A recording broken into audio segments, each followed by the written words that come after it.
I don't. Zachariah, do you have a phone number for Rachel? I will look on my phone.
Also the applicants, would they be?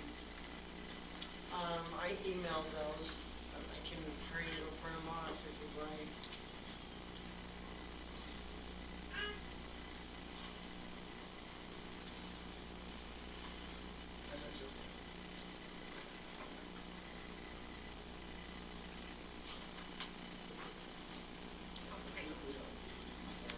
Here's Rachel's.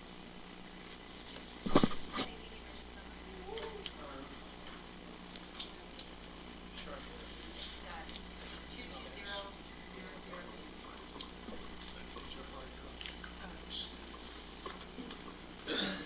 Hard copies. 220 what? Did you happen to print off the applicants? The applications?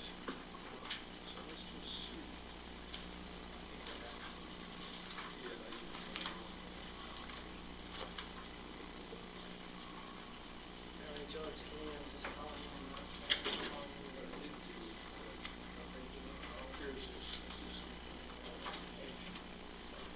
No, for the applicants for the bank coaching. Do I need to go print those out? Can you?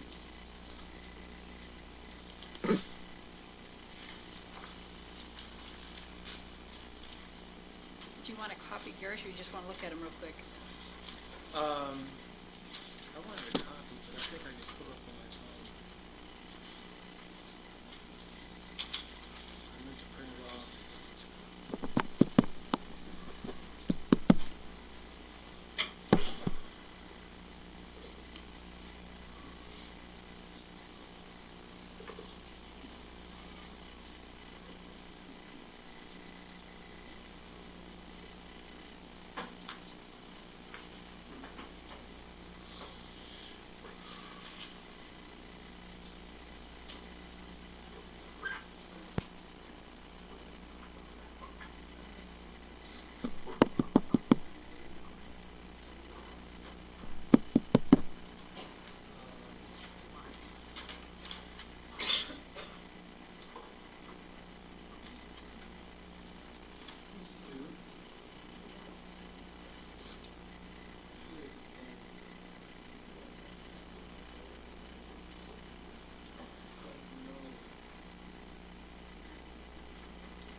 So we got Bobby Brown.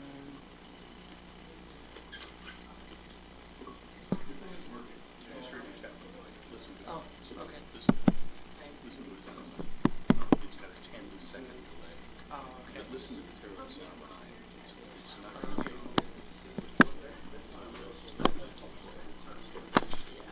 Nasty background. Coming from this, I'm not sure. Well, it's 5 o'clock, so let's go ahead and get started.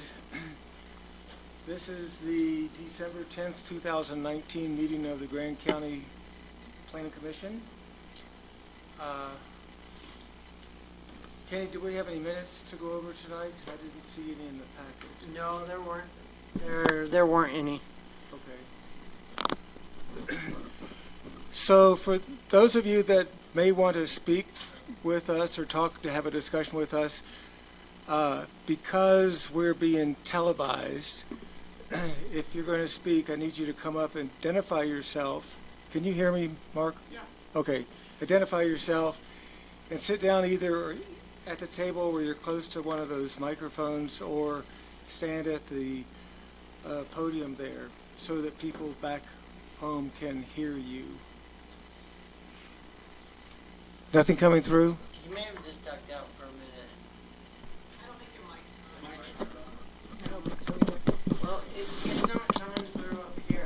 They're not on. Mark said it's kind of.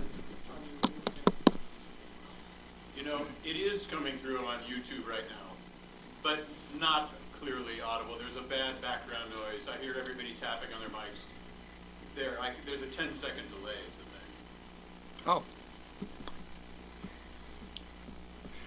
That's back. Well, we'll try to make the best of it. Is there anybody here who wants to speak on a topic that is not on the agenda? Mark. Thank you. My name is Mark Horowitz. Thank you for bringing up the YouTube presence. Last week's the last planning commission was viewed by 23 people.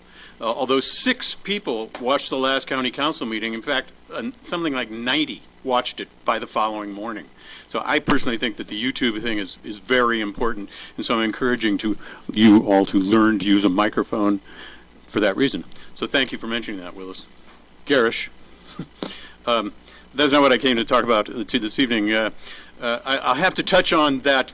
The citizens to be heard, while you may, someone who wants to speak on an item that's on the agenda may do so then, but a person may speak around or touch on items that are on the agenda at citizens to be heard. I believe that's true. I could be wrong. Maybe you check your Robert's Rules of Order, because I'm in fact going to ask you about the OAO related this evening, because I own a bed and breakfast. I've owned a bed and breakfast for 20 years. I ran 5 bedrooms for 10 years, and it was terrible. Okay, Mark. Yes? So the ground Okay, rules could are, we if you stop want, the clock then? if you want to Point of order? speak to something that is on the agenda, wait until that Yes. comes up. I'm sorry, say that again? If you want to speak to a topic that is on the agenda, Okay. wait until we get to that I'm not topic. speaking to the topic that's on the agenda tonight. Oh, you're not? No. I thought I just heard you talk about bed and breakfast and the overlay. I believe the bed and breakfast in the overlay zone is, I trust my 3 minutes is in abeyance for the moment. But, It is. Thank you. Bed and breakfast in the overlay zone don't affect my bed and breakfast because I'm in a residential zone. Am I right? So tonight when you're talking about bed and breakfast, you're talking about bed and breakfast in the overnight accommodation overlay. Am I right? It's yet to be determined, but Oh. potentially. Currently, the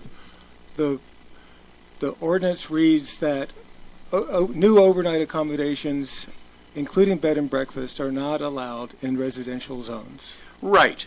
That is what I would like to discuss. I have experience in this, and I would like to echo 2 of the members. Abby, I believe, spoke to this at the last meeting, and I'm not sure if it was Emily or Rachel, but there's some sense that bed and breakfasts are good in residential zones. Now, they got a bad rap just a couple of years ago because people would buy a whole house and rent the whole house and not have an on-site person. And it ruined neighborhoods, and so there was a big clampdown on it, and it moved my bed and breakfast from a gracious establishment to a legal, non-compliant use. Now I want to have 2 rooms to rent overnight, and I can't do that. I'm renting 3 rooms to locals, and I have no intention of renting my whole house again. 3 rooms I rent to locals. I want to build another room on my house and run it Airbnb. I have run my Airbnb room for 3 years, 200 nights each for 3 years, and it's wonderful. And it would be a way for people in residential zones to rent an extra room to help pay their fast rising taxes and their out-of-sight mortgages. So I'm encouraging you to readdress the bed and breakfast in some way. Look, Airbnb has ruined cities around the globe. But here in Moab, my slogan is, live with a local. Spread that peanut butter out a little more around the neighborhood. My bed and breakfast doesn't hurt anybody. I'm on 14 acres and all. I have a quarter of an acre just for parking. My neighbor has a duplex. There are 20 people on each side of that house every single night all year long. And you know why I don't complain about it? Because they keep those people under control. They keep their parking on the property, no matter how many cars. And I'm telling you, there's 12 cars there nearly every night. And there's 20 people. If they're making a sound after 9 o'clock, I go out, I call the owner, and as soon as they answer, I say, "Hey, neighbor!" And that's all it takes. So I'm just saying there's a good opportunity for the neighborhood bed and breakfast to be a viable way, a responsible way for a person to rent. Find some formula where the size of the house, the number of people that live there versus the number of extra rooms you have. I've got a 5-bedroom, 6-bedroom, 5-bath 30 house. seconds. Okay, that's my time. That's all I really wanted to say. Please. Thank you. Zachariah said, the political climate is not right now to discuss that, but I'm asking you to bring that up. Those of you who spoke up for that and understand the advantage of a neighborhood.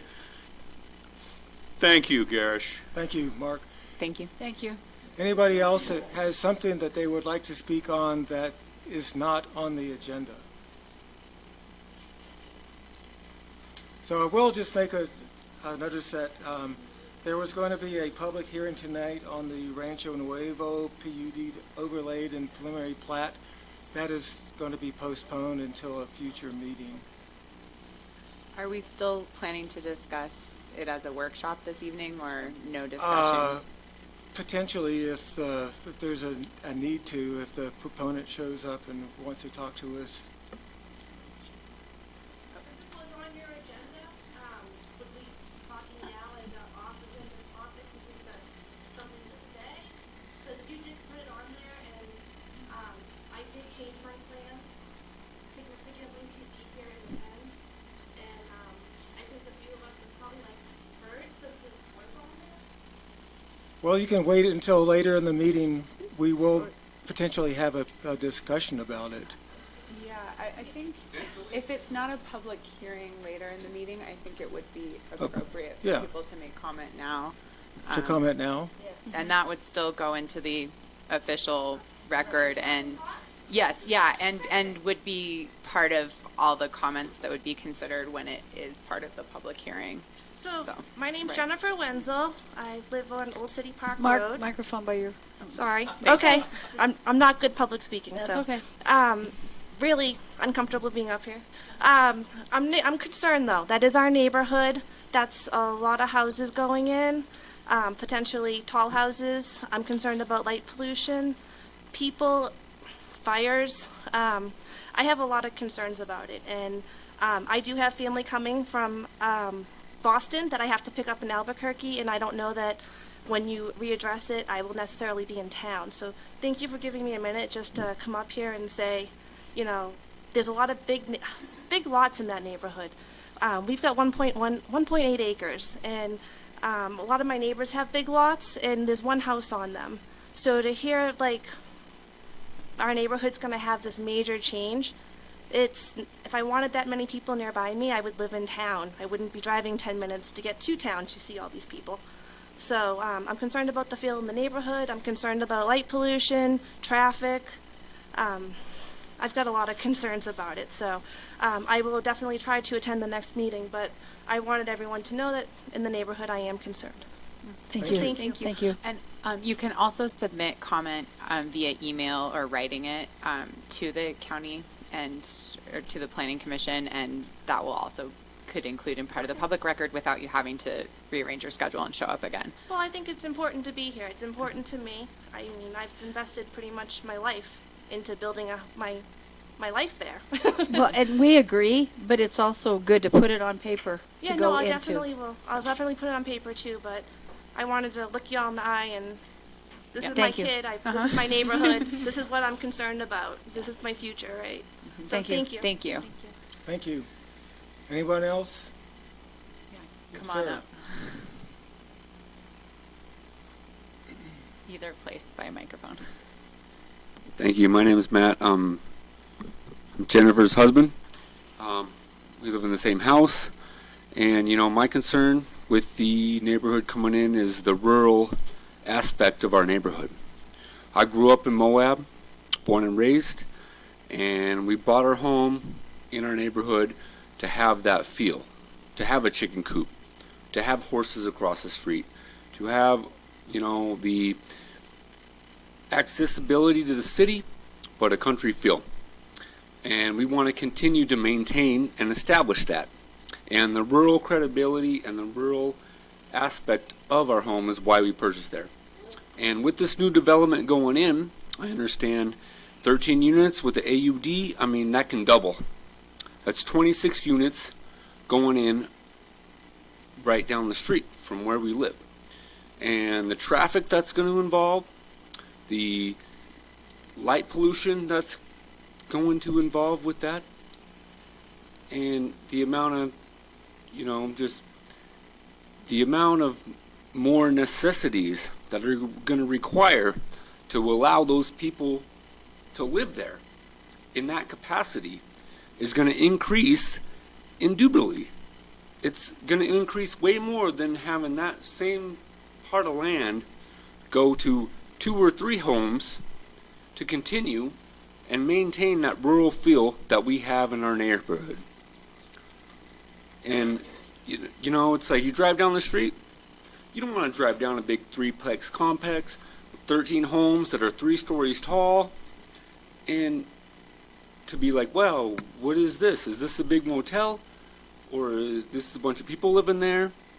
No, we drive down our street to see a couple of people living here, have their property the way they want it, horses, chickens, some cars that they might want to work on, and a quiet, calm, peaceful neighborhood. You know, and with that, that comes the feel that we wanted to have when we live and be here, and why I wanted to buy the property that I have now and live there and choose to live there and not have the hustle and bustle of the city. If we wanted to have the hustle bustle in the city, we would try to live in town. And I know it's a small town, it's Moab, it's not that far, but to create that same feel of the hustle and bustle in the city out in the rural neighborhood that we live in now, 30 seconds. you know, I hope that doesn't happen. And, you know, you can do what you want with it, but that's how we feel, and that's what we want to maintain and create, evolve, and cherish. Thank you. Thank you Thank very you. much. Anyone else?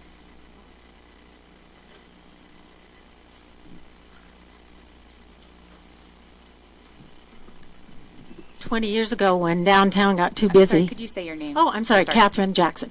Thank you. 20 years ago when Moab got too busy on the north end, we moved out and looked for a piece of property that we could insulate ourselves against so many neighbors. In that 20 years, we've taken care of a watershed, we take care of ponds, springs, a riparian zone. We take care of lots of animals that pass through along that riparian zone along Pack Creek. And it's been a job, and it's been really worth it. But we really care about the character of that for the wildlife and the potential to interrupt springs, have wastewater flow into Pack Creek, and the opportunity to get to Pack Creek through that neighborhood won't be possible anyway. So it'd be nice if there were a couple homes there, but 13 and damming up some water and interrupting those springs and disrupting the wildlife that passes, the bears, the cougars, truly bobcats, deer, and a wide variety of birds. And that's my major concern, is that's a huge impact in a very small area that has a real rural character, but an important character as far as water and wildlife. Thank you. Thank you. Lisa, did you want to speak?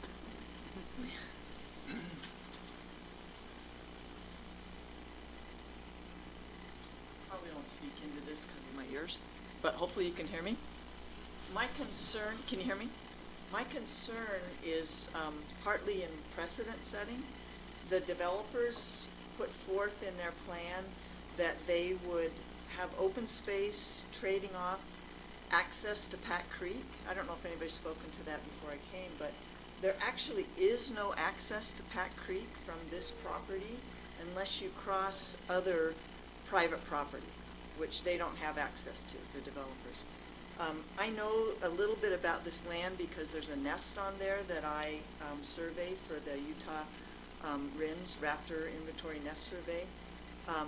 The area that's marked on the map for the retention pond actually has a pond on it, a very small pond where a spring emerges. So they would be digging up that land to put a retention pond that would then fill, potentially, I don't know all the hydraulics, but I know with land in that area where you dig a hole and there's a spring, it fills up. So that piece of land that they've said will be their retention pond will probably fill up. It then is slated to feed down slope, again, onto private land. The other thing about that piece of land that most of their open space is a steep slope that is very, very difficult to access. I don't know really how they would get their bulldozers in there to do the excavation they want to do, even if it were, appropriate. I don't know how people would access that slope because it's so steep and so tangled. So to allow a developer to say in their proposal, we want bonus density because we're providing this to the community, I just encourage you to go look at it and see if they're really providing something to the community that they say they are.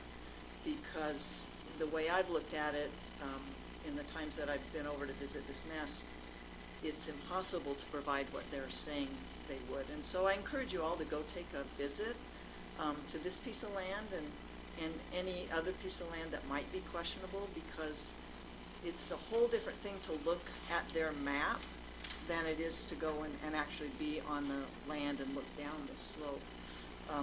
They also have access to the open space that goes right to the retention pond. 30 So- seconds. Yeah. Thank you very much. Lisa, I'm sorry, what was your Thank last you. name? Patterson? Patterson. Okay, thank you. Thank you.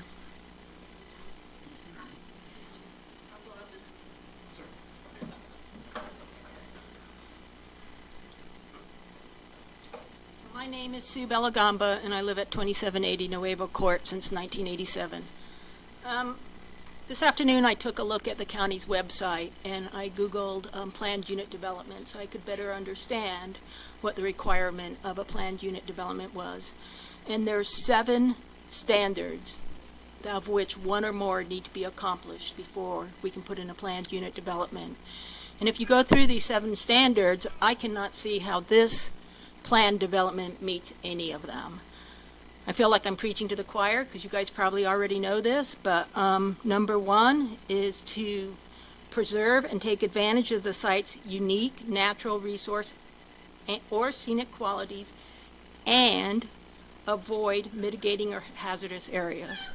This development does not do that. Number 2, provide a density bonus incentive for the interest of creating affordable housing and, not or, and beneficial open space.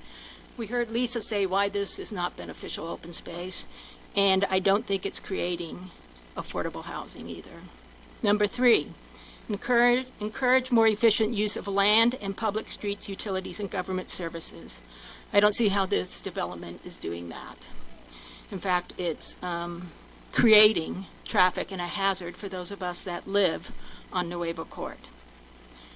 Promote a clustering development pattern in the interest of preserving rural character. No. We've all heard that this development is not going to preserve the rural character of our neighborhood. Preserve open space for the benefit of residents of development and the community. There is no open space that the community is going to be able to enjoy on this property because it doesn't have access to anything that's an open space, just a very steep hillside.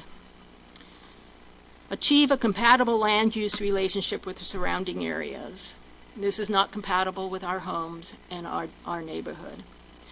Promote a greater variety in the type and design of buildings. That would be hard to do on Nuevo Court because we have a great variety in the type of buildings and designs we have. But this development is not doing that. So I cannot see how this council, this committee could even consider a planned unit development according to the purpose and intent on the Grand County website. Thank you. Thank you.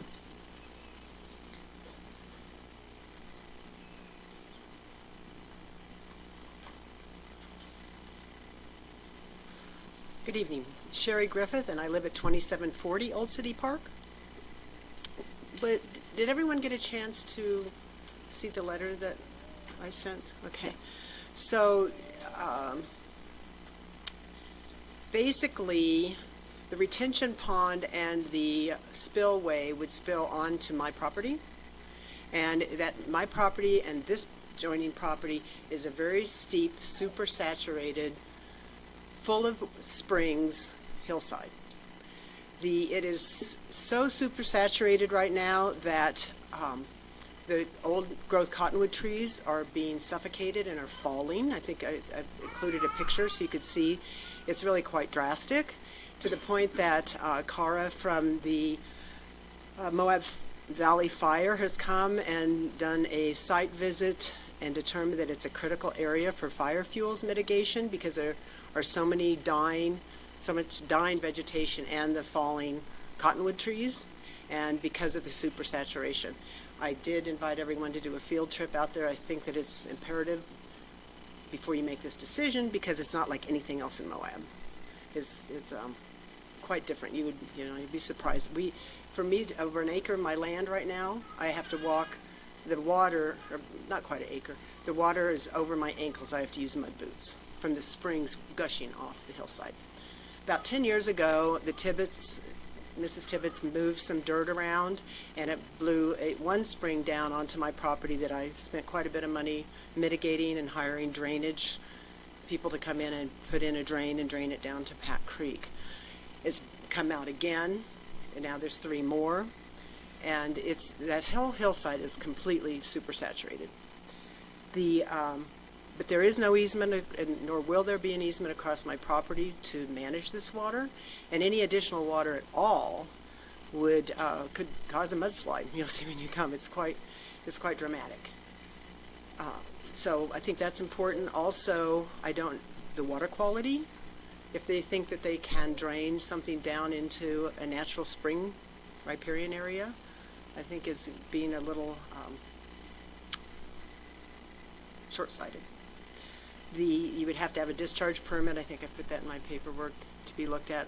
Also, in the meantime, there's someone from the Utah Geologic Survey team that has contacted me to come and take a look at what's going on there because of the concerns that Cara has raised over the damage that's going on there. So I think it's from a water and drainage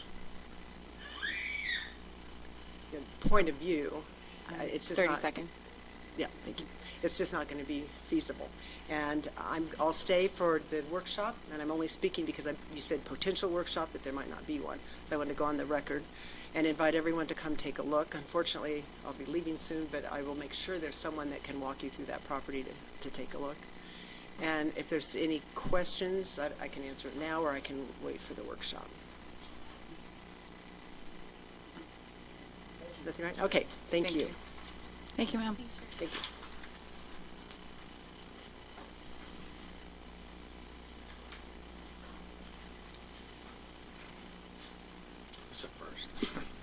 So I'm Terry Carlson. I live at 2714 Old City Park Road, adjacent to Sherry Griffith's property. I'm concerned on 2 reasons. One is the water that's coming down off of that hillside. I know there's been some studies done by probably Cousins, I believe, that just as far as what could impact this development. And we walked it last night, and literally there's a foot of water in the basin right at the bottom of that hill. It needs to be looked at. It needs to have a study done about this water. It's also been a problem twice a year at least for the last 13 years that I've lived at this property. On Old City Park, the road goes away because of these springs that run across there. And so the county's been out there fixing that spring right across from the old Henderson property. So it's a known issue, this water is. Also, the density is a concern of mine because 13 units just doesn't keep in to, the neighborhood. It's just the neighborhood's open, their views are beautiful, it's a great place to live. I understand developing it. I get that we have to develop and stay current with that situation, but this is a little bit too much. So that's my concern. Thank you. Thank you. Thank you.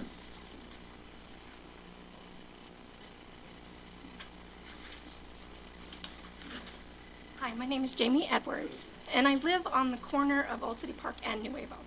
So my concern is I'm going to get a lot of traffic. Excuse me, my throat is sore today.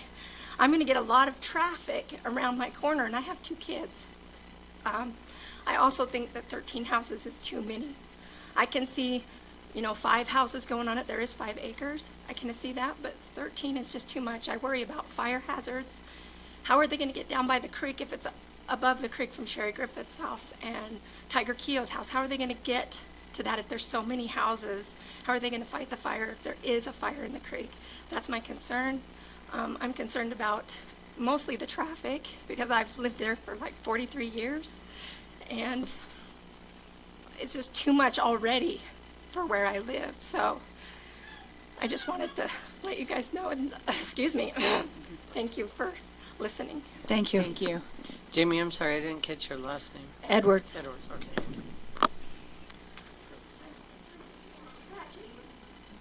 Hello, everybody.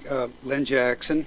I know most of you. I live at 2367 Old City Park Road, and I'm a little bit torn about this.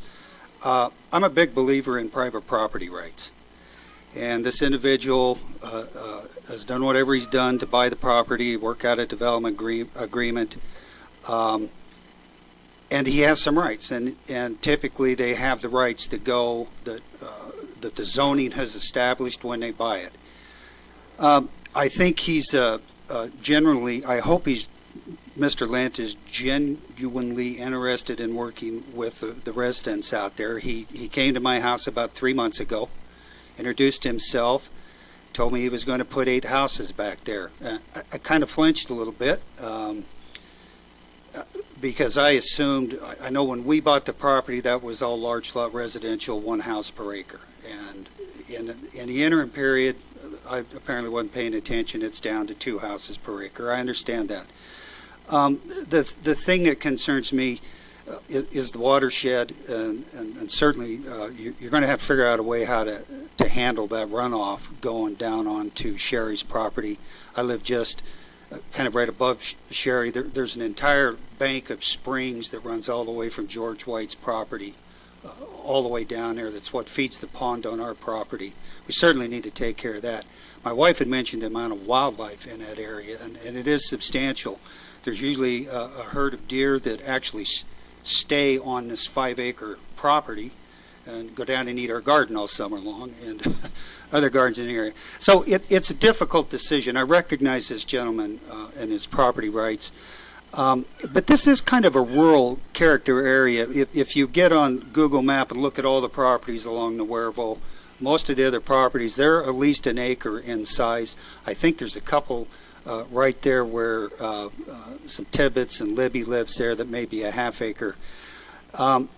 So to put this level of density right back next to this pretty important riparian zone, I think needs to be thought about real hard.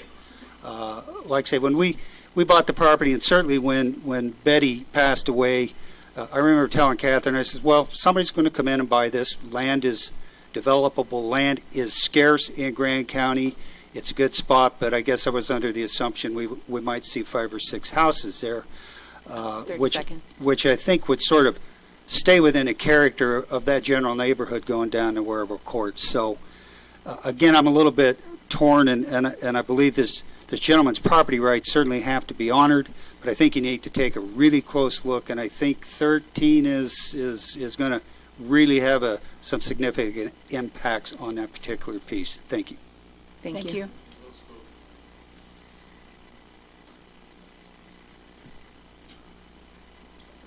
Anybody else who wants to speak on a topic that is not on our agenda tonight?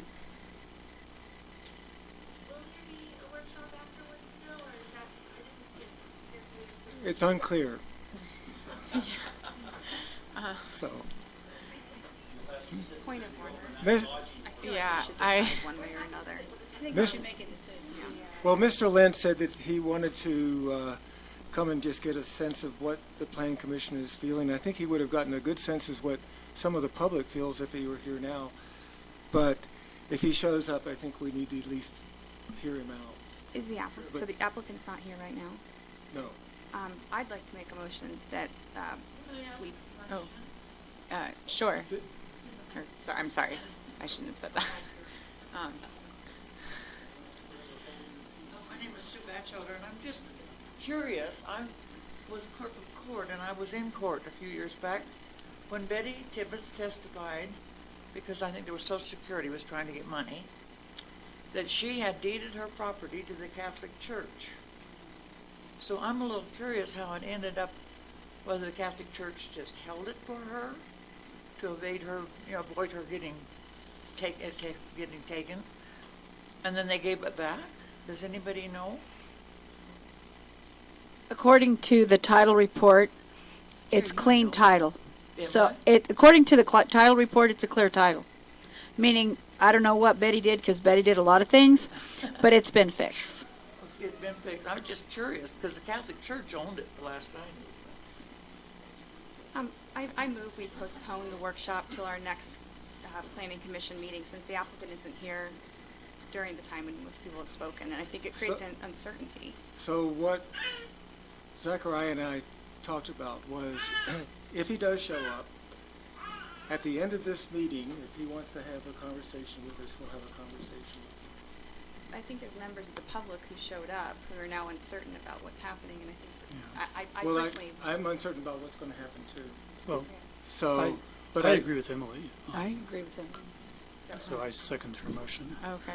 Well, and the public hearing is already scheduled for the next planning commission meeting, correct?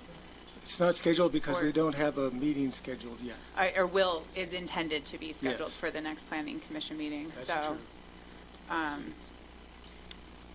So I made a motion to postpone, and Kevin seconded Okay, we have a motion to postpone the workshop. any kind of workshop or discussion with the applicant if they should show up until a later date. But, so let's see if I've got this straight. You basically did though ask the person to come so that they could share with us? No. No. Not this- What the person did was he said he would still like to show up. Oh. I'm here.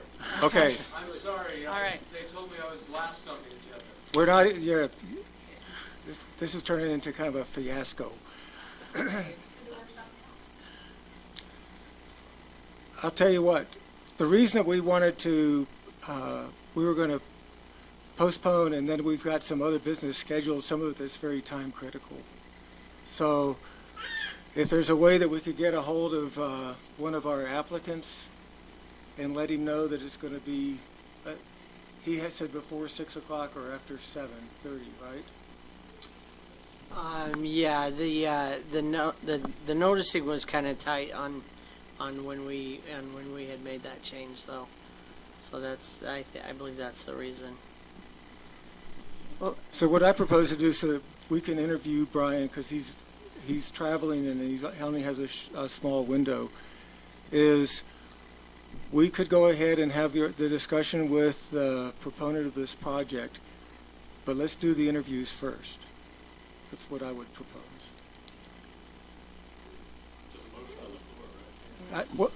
We're having discussion. Thank you, Mr. Robert's Rules. Uh-huh. A lot of us that can't hear I'm sorry? So are they,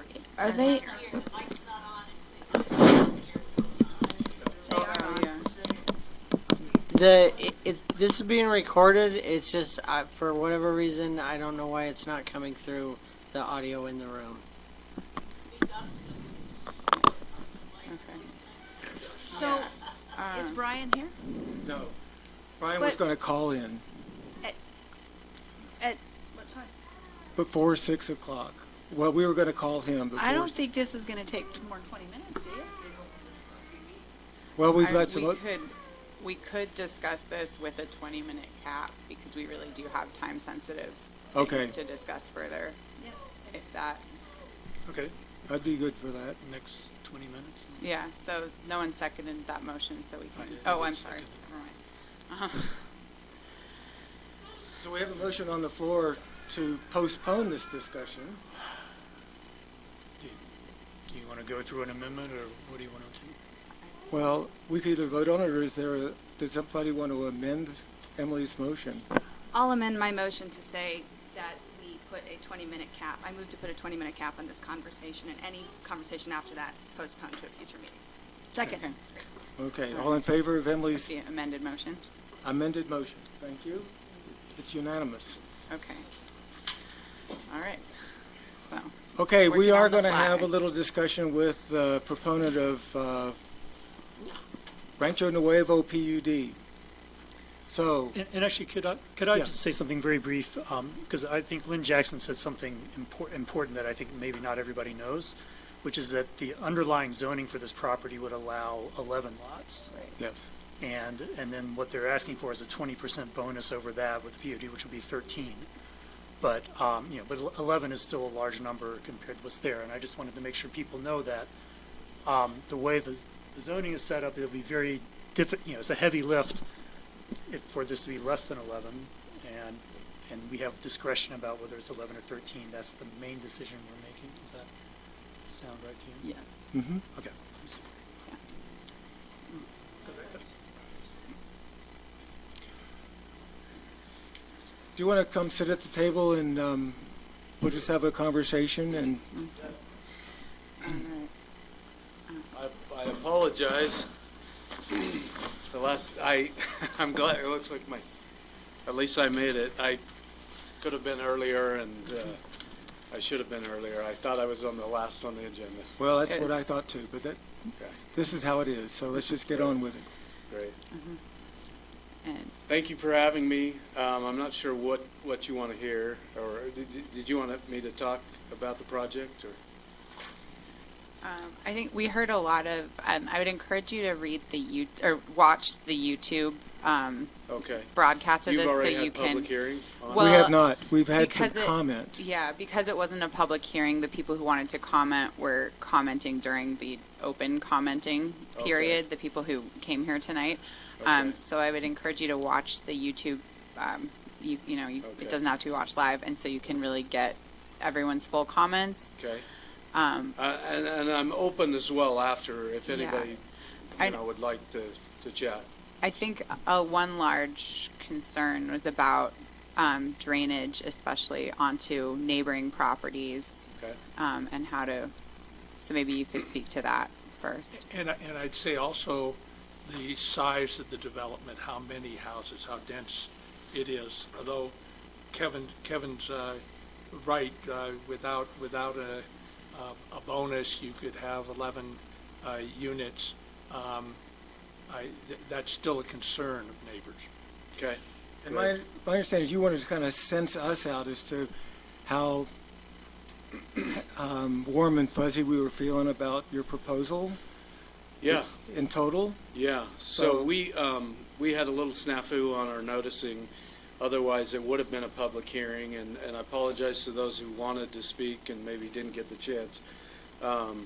So we will have a public hearing, and I guess the next meeting is like the 13th or 14th of January. In terms of drainage, we're like any other subdivision, any other community. We have to maintain any runoff on our property. We do that through, retention ponds, detention ponds. The majority of our property as it sits right now drains to the creek. And so part of our property does sit, it does cover the creek. It goes all the way down to the creek, crosses over it. So the way we have any new runoff that will be created will be collected in the roads through a storm drain system. Will run to a detention pond, and anything that overflows will go back down to the creek the way it has done historically. So there should be no change whatsoever. There should be no new drainage that isn't collected and that would run off to anybody's site, any of our neighbors' property. In terms of the what the plan is for the project, this is zoned. The majority of this is zoned as half-acre zoning. Under base zoning, Commissioner Walker is correct. We can do up to 11 lots without asking for anything special. We felt like that the creek, we felt like the giant trees, the big cottonwoods were important. We felt like they were important to preserve. And so we liked the idea of preserving those as open space and giving the public access to those. Through the process, we are able to, some of our design restrictions are loosened up a little bit, and the code allows us to essentially get 20% more, and in our case, it goes from 11 to 13. We feel like it's a better design, it's a better process, it's a better community if we do it that way. The alternative to what we're proposing is we come in, we do flag lots, or we do, half-acre lots, but we also dedicate all of that land with all the big old-growth trees on it to someone, and they really have the right to do whatever they want with those trees and with the creek, and it's not open to the public. So I think the trade-off is, I think it's a good trade-off. As I read through your general plan, I pulled out lots of notes about preserving sensitive lands, about preserving things that make the parcel unique. I don't want the trees to go away. I'd like them to stay there. I'd like to preserve it. I think the additional 2 lots is well justified by doing the open space. Some of the public comments have pointed to the steep grade in the area that would be dedicated to open space, and the fact that the property doesn't have access to Pat Creek, which is outlined in the application. Could you address that? That the property doesn't have access to Pat Creek? That there isn't an easement through adjacent private property to actually access the creek? From the surveys that I have, we actually go right down to the creek. Now, I know, I tried to walk through there. I mean, it's thick. It's very, very thick.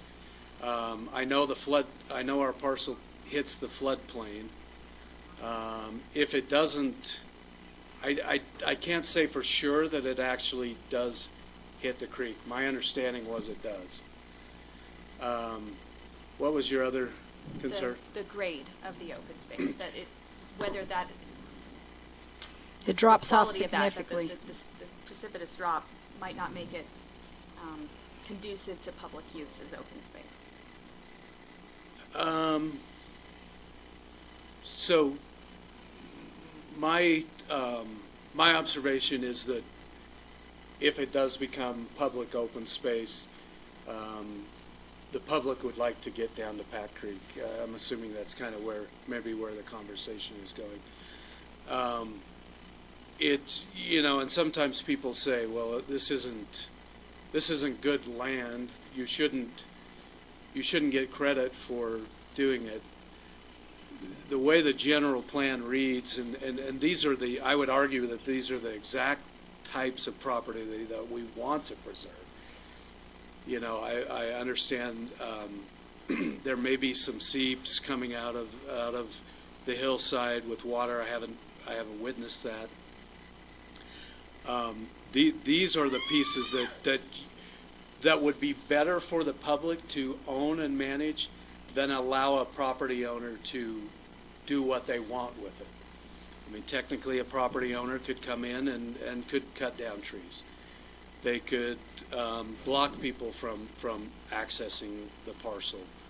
So in my opinion, these are the types of sensitive properties that the county and that the public should own and should, we're not even asking for you to maintain it. We'll maintain it as an HOA, but these are the types of property that in my opinion, it really should be set aside.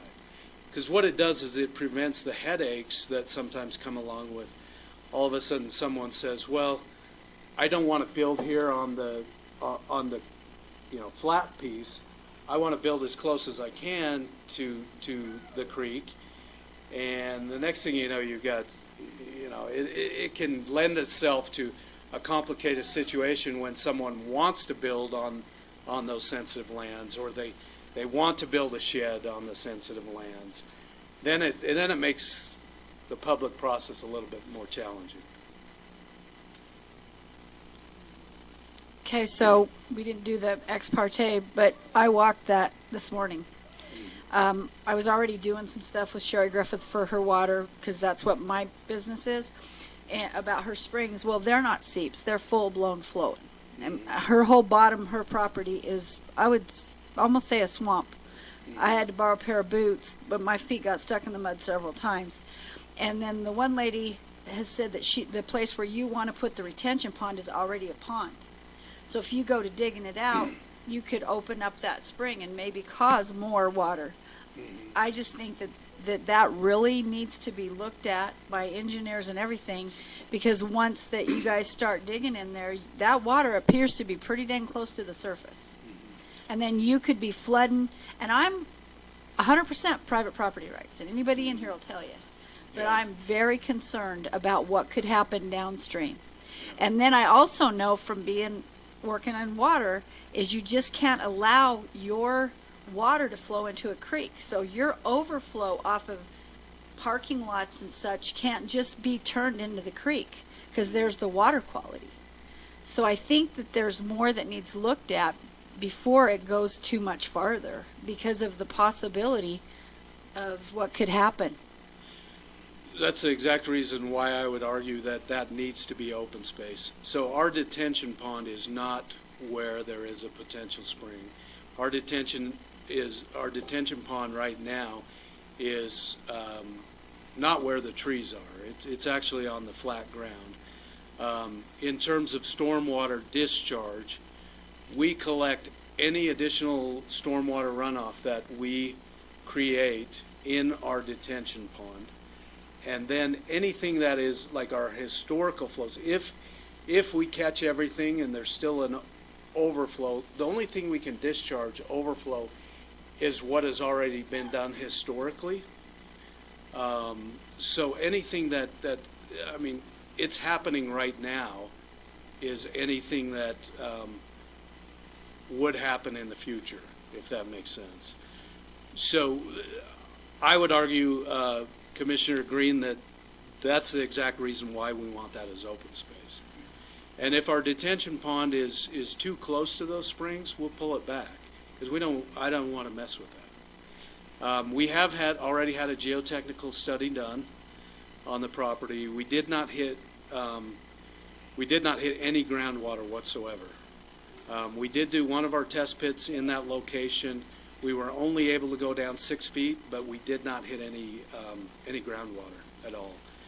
So I have a soils report which states that they do not believe that any groundwater, any aquifer will be affected by our development.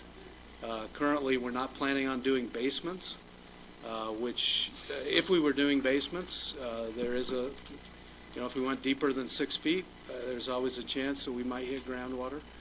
But right now, we're not planning on that, and the soils report states that we won't affect any water.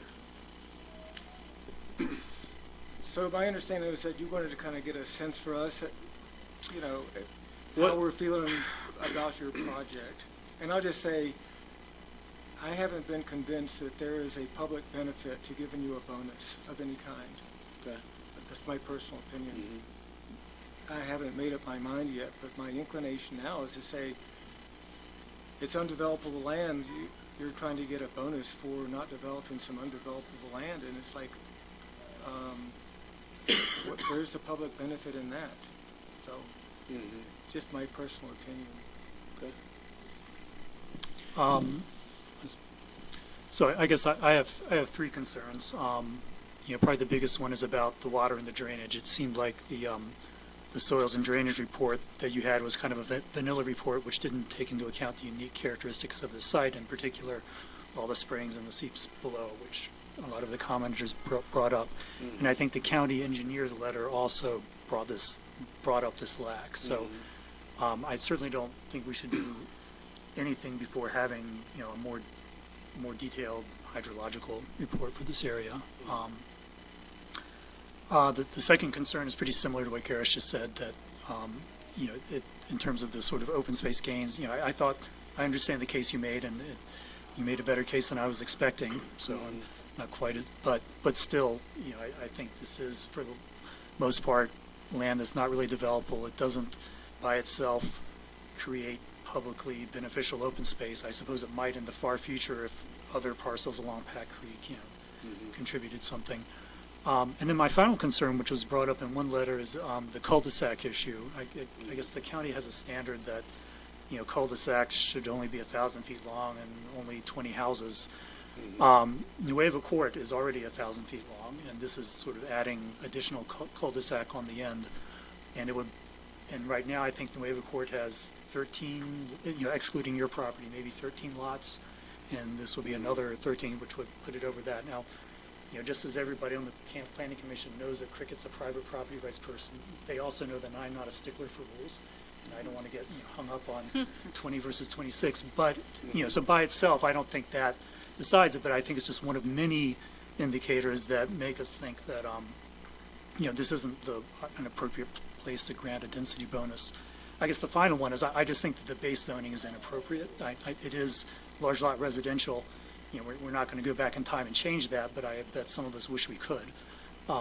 So my feeling is the existing zoning already allows an inappropriately high density on this lot, and we shouldn't, move in the other direction and make it still denser.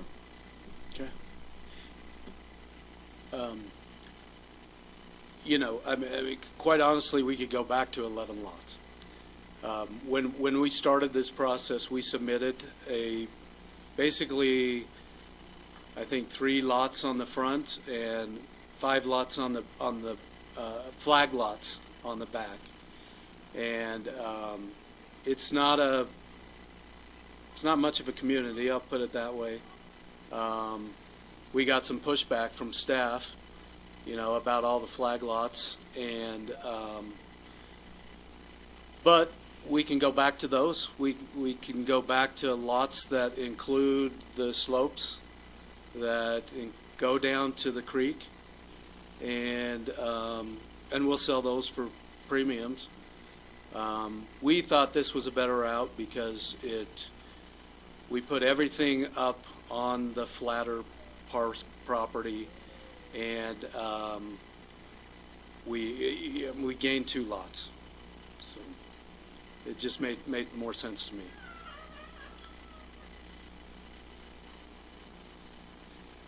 I share Kevin's concerns just related to the study in the engineer's letter. I don't feel like I have adequate information to make a favorable recommendation at this case as far as the master plan itself, as well as PUD. I feel undecided about the PUD. I agree that I don't necessarily think that this is what I would think of when I think of open space and serving the community. I also hear the points you've made, and I don't think I've, at this point, formed a strong decision yet on that, given the underlying density, but it's the water seepage, the existing springs, the soil quality, water quality that I don't think has been addressed adequately for me to make a favorable recommendation. Let me just address those issues so you're aware of them. The county engineer, the consulting engineer, Dave Dillman, he is not a geotechnical engineer.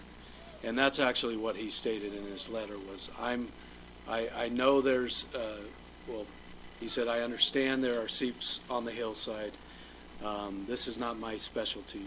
That's why we got a geotechnical engineer. We went out, we dug test pits, we did not hit any water. We moved all the lots away from those for that very reason. Dave still made a comment that he wasn't satisfied with that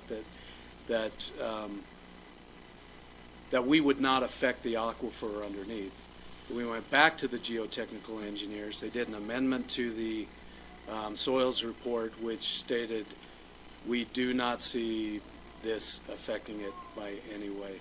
The only way we would affect those by what we have planned is if we go back to a full 11 lot subdivision and we allow people to potentially do what they want in those areas.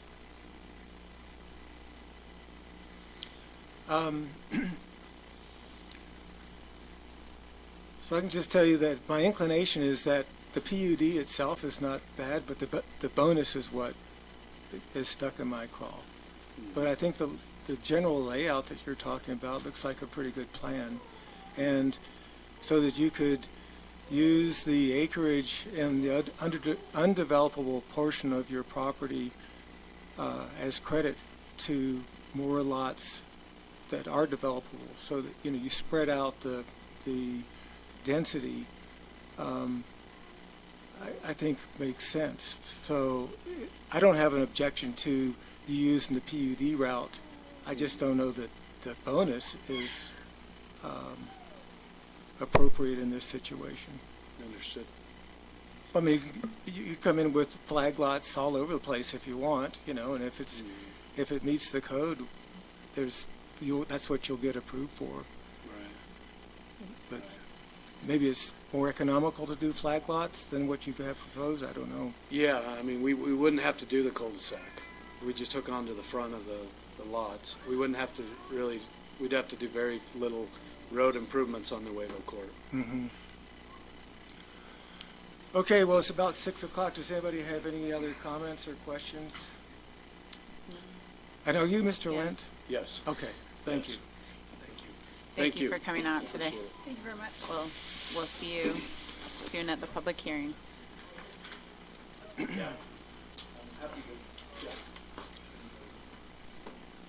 Okay, Cricket, thank you for pointing out that we did not ask about ex parte communications. So I'll ask now, does anybody have a conflict of interest to divulge, or have they had ex parte communications? No.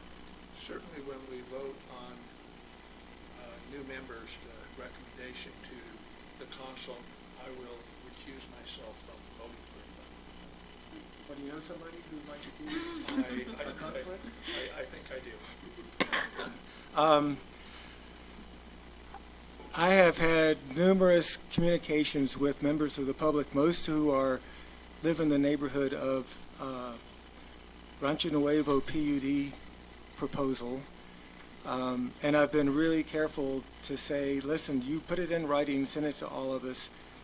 I don't want to, I can't listen to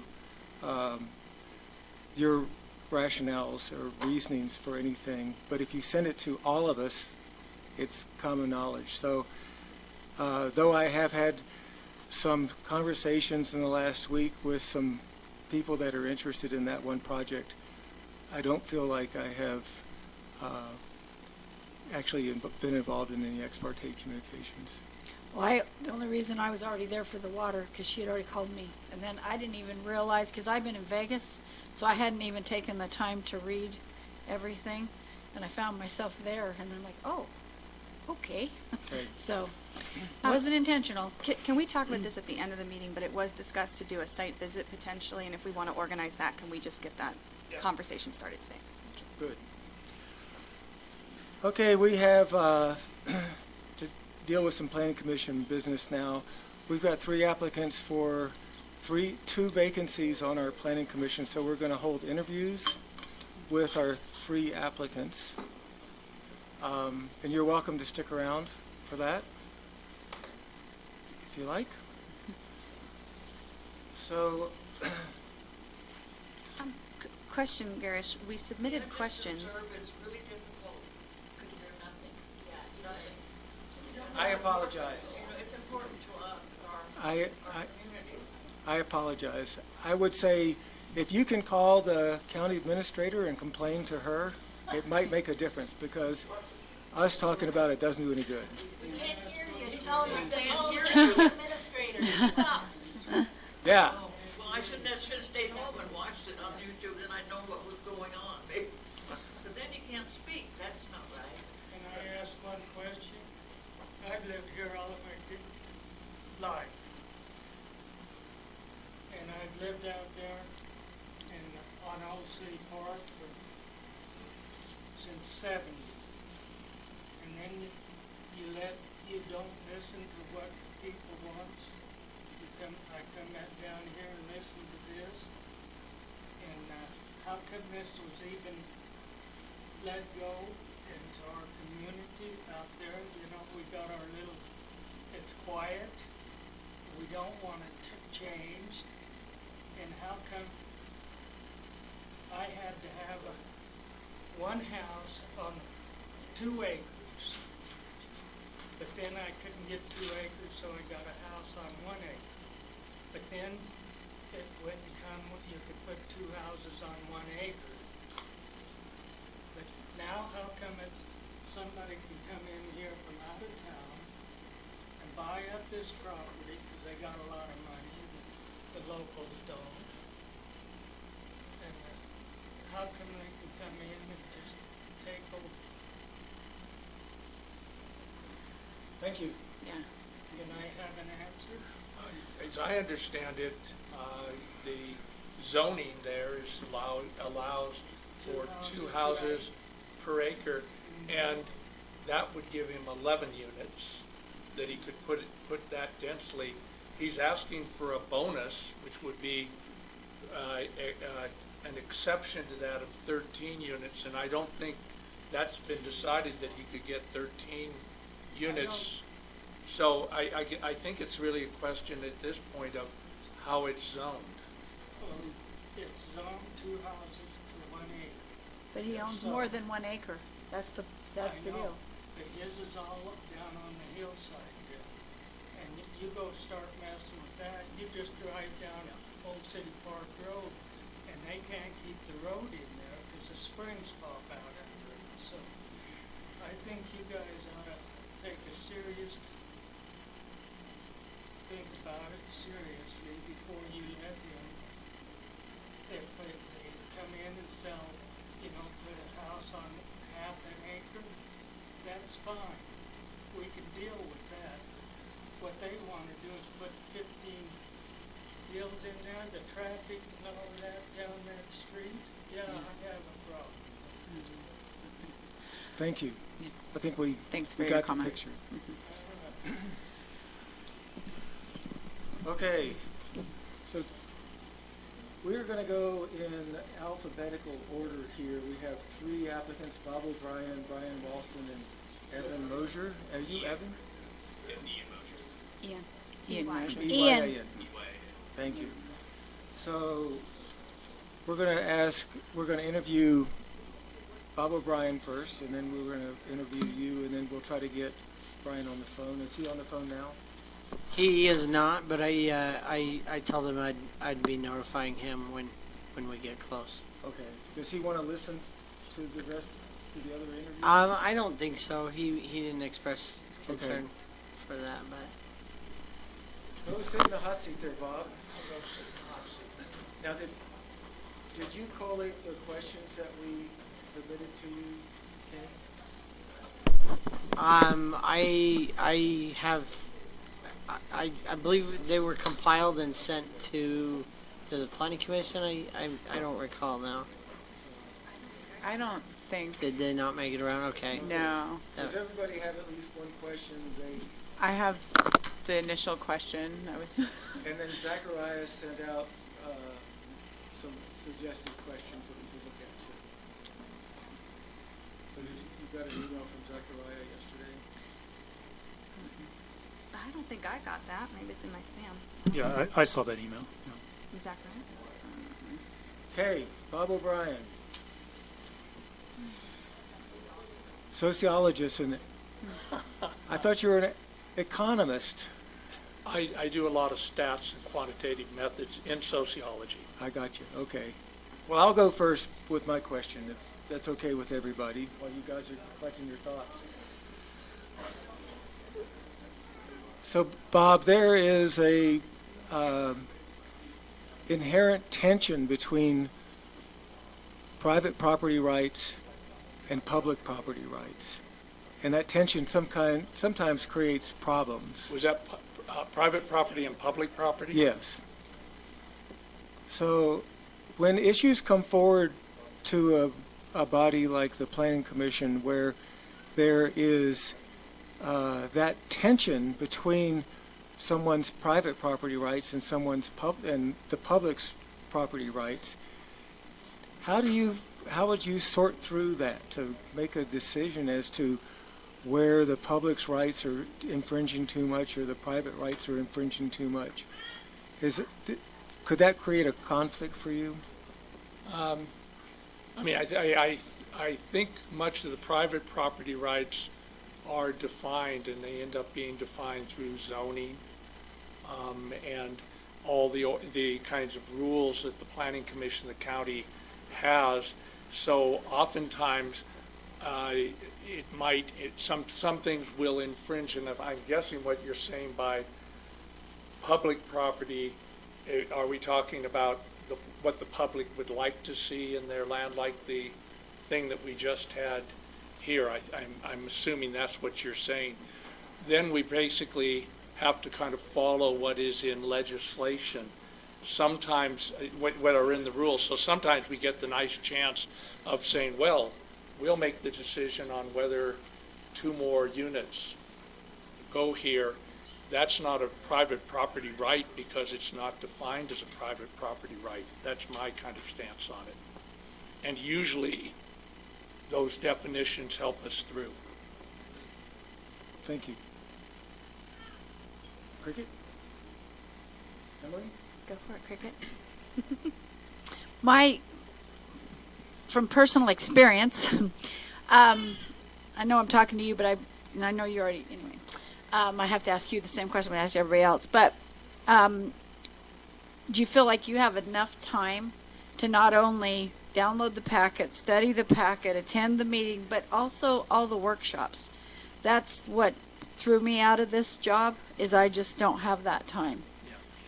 And I do. Of course, I've got the great advantage of being retired. My wife works. I thought I was retired too. That gives me even more time. And absolutely, there's just lots of things, lots of workshops that I think we all attended for the high-density overlay during the moratorium. I think I was on a committee that was with the person they hired as a consultant, and the city, and the county, and it's, I think, a big part of our job to do that. Thank you. It can take easily as much time as downloading the packets and doing these meetings, although these meetings have been running a long time recently. Amen. What do you think are the biggest challenges and opportunities facing development in Grand County? Opportunities and, what did you say? Challenges. Challenges. Can we close this door? You can't. It's a public meeting. It's a public meeting. We can't close it. Okay. Sorry, Bob. So facing development, right? Okay. So I mean, certainly the one that we're working on right now is a challenge. What do we do about overnight rentals? If this is the kind of topic that you're talking about, and I think it's going to continue in terms of, we've done a tiny little bit of saying, well, what are some design things you might have to deserve to be able to do new overnight rentals. I think we still have in front of us, despite the packet today, the question of are there going to be areas that we allow overnight rentals to be? If not, then what are the standards going to be that tells the county council, helps the county council know whether we should be allowing more overnight rentals? Something like Garish's thing of, do we want higher percentage of overnight rentals than we had when the moratorium started, for example? We've still got affordable housing as an issue, although I think we've made some strides in that area. Those are at least two issues that we have. I think as a planning commission, we still have to do this question of should we have conditional use permits, or should we make a decision right now that things are either permitted or not permitted, because that will give us kind of more discretion in terms of what we allow in particular places. Those come to mind anyway.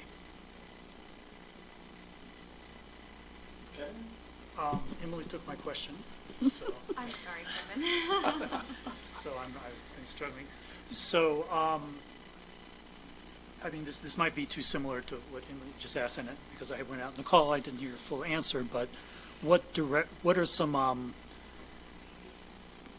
directions that you'd like to see planning and zoning move in Grand County? Well, I happen to be a person that thinks that we really do have enough overnight rentals at this point to probably last us for a while. So I really do think that we need to have fewer overnight rentals, and of course I like the concentration that we've had in the high density overlay of actually saying here's some housing that we actually want to have for people who are working in the community. I think that's very positive.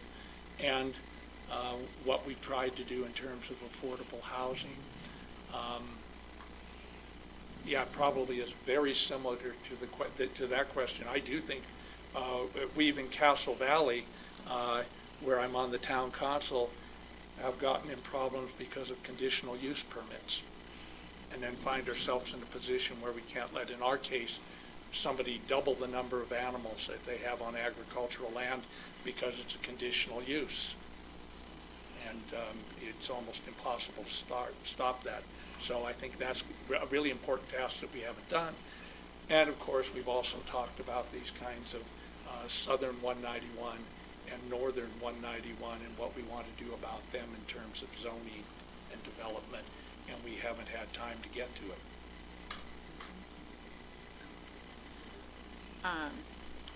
So this might have been a good first question, but why are you interested in this position or appointment, and how does your background inform your outlook on land use planning in Grand County?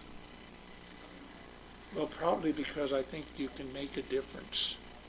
In terms of the first part of that question, you can actually make a difference in decisions that are made, and you do it by going to these workshops and getting input from citizens, and then you do it by having these workshops that are with county councilors and city folk, because you can actually influence the outcome. And you do it not only by vote, but we do it in here. Most of our minds, although we all have leanings, most of our minds aren't actually made up on all the details of things, and we get strong input into that. And I've seen myself be moved by what people say, and I hope I've moved some people by what I say at times. My background,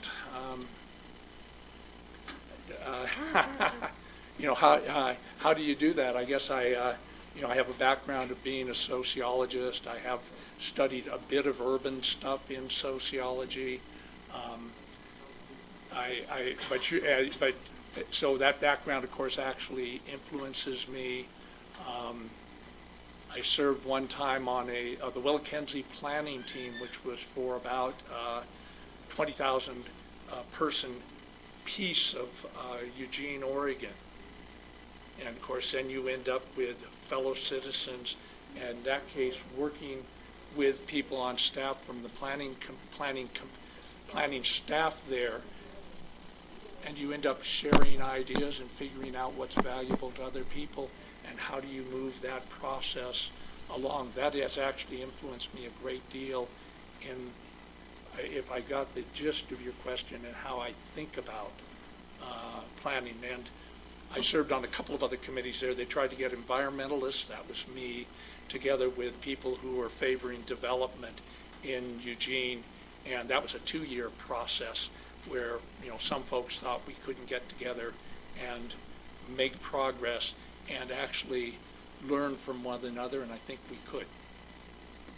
And then there's all kinds of things I've done that are probably relevant here, which is, I did all kinds of administration at a university for years and years, and I think I work reasonably well with people who I don't always agree with. I know we all got one question, but I did want to suggest one additional question on behalf of the commission, because this does seem to be coming up more and more, which is to ask how people would handle potential conflicts of interest specifically related to any properties they own in the county. I don't know if that's something we can add additional question, but I just hear that coming up in the county council meetings, and I was wondering what the commission thought about that. We make our own rules, so if you want to ask 2 questions, go right ahead. All right, thank you, sorry. So my second question is, not asking if you have any potential conflicts of interest, but how would you handle the situation where you may have a conflict of interest with an issue that comes before the Planning Commission? I recuse myself in general, and you certainly have to tell what the conflict of interest is. I think I would recuse myself. Again, there's degrees of conflict of interest, but involve a piece of property that I own, I'd just recuse myself. So that can be Bob's question that you asked for Bob. Okay, Bob, can I ask that question on behalf of you? Thank you. All right, thank you. Thank you. Okay, Ian, come on up. And I should have asked you to come first, but I know being new here is that maybe seeing somebody else in a hot seat might. I think actually it's OMB when you do the alphabet. There is an OMB. I've heard of that before. So we'll get started. I'm going to ask you the same question I asked Bob. So there is an inherent tension between public property interests, public property rights, and private property rights. And if you were here for the discussion earlier, you can see that tension working out with a proposed subdivision in a neighborhood. So my question is, when there is a conflict between your personal property interest and the public's at large's interest, how would you make decisions if you were on the Planning Commission to make recommendations to the county council about, you see this conflict and your heart really goes out to, this side, but pragmatically you might think a little differently. So if you could just talk about that a little bit, I think it'd be helpful. Well, with anything, we have codes and different things that sort of lay groundwork for what we, or you, are supposed to do, right? So that would provide the basis, but that being said, I feel like with anything there has to be compromise, and with compromise, not everyone's going to be happy. But you have to find something that's fair and within our bounds. So that's how I would do it. You just have to try to be fair, right? And work within what you're allowed to work in. Does that answer your question, or? Oh, that's fine. Okay. Yeah. Thank you. I guess me. So, from personal experience, takes a lot of time to do this. You have to download the packet, study the packet, and plus be at the meetings. But also there's several workshops and things like that So I just want to make sure that whoever's applying realizes that they are going to be donating a lot of time to the county and that they feel like they have that time available. Yeah, I'm actually a volunteer with the fire department here in town. I go to 3-hour meetings every other week, and we do stuff on the weekends as well. With my job, I have a 3-day weekend, so time shouldn't really be an issue. I'm more than happy to go to any workshops. I love to learn. I understand time commitments. I've had a lot in my lifetime, and I don't think that'll be an issue for me. Thank you. What do you think are the biggest challenges and opportunities facing development in Grand County? Well, Grand County is, most of Utah is growing fairly quickly, at least. Metropolitan, and then us as a rural, we're growing very quickly as well. Some challenges, there's always going to be growing pains when you try to expand your community. But like I said before, if you can find an appropriate compromise, you'll be able to grow and overcome those challenges. So I'm not very good at this. You're doing good. You're doing fine. Just our challenges are our opportunities. We are growing very quickly for rural Utah, and as such, we need to learn to accommodate the growth, the influx of new people, while still trying to keep our residents that have lived here for 5 generations, like my family, happy. We can't cater to one side or the other, and I think that's where a lot of the tension you were talking about comes from, because there's 2 different groups in Moab. 2, if that makes sense. You guys get what I'm saying? And it's just trying to work around those 2 groups, get them to coexist together in a peaceful nature, if that makes sense. Thank you. So what directions would you like to see Grand County move in the future? You know, either just continue the way we have, or doing things a little bit differently, or With anything like this, with Grand County, I just want to keep seeing it grow. We have a lot of opportunity to grow. I know.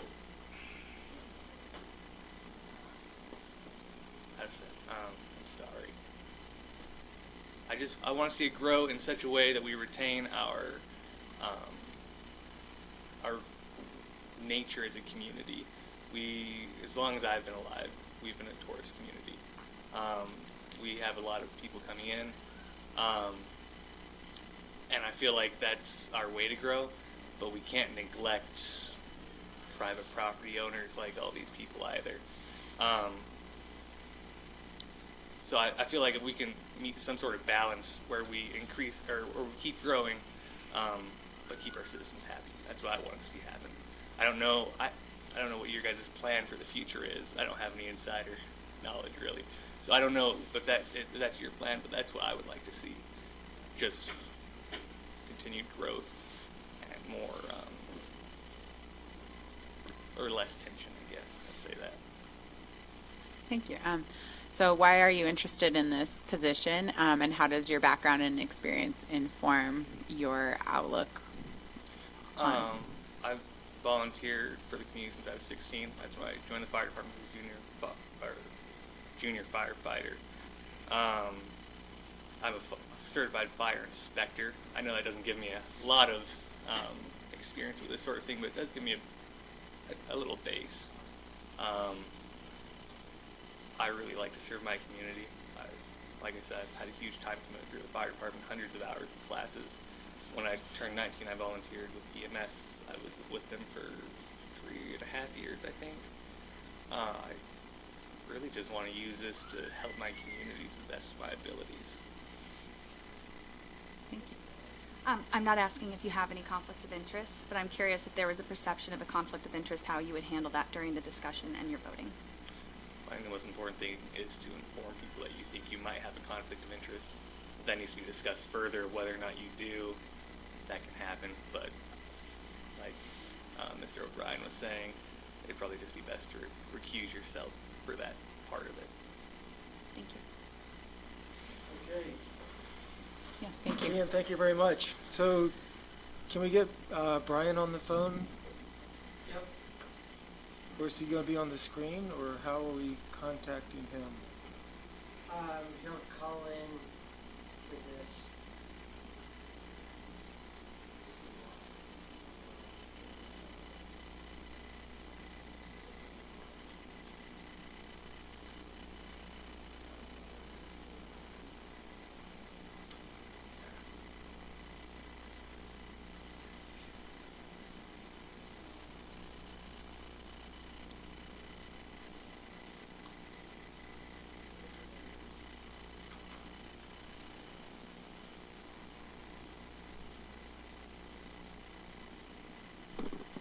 Brian, so if you want to call into that number that I texted you, and then your participant ID number will be 27, so I'll be able to hear you.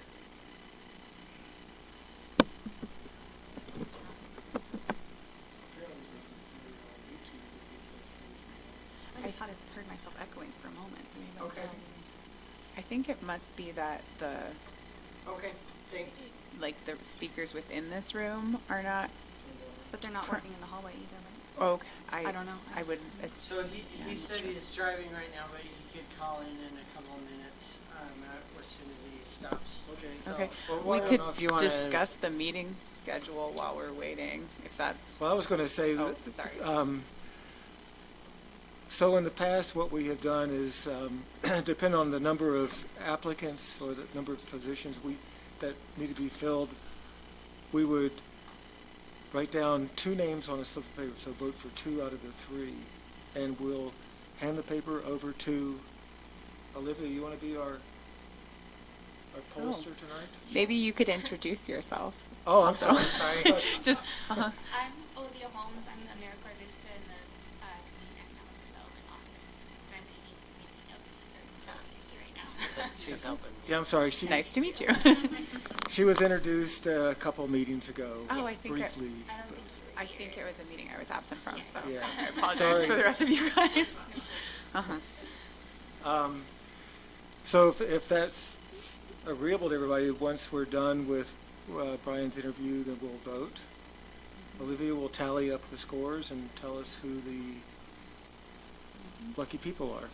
Do you have yellow Post-its by you? I do. We could all use yellow Post-its just to keep it. Good. Okay. So we'll use a yellow post-it.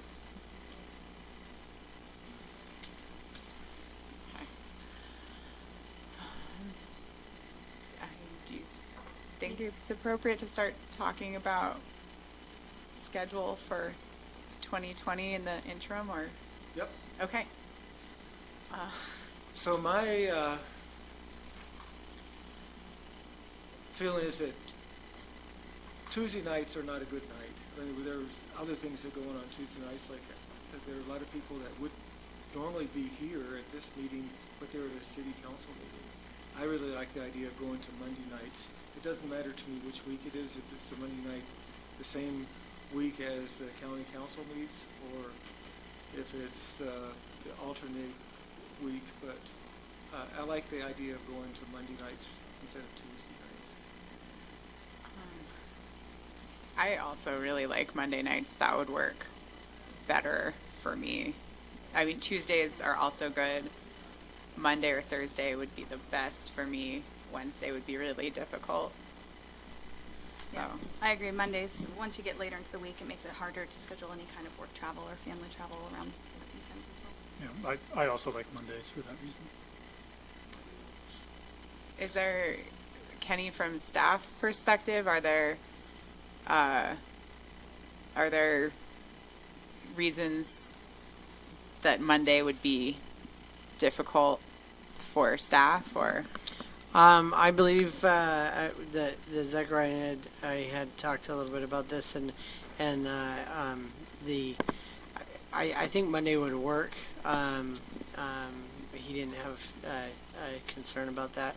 When he calls in, we might be able to discuss it more, and he could correct me if I'm wrong, but I believe that was fine. So, So, what night are fire meetings? Wednesdays. Okay. Just in case. Yes, good ask. Good Just in question. case. So it seems like there's agreement that we would want to move our meetings to Monday. Just which week? That, to me, makes no difference. I'm sorry. I was just gonna say for that, I think, whatever, I would be interested if staff had an opinion on whether whether it would be easier to have it the same weeks as the county council meetings or opposite weeks, because I know, and Jalen also, that in discussion before,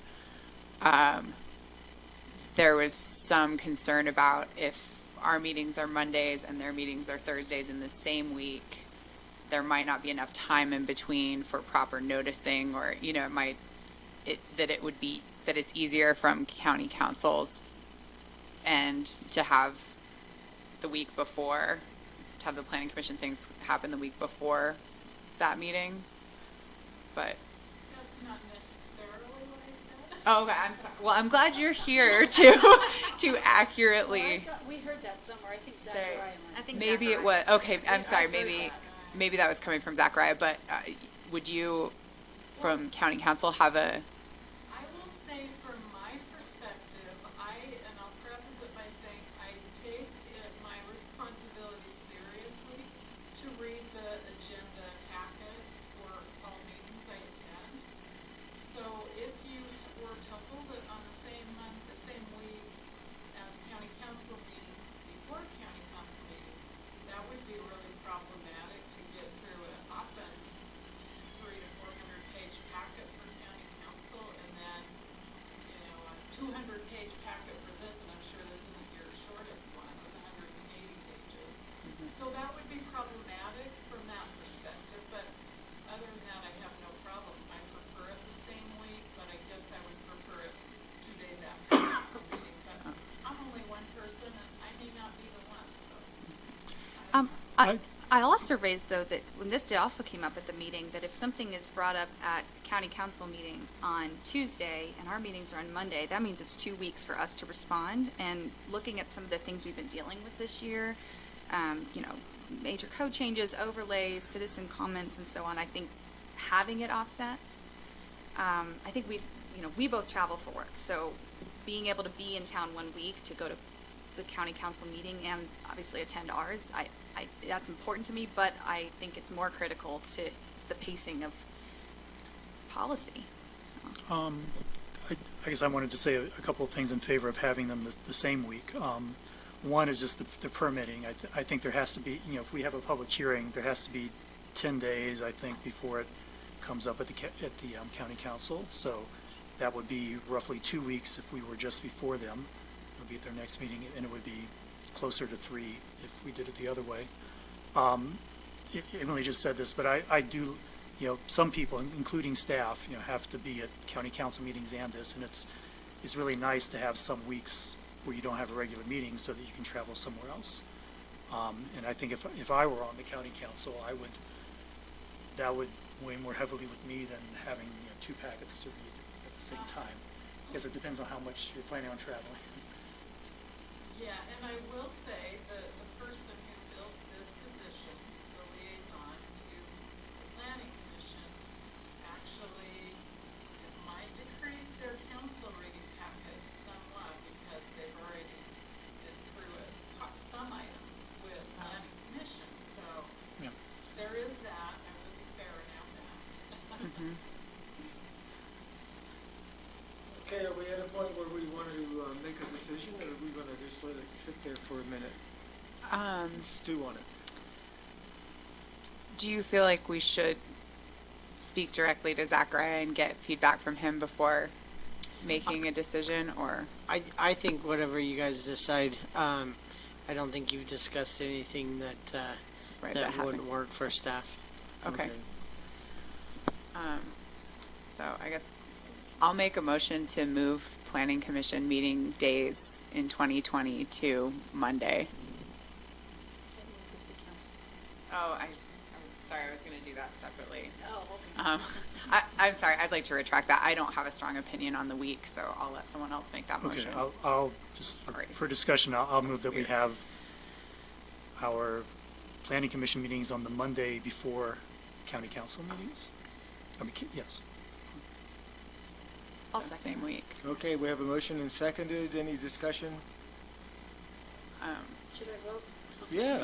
Yeah, I mean, nothing beyond what we've already This may be discussed. Bob's Come to our last, meetings. We'll come to this the- may be Bob's last meeting too, and he's still voting. Yeah, I think, I vote to the end. yeah.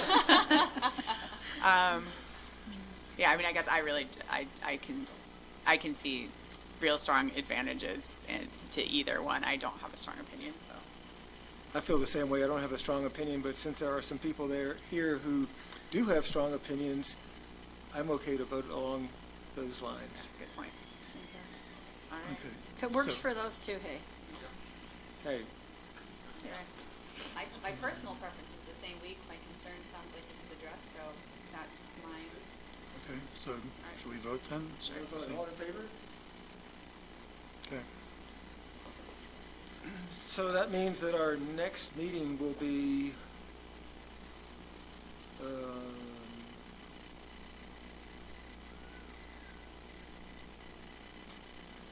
January 6th, is that right? The first Monday of January, the first week? So now they're the first and third meetings. Though- or though first we and have to third be weeks. careful. It's not exactly the first and third Mondays, because if the Tuesday is the first day of the month, then we would be like the last. It'll be the first Monday of the month. First, No, the first Monday before the first Tuesday of the month. Oh, because county council sets this. Right. Uh-huh. Yeah, and my motion was, I said the same week as, I didn't say first Yeah, and third. that's a really good point. So same weeks as, yes. so have we misinterpreted what the motion was all about? No, I don't think so. No. I think the dates just might be a little. And it wouldn't change it for January, but it is not necessarily always the Once or twice first a and year, third. it'll- Yeah, It'll be the last Monday of the month. But it does solve the traffic problem. right. I'm looking for a Tuesday, it won't happen until September. All right, well, Oh, wow. 9 we'll months remind away. ourselves then. Which will be. 9 we'll meet months. on September 1st, and we'll meet on September 2nd. Does that throw the whole thing off? How does that, do Or we would need to we- do the last Friday? Oh, yeah, it Is would that- be October 31st, and then we can, or sorry, that's not the month You that can comes before vote. September. The Monday before the first August 31st. Tuesday of the month. Sorry. You can vote Yeah. to change it or We'll amend it or revisit this in whatever. August, I As think. long as we have a Or calendar. July, yeah. It's Oh, no, right, Monday we need to before set the whole first and calendar. third Tuesday of the month. So, yeah. And just to be clear, the motion was the Right, the Monday same before the weeks. county council meeting. Perfect. So some weeks that may be the first Monday of the month, and some weeks it may be the second. Or, no, some No. weeks it might be. No. The Last the Monday 30 or of the the month, prior 31st. month. So- Last Monday of the Yeah. prior month. So Yeah. most of the time, it'll be first and third Mondays, but sometimes it'll be the second and fifth Mondays. So we'll have 3 meetings in August. Yeah, Or maybe the right. second. We'd have three 1, 2, meetings 3. in August, but then only one in September, Right. and still spaced out 2 weeks apart. That makes sense. Thanks for pointing that out, though, Kevin. We'll still have 2 in September. Mm-hmm. 7. You got that captured, Kenny? I think just saying the Monday before the county council meeting is probably the easiest way to say that. So it's the Monday before the county council. Yeah. The Monday the- before the first Tuesday and third Tuesday of each month. Yeah. Is Martin Luther King on the county holidays? I can interfere with that is a county holiday. The That's a good point. January meeting. We already lose Christmas. No matter how we do it on Mondays, those are going to be federal Right. holidays some of the time. But I thought we decided that by moving to the first and third week versus the second and the fourth, we'd save the week of Thanksgiving, so we'd have 2 meetings still in November and 2 weekends in December, so we missed So one in January. it might, Yeah, good right. point, yes. It might potentially be moving those around. And we could also on those, we can always schedule, like we looked at for scheduling a meeting the week of Thanksgiving, there's always the opportunity to schedule a Move it up or move it back. to schedule an extra meeting or to move it a week because of a holiday. So if the agendas are big, that's something that we could definitely look into. Okay, Since we're talking about scheduling, I have two comments related to our bylaws, and I don't know if it makes sense to address it now or at the end of the meeting in future That's our consideration. third candidate. Or is that something we should wait until the next commission sits? you know what the topic is, so you choose. Well, I'm just asking if you want to go into that or go into the next thing. All right, I think we've got a pretty full agenda tonight, so if we can hold off on that, if you can do that. Sounds good. That'd be good. Are we ready, Kenny? No. Okay, so there's another topic that we could talk about real quick. Oh, the noticing. It has been suggested by both the proponent of Nuevo PUD, Rancho PUD, and some of the landowners, that if we wanted to make an official field trip, that we go look at this property, get a better understanding as to what the issues are. Is there interest in scheduling something like that? As long as we don't have a quorum, anybody can go up there anytime.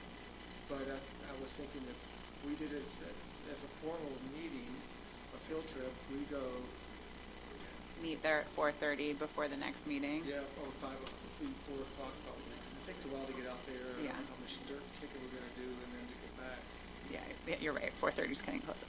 I would be interested in that. I did go out and view the property myself, but I had a hard time. Yeah, I had a bit of, I don't feel confident that I was fully orienting myself appropriately to what the map is. So I think in this instance, I mean, I always go look at the properties, but usually it's a little more clear what I'm looking at. So personally, I would really like to do that. Recommendation here. Sherry's is down below, which you can't do. Not with your, Oh, on crutches. on crutches. I mean, I'm telling you guys, I'll be on my bike, but okay. These Okay, so, but I would recommend getting a view from below, because I went and looked up on top, and I do agree that it's kind of a bluff, like, well, we'll donate this. Well, you're donating what? You can't even get through it, and, you know what I mean? And I really find it hard to believe. I looked at the aerial that their property actually abuts the flowing creek. They might abut the wash, but I'm not so certain that they abut the flowing creek to where their runoff would be from what I saw below. Yeah, that's why I'm just saying. I'm saying that I think it's really probably important to be at the bottom and look up as much as it is being up here looking down, because you can't see through it. And I trust other people's observations. If I can't get someplace because I'm still on crutches and they tell me this is the way it looks. Take your waders. Speak into the mic, we still need to speak. Thank you, Emily. So our next, we would schedule a field trip to, we'll probably meet here at 4 o'clock and somehow carpool out to Nuevo Court. And hopefully there'll be some representatives from the public there who can, the neighborhood that can show us what they think their issues are, and somebody representing landowners that would be potentially affected by the project. And the developer hopefully would be there. I mean, I just wonder if it's a little bit premature. I mean, apparently the proponent and the neighbors were having a long conversation out in the hall. You know, he mentioned various other possibilities, you know, given what he heard from us today, he might come back with different proposals that would leave us, less leeway for making any decisions. So, I guess I'd be in favor of us, avoiding a quorum and just, working with Sherry or whoever to go visit it, at our leisure rather than an organized field trip. At least I wanted to throw that possibility out there, which I think might be simpler for us. I feel like the advantage of working with Sherry is that she's clearly, shown that she's interested in taking people on a tour. But I think if we did a field trip and the developer or someone who's representing the property owners could be there, I think that would be really valuable. So Maybe think of like a tentative field trip, and if the property owners fully change what they're proposing to where there's really nothing for the planning commission to have any legislative leeway with, then we could cancel it, Okay. you know, the week I like before. that. We'll pencil it in, 4 o'clock meeting on January the 6th. I still hold some concern that the county engineer's concerns, like, I'm not sure I totally understand the resolution that was provided by the applicant, and I don't know if it would be appropriate to see if the engineer would be willing to accompany us and available, not that we should schedule around that, but if they were, that just seems. Do I? Well, Brian, can you hear us? I think I talked to the engineer Okay. today We'll start you in just a minute. Sorry to take. because I was confused at the number of letters that he wrote. And Okay. he said basically the same thing that the proponent said tonight, which is, I am not a geotechnical engineer. If they write down something, you know, they're the specialists. If they write down something, I just say, follow their lead. So I'm not sure that having the county engineer there would be as important as having somebody else. But I'm not thinking of getting into the weeds of, you know, some table in a geotechnical report as much as I want to get a total picture of what's going on and listen to people and say, these are my concerns, and, you know, maybe things will get worked Show out. me. Show me what you're talking about. Yeah. It's easy, sure, visual. I just want to understand Sure. what their positions are. I don't need to be tutored in geotechnical engineering. Cool. That's my personal opinion. Okay, so the proposal is pencil it in on the 6th. Yep. Yeah. Okay. Should we move on to? I think. Okay. Okay. Ryan, how you doing? You'll have to really speak up now because he's on there. So. Well, what we do in the Or we form of can- government is we pass him around. Okay. Oh, that works. I'll do that as best I can, but I'm gonna keep it. But can he hear what's going into the mics? Can you hear us? Like you hear tapping on the mic right now? Okay, All right, so we're gonna just pass- pass him. Start with Emily, and then we'll just go around. Okay. We can just ask We'll go the ahead and questions start, and, in a different order. Claire started first, or Emily can start first. So Brian, As far as it goes. Brian, can you hear me okay? That's all the four guys. All right, so we're going to ask you, there's one planning commissioner who's not here tonight, so the rest of us are going to ask you a question or two. Be the same questions essentially that we've asked the other candidates. And you've been through this before with us. Okay, we'll try to make we're going to try, okay. So Brian, my question is probably very similar to the last time that you applied for the planning commission, which is there is an inherent tension sometimes between public and private property rights, and it's important to recognize that that tension exists. So when there becomes a conflict between the public's right, the public as a whole's right, and the individual property owner, what goes through your mind? How do you kind of sort out a position to take in those situations? Well, I mean, there's a greater good for the community also, but I'm a pro property rights for the individual also, because we need to protect, as one of our rights guaranteed by the Constitution is right to property. And so there needs to be a balance, but, you know, sometimes, you know, the intimate domain and everything takes precedence over personal property rights, but still I would probably be more pro individual for the little guy. You know. Hi, Brian. This is Emily Campbell. I have two questions. I'm going to ask you them very quickly together. My first question is, what do you think are the biggest challenges and opportunities related to development in Marion County? Well, the biggest, challenge right now is using all the planning and zoning rules and regulations, you know. And right now, like you said, affordable houses are the biggest issue what we have. But I know there's over 1,000 units somewhere in that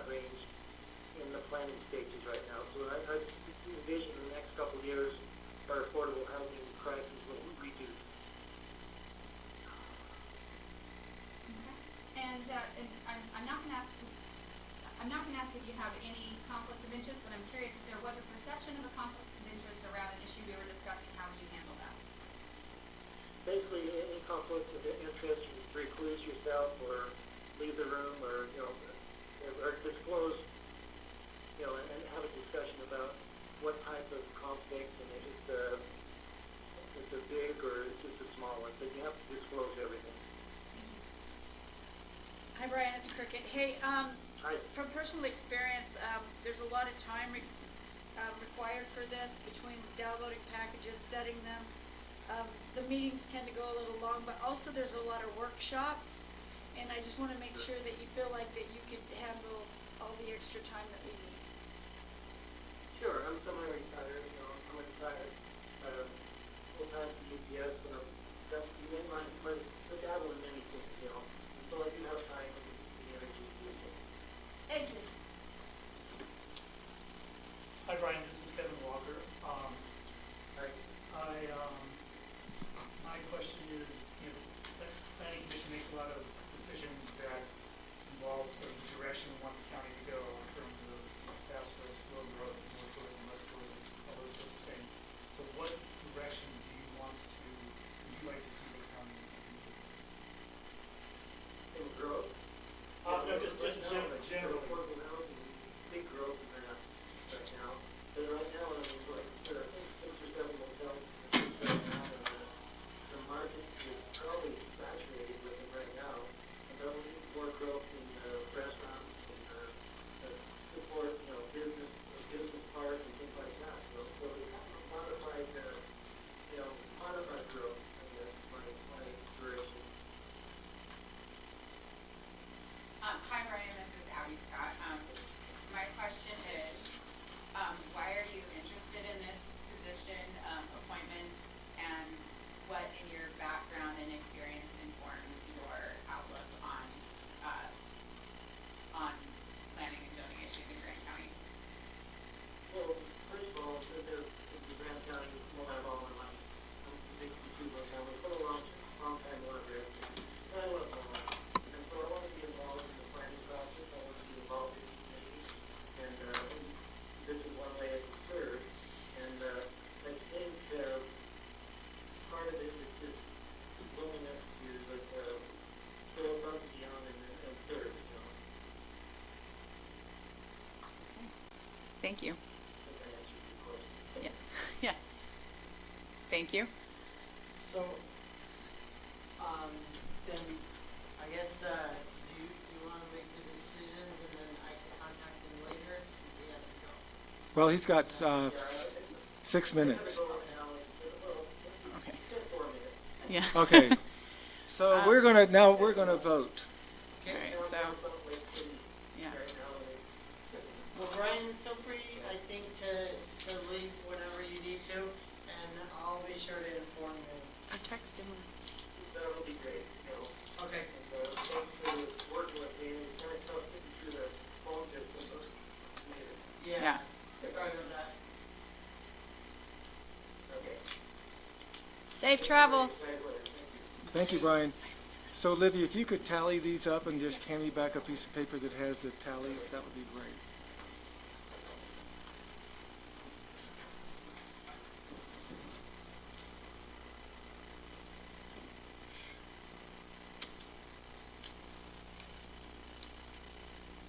Do you have memories of this, Bob? What's that? Do you have memories of having to move around to get comfortable? Well, the first time I didn't have to move around. And there were 7 applicants. I told Kim to just try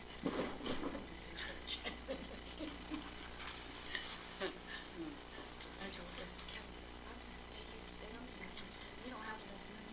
I said, there's she ends up on, that's Carla.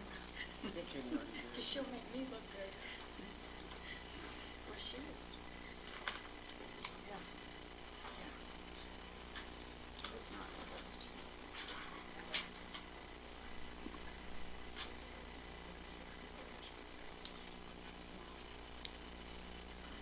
I think he's waiting for the call.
So I think we probably need to revote because we only have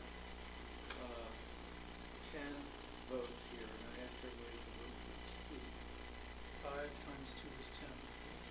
Oh, yeah, Bob didn't vote because he can't. Oh, Bob didn't vote. He recused himself. It's a conflict of interest. Yeah. Okay, then we're going to have a second vote between Ian and Brian. So let's do it one more time. So what were the results of this? I mean, was it 4-3-3 or something? Yeah. For those of you mathematically minded. So it's like a Vote for one runoff person. vote now. We're voting between, so. Or we could just, I mean, it's not our final decision. We could just tell the county council that it was. Okay. Okay. Why? Last time we made one and you didn't go with it. Well, you got a better chance if you make a decision. Uh-huh.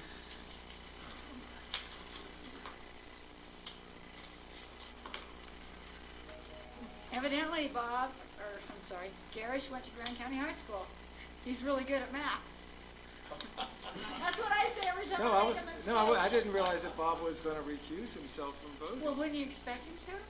Not necessarily. Yes, you would. Just vote for himself.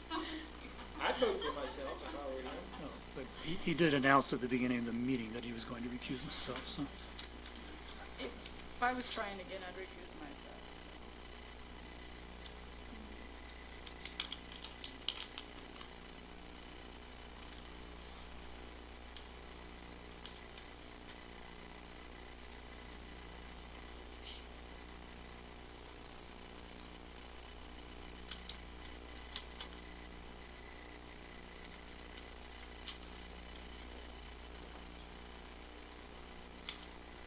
Okay, so we have 2 people to recommend to the county council to be on the planning commission, Brian Wilson and Bob O'Brien.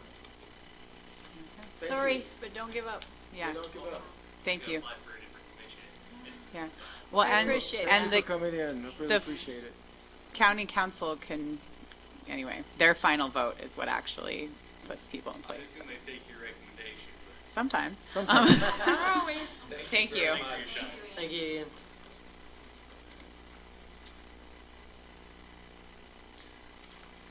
Okay, we have a public hearing coming up. It is proposed changes to section 9.1, the notice and requirements. Those of you who were here last meeting, we did go over a draft of some changes to section 9.1. So without any further introduction, I'll just say we'll open up a public hearing. And since I'm the chair and I'm the one who proposed this, the only thing I would say that maybe we want to change is the distance from properties that people would need to be noticed of. There was some discussion last time about there's some neighborhoods where 250 feet is probably an adequate distance without getting into the weeds of saying, well, in this area we'll have a distance, in this area we'll have a distance. Now I'm thinking that maybe 500 feet across the board might be better.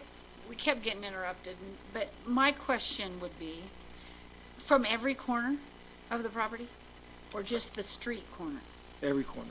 Okay, From the edge of the then I parcel. feel better, because like I was saying, like somebody who has a long piece of property that say abuts, this drive and that drive, the people back here aren't gonna know what's happening here. So I just wanna make sure that's clear, that it says that. Then it probably doesn't matter that it's only 250 if you're doing every corner. Does that make sense? I'm just throwing that out there. I can comment either as a member of the public or a single council member. So, but if you do comment, you should come up here. I'm just saying what I should do. Yeah. Well, we'd appreciate it. Yeah. We don't either. Whichever way you want to comment, or one one of of each. Yeah. One of each would be good. If you're going to speak as a private individual, we'll open it up to the public here in a minute. This is a public hearing. Okay. If you want to join in. How about do it as a why I commissioner? asked first. Uh-huh. Well, I Since can you're do there. it as a county council. That's good. Member. That's Just good. one. I don't speak for everyone. But I did do some walking of my property today, and then I actually pulled out the plat to see how big it is. And I have an acre. My property is 165 by 225. So the short end is 165, the end that's on the street. So given that, if we kept it at 250 feet from the property boundaries, my neighbor on, my neighbor that is just south of me would only have to inform me and my neighbor on the north. They wouldn't have to inform anybody else. I mean, that's one way. And so if you do it even at 500 feet, there's only three neighbors that would have to be notified. So I'm not a math person, Kevin, but to me, it's a cost of doing business. So if you have to send out more letters because you live in a more dense area, fine. But for these rural areas, and Grant County has a lot of those, I would say 1,000 feet's even more reasonable, especially if if the long part of my property were on the street and then my neighbors on each side. It seems kind of crazy to only have to inform a few people. The other thing is, in that language, I would, like Cricket mentioned, make it clear that it's from the property boundaries, each property boundary, and not just from the property, because you'll get that question, I guarantee it. So I don't have a strong preference about these different buffers. I think this is something that goes beyond what we usually do, so we don't have to get it perfectly. I'm okay with 500 feet. I'm okay with 250. I'm okay with 1,000. But one thing we might want to do, because I think the danger if we use one of the larger buffers is that if it's in Grandview or something like that, that could be quite a few people. So we could either set we could say everybody within 500 feet or the 30 closest neighbors, whichever is smaller or something like that. Or we could just be on the alert, and if we come into a case where it sounds like it's an unreasonable number of letters, we could just reconsider it at that time when that happens. Well, I don't know that we would ever see it because this will be handled by staff. Well, I was including staff. But, Kenny? I'd like to get it nailed down, and I don't like your idea of, in a really dense area, the 500 feet or the 30 closest neighbors. I think that solves our problem. So the two adjustments that have been proposed are just clarifying that instead of saying within blank feet of all directions on the property that is subject to the land use application, just change it to say of the property boundary lines. Is that the appropriate terminology to capture that, or from edge of property boundaries? Yeah, I'd just say within 500 feet of any boundary of the property, I think. That makes it clear. That'd be better, Amy. I don't know if you were around, Abby, when we were looking at the distance from existing B&Bs and Oh, we yes. had all those Uh-huh. polygons. That's what I was imagining too. Those Just polygons were, sorry. Those polygons were. It's okay, it's you. designed, Anybody else, your draw. right, based on the property edges. property edges. So, right, and that's what I was imagining with this is not that you take some point on the property, but draw a buffer around the boundaries and include everything within that. So I think within 500 feet or 30 closest neighbors within 500 feet of any property boundary or 30 closest neighbors. Whichever is greater or something like that. Whichever is smaller. Whichever Yeah. is smaller. Clarifies that the 30 doesn't apply to any property boundary. So it's your 30 closest neighbors from, There's a little imprecision in that. I would just leave it up to staff to figure it out. I'm comfortable with that. Okay, I think, with, Any other suggestions? so, And I guess I just threw that number 30 was just off the top of my head. I think seems I like think a after good number, really. looking 30 envelopes, you're about done. So I think that's Well, yeah, and that would, Buy the pill and stick. that would really capture, I think, a good range of the people who'd be most affected. do we want to consider 1,000 feet with the 30 closest neighbors? Like, does it, given Jalen's comments about the larger. I don't know. I think 500 feet. I mean, I guess I don't have huge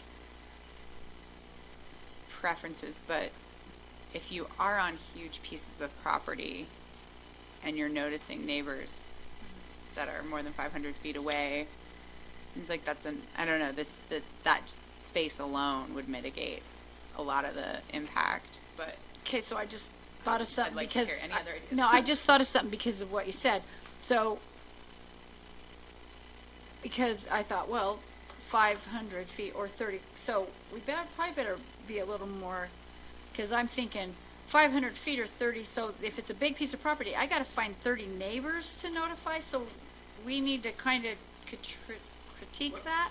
So, you see what I'm saying? Because I was thinking. Whichever one is smaller. Okay. So within 500 Okay. feet, if you have 6 neighbors, you don't have to find 24 Okay, more. okay. All of a sudden, I thought, well, you'd have to notify 30 people, and how far away Yeah. would they be? So that's why my brain went a different way, and that's why. important. Okay, cool. Yeah. Okay, cool. I think it would be more for places that are in a really dense area, so that you wouldn't have Yes. to notice. Well, I just wanted to make sure how we word that so that it's clear. Yeah. Maybe Jalen Hawks, private citizen. Oh, yes. Maybe, or do I have to be a council member because you haven't called for public yet? I'm sorry. Let's open the public hearing. I kind of like that. I mean, I'm wondering if you could even remove the 500 feet if you found 30 neighbors. I mean, up in my neighborhood, I live on Plateau Drive, and so I've got my immediate neighbors, you know, right next to me. There's probably five homes in that neighborhood right there. But if I wanted to find 30 neighbors, I just have to go down to Plateau Circle, and there's all that development down there, and soon there will be a Arroyo Crossing, so. Anyway, that's all I'm going to say about this one. Thank you. Thanks. And if we've learned anything from tonight's meeting, it's the neighbors talk. Yeah. But, yeah. Private citizen, come on up. Yeah. Reed Pendleton. Just to reflect on what Jalen just said. What about the properties that, like, I'm looking at a property up on the Highway 313 191 corridor.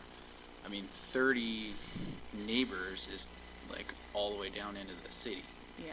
So if you just limited it to 30 neighbors, I mean, Yeah. how does that work? Because they're not really your neighbors when they're that Yeah, far away. I think. All property owners within 1,000 feet of your property or 30 closest neighbors, whichever is less. Right, I was Yeah. just reflecting on her comments of eliminating the 1,000 feet, because that would. Yeah, that would. So I yeah. think the It could or potentially- works. Yeah. Yeah. 1,000 feet Yeah. or 30. Uh-huh. Yeah, because that was her, she said maybe we just eliminate, just do 30 neighbors. But no, that would be too much for people. Look at Colin Fryer, It what just he's wouldn't doing. make sense. Where's he Yeah. gonna find 30 neighbors in Okay, so Castle I'm Valley? gonna make a motion. Yeah. And do people want me to make it with 500 or 1,000? Show of hand. I think 500 is. Or, Who likes 1,000? sorry, what were you raising your hand for? 1,000. I think 1,000. A straw vote? I Yeah, guess, straw you vote. know, 1,000, I'm on board with 1,000 because if that. Because you or can do the 30. Or Yeah. 30 closest, closest yeah, neighbors. would eliminate a huge burden on any one developer, so, okay. So it's 1,000. Consensus, yeah, 1,000. Okay, so I move that we change that, that section of the code. I don't have it in front of me, I'm sorry, but the people who have to be notified are everyone within 1,000 feet or the 30 closest neighbors, whichever is a smaller number. 1,000 feet, as measured from all property boundaries.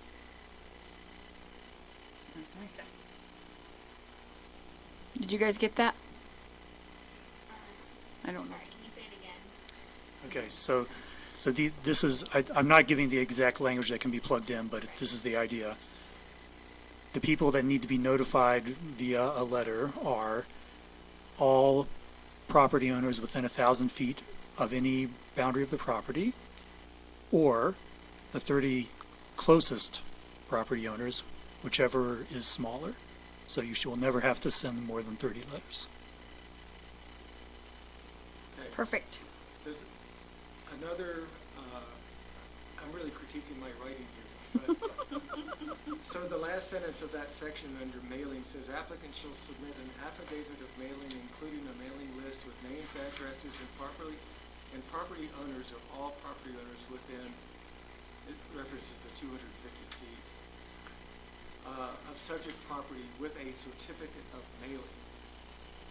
So I'm wondering if a certificate of mailing would be sufficient, or an affidavit would be sufficient, but why would, I don't know why I thought of having an affidavit and a certificate. Well, I don't know.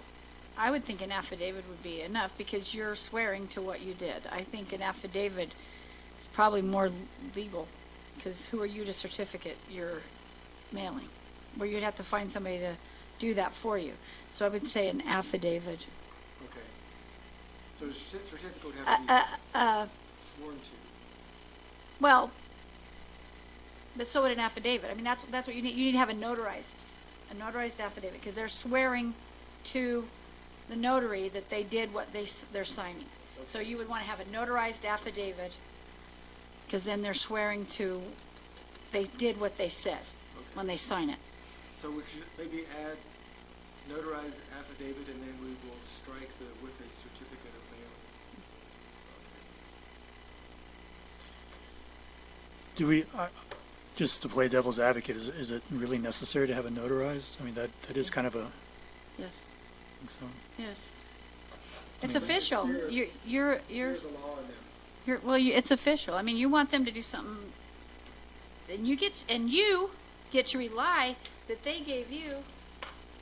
Okay, but the having it notarized They can doesn't. do it for free at the sheriff's office. Okay, but yeah, but what the notary public is supposed to do is make sure it really is you who signed it. That's it.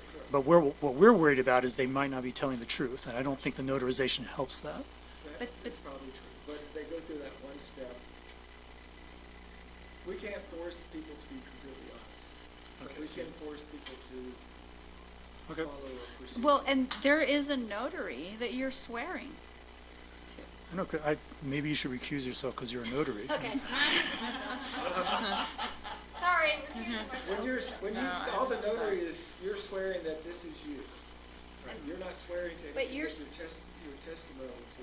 Depending on what it says in the notary line, it could say that you're swearing that what you're signing, like when you sign a warranty deed, this is me and this is what I did.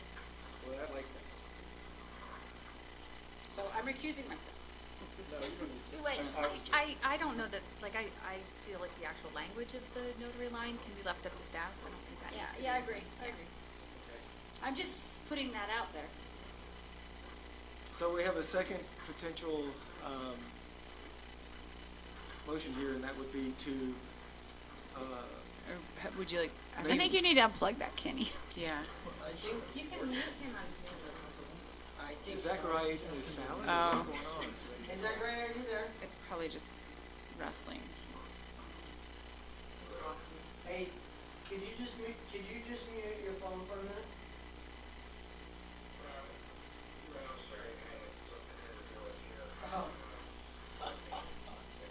Sounds like he's walking around in snow.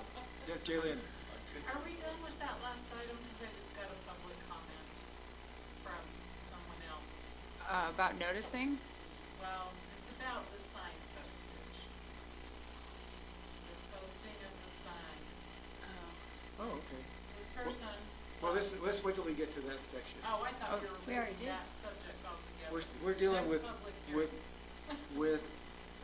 So it's not specific to the sign about, is it about the sign about the Nuevo property or is it about signs in general? Oh, the sign that developers need to post on the property regarding the property. Okay. That's the next section of this notice of what we're reading, so let's hold off on that.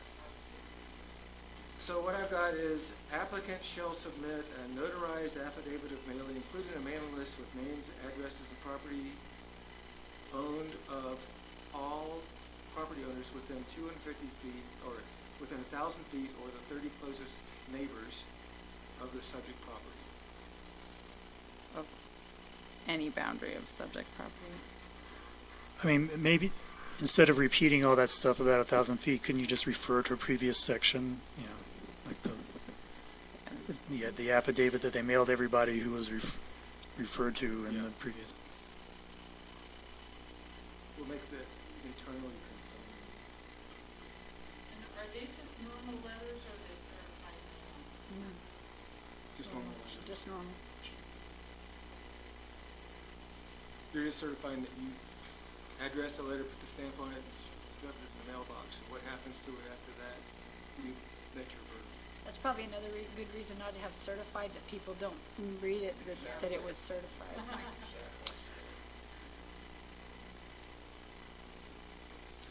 Could you just read back the full section that we've just, I mean, I realize we haven't voted on motions, but. Okay. The whole section 2? In addition to the. In addition to the above publication requirements, applicants shall mail notice of the public hearing not less than 10 days prior to the hearing to the recorded owner of each property within the 1,000 feet, 30 closest neighbors, blah, blah, blah. In all directions of the property that is the subject of the land use application. Applicant shall submit a notarized affidavit of mailing, including a mailing list with names, addresses, and property owned of all property owners within the 3,000 feet of subject property. Okay, thank you. Does that sound good? I make a motion that we adopt that language. I second it. Oh, Bob did.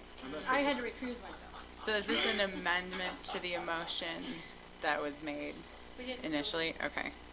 So now voting on the amendment to change that language, okay. So who was the first,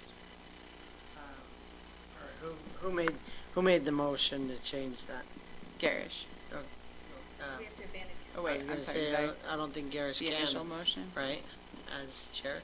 Kevin made a motion that we adopt the language as far as the distance of 1,000 feet based off, measured from all lines of the property or the 30 closest neighbors. So let's interpret So we what have Garish it, said and I as, second it, but we as an haven't approach amendment to my motion. So now we can vote on Okay. Garish's amendment. But I can't make the motion. Well, I don't think that's true. I think you can if you want. You're the chair, you get to decide. All right, we won't set precedent, we'll stick with my motion. Let's get on with this. Okay. Okay, so we vote on the Garish's language, and then we vote on the main. So So, all in call. favor of the language that I suggested? That's everyone. And then we vote again on the, because that was just an amendment on how we'd have to vote a second time. So now we'll vote on the Main motion. original amendment, original motion, which was Kevin's. As amended. As amended. Okay, we got this taken care of. There's no opposition. Okay, Jaylen, you're on the spot now. The applicant shall post and maintain a sign provided by the county noticing the public hearing in a prominent and visible place within 5 feet of each property line with street frontage on the land proposed for a rezoning, subdivision amendments, or conditional use with a notice of the hearing at least 10 days prior to the hearing. Jalen Hawks, private citizen, making this comment for someone watching on YouTube who feels that the developer, well, that staff should post the sign rather than the developer. And what does this person say is the reason for doing that? There was no reason listed. I could go get my phone and see if he's responded now. Okay.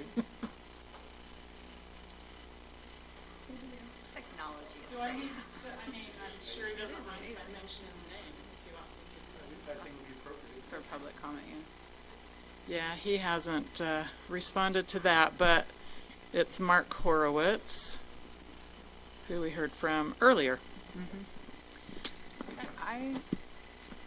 I'm reluctant to require more of staff in that way because, so tell me if I'm right, when a developer posts the signs on their property, on the street frontage boundaries, they then send a photo of that to staff, right? Correct, yeah. We request that of them. Okay. How about we require that? Well, they're required to post it, but we Like request to that they prove send it. us a picture right after they post it, and if they do it via email, it's got a timestamp, and we can say, okay, this sign was posted on such and such a date. So can we ask staff to require that as part of the application process so that we have the timestamped proof of it? You can do whatever you want. I mean, do we need to? Does that seem Kenny. so that Well, but- Fierce tonight. so I it mean, it's could already say happening. Do we need to put it in there? in staff's experience, how is this something that what percentage of the time? What percentage of the time do you get a time-stamped email with a photo of the noticing? Like, it's always, Okay. and I would say that because, like, for example, tonight, the applicant didn't, and it's their own application that's in risk, and so they want to have that assurance, and that's how we get that assurance, is Okay. that. And that, usually you can right-click on the photo and find out when it was taken anyway, if it's text or email, so you know when they took it. I feel like we put the think- onus on the property owner when it comes to mailing. I think it makes sense to maintain that. I don't want to ask more of staff, and I think we ask staff to require the timestamp photo as part of the application before it reaches public hearing. Agreed. I'll second that. Is that a motion? Do I have to make a motion So- to ask staff that? We'll just have a discussion here. Yeah. So I don't. the Trying to reason, speed it along, okay? Yeah. the reason that I said shall post and maintain a sign is because when Arroyo Crossing was being noticed, it was a really windy period of time, and I drove out past that property, and the signs were on the property, but they were bent over to the point where you couldn't see what they were. Garish, I don't disagree with your language. I meant this just specific to whether the applicant shall post or staff shall post, that's all. So, what, I understand. Okay. Let me finish. No, I just wanted to let you know this clarification. So, what I'm saying is, a timestamp photo of when they posted the property, with the right sign in the right place, right distance from the property line, and all that stuff, is good, as long as it's maintained. And we're not gonna go out and police to make sure that they are, but the onus is on them. If somebody came in and said, their sign is blown down, you can't read it, then, to me, the clock would start again when it's properly signed. And I don't want to ask staff to maintain that, sorry, Abby. Oh, I agree. I just think that what Kenny already mentioned, that it's in the developer's best interest to have the noticing and the maintaining of the sign done on time, because if there's questions, then the developer ends up having to wait longer. So it seems like that system already incentivizes the developers to make sure that the noticing is done, to make sure they've proved that the noticing is done by sending the email to the county, to make sure it's maintained so that someone can't then come and say, I drove by and all your signs were blown down and I don't think this noticing is appropriate. So I don't know that more language is necessary if that check is already in place and if staff is seeing that be, I mean, the times that has come up have mostly been times that, like today, when there's concern from the public and the applicant can't prove that they've been posted and maintained within that time limit, the applicant is the one that then has to wait longer. In this case, the applicant did eventually put a sign up, but on a power pole that was about 25 feet from the property. So, I guess sorry, I'm confused. It sounds like everybody's okay with it as written, right? So I'm just wondering what we're trying to decide, or whether we should. And I will add that Kenny's comments satisfied Mark, so that's fine. So, Then do we want to? No, Cricket has a Well, comment. I just curious about the maintain thing. Like, how do they maintain it? Go check it every day and make sure it didn't blow down? Whatever it takes.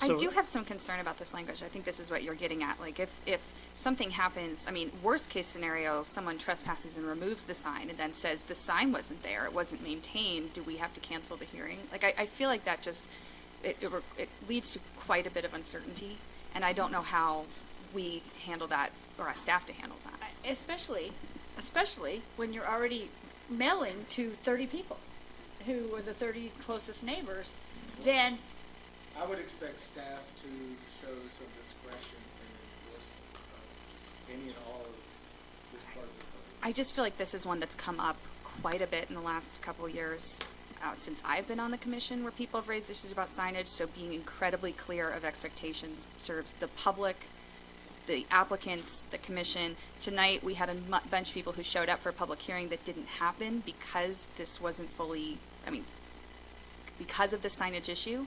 So my concern with that language is without some kind of enforcement, it's language that could be used to deter the process unfairly or unintentionally in a way that harms everyone. And it's kind of redundant because you're already gonna mail it to everybody that's within 1,000 feet. And then if the sign blows over, well, they posted it, and I get what you're saying, but I also think that it could, you're doing it twice. You're mailing it to them, and you're putting it on the corner. So, I don't understand why you're gonna make them maintain it, because somebody could go jerk it down because they don't wanna see it happen. Well, it was gone. I took a picture and it was gone. Because people will do that. That could happen. I would say that in a situation like that, we let staff decide whether it was the intent of the applicant was to install and maintain the sign or not. And we let the staff, we don't need to get into this kind of weeds. My problem is the word maintain. I'd like to make a motion that we strike and maintained from this passage. So Kevin, in answer to your question, I think, yeah, there's some. Okay, I know, I was wrong. Yeah. So, so Emily just made a motion. I wanted to say something, but we need to pause to see if there's a second. Okay. I like it as written. If we think of the case where someone puts up a sign and 15 minutes later someone yanks it down, then I think what ought to happen is, maybe staff is notified and they talk to the developer and say, hey, you need to put another sign up because there is no sign there. And so I think leaving the interpretation of this and the enforcement of it to staff is good. So I think I agree with what Garish was saying. I don't want to put staff in the position of having to determine whether the intent was good or bad, or, was it ripped down within adequate noticing time, or was it the wind? I feel like that's an unfair burden to place on them. It's unnecessary. I don't know that it really solves anything, and the risk to me is higher. And the staff can tell by looking at the picture of the sign if it's adequate, or they could say, hey, go put a better post behind it, or hang it better. Another thing that I might recommend is that this is code amendments, and I believe council still needs to vote on that, and it would also have to be run by the attorney's desk. So I think we might be getting in a little too deep to this. You guys would be making a recommendation. Council would be again voting on it after the attorney's seen it and had her 2 cents about it. So she might not like the word maintain too. I mean, yeah. Okay, so we have a motion on the table, and it's seconded, we've had some discussion. Is there more discussion? In that case, all in favor of Emily's motion? 3 opposed, 3. Not pass. Yeah, you have to have at least 4, correct? Yep. So I want to propose another small change to the next section. Okay. So there are these tables that talk about noticing requirements, and in the first table, which is in section 918A, it says zoning map amendments, and that clarifies that means both rezonings and overlays. But the next table doesn't have the similar language, so I just think where it says rezoning in the 919 table, it should say rezonings, comma, overlays, just to make it clear that changing the overlay districts is what we do. Good catch. So Make a motion. I move that we add the word Match. overlays in 919. Second. Any discussion? Okay, Kevin has made a motion to add the word overlays in that section of the public hearing requirements section, zoning map and add overlays, so it's consistent with what's in the other table. All in favor? And I wanted to say one more thing, just, and I hope it gets into the minutes to clarify. When we say overlays, we sometimes mean two different things. There's the small polygons where we've actually applied the overlay, but there's also the big eligibility districts, like the one we discussed during the HDH. And I think when this says overlays here, it's referring to both of those things. So either one of those would trigger That was this my noticing. intent. Okay, so I just wanted it in the minutes that that's what we mean by overlays. So when staff interprets this in the future. Have we voted on the language of B3A2 as it's currently in red right now? I'm confused. Next page. I'm confused about the status. I made the motion to scrap the red text, but have we voted this as is now? No, we haven't voted. I think at the end of all this, I think we need to vote on the whole thing. package. Okay, thank you. Which I think that's where we are. Great. Right after the adjustments, so. Okay, so I'll make a motion that we send this required public notices to county council with the amendments. Second.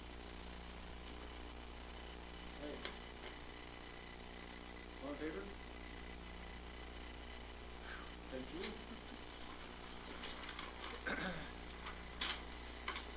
And did we agree to ask staff to require the picture in the applicant package or no? did not. That would not, okay.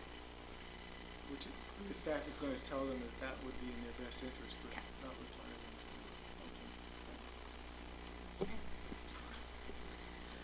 to. All right, so, we now have a public hearing to solicit written and oral comments on a proposed ordinance amending the overnight accommodations development standards. And Zachariah, are you with us?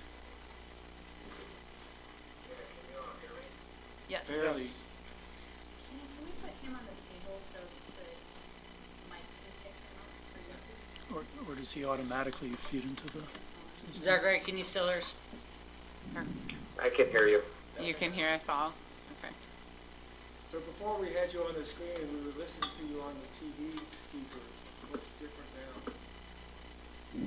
I can, I'm not in a great place to turn on my screen. I can try here, but it's dark where I'm sitting. That's good. Thank you, Zachariah. Sure.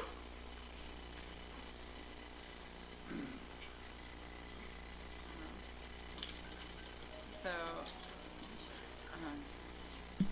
Your phone So have a are you all sound? ready for the public hearing on overnight accommodation standards? Yeah, we just started that. Okay. Well, I will keep my introduction brief. Basically, we have translated the table of proposed development standards that you all have been working on and the county council has been working on in conjunction with county staff and city staff into a draft ordinance. So we basically took the table version of the standards and translated that into actual code and integrated that into the existing sections of the existing relevant sections of 4.6 of the land use code. So that would be the design standards and use and occupancy standards. We also combined the use-specific standards that were in section 3.2.3 into section 4.6 of the code.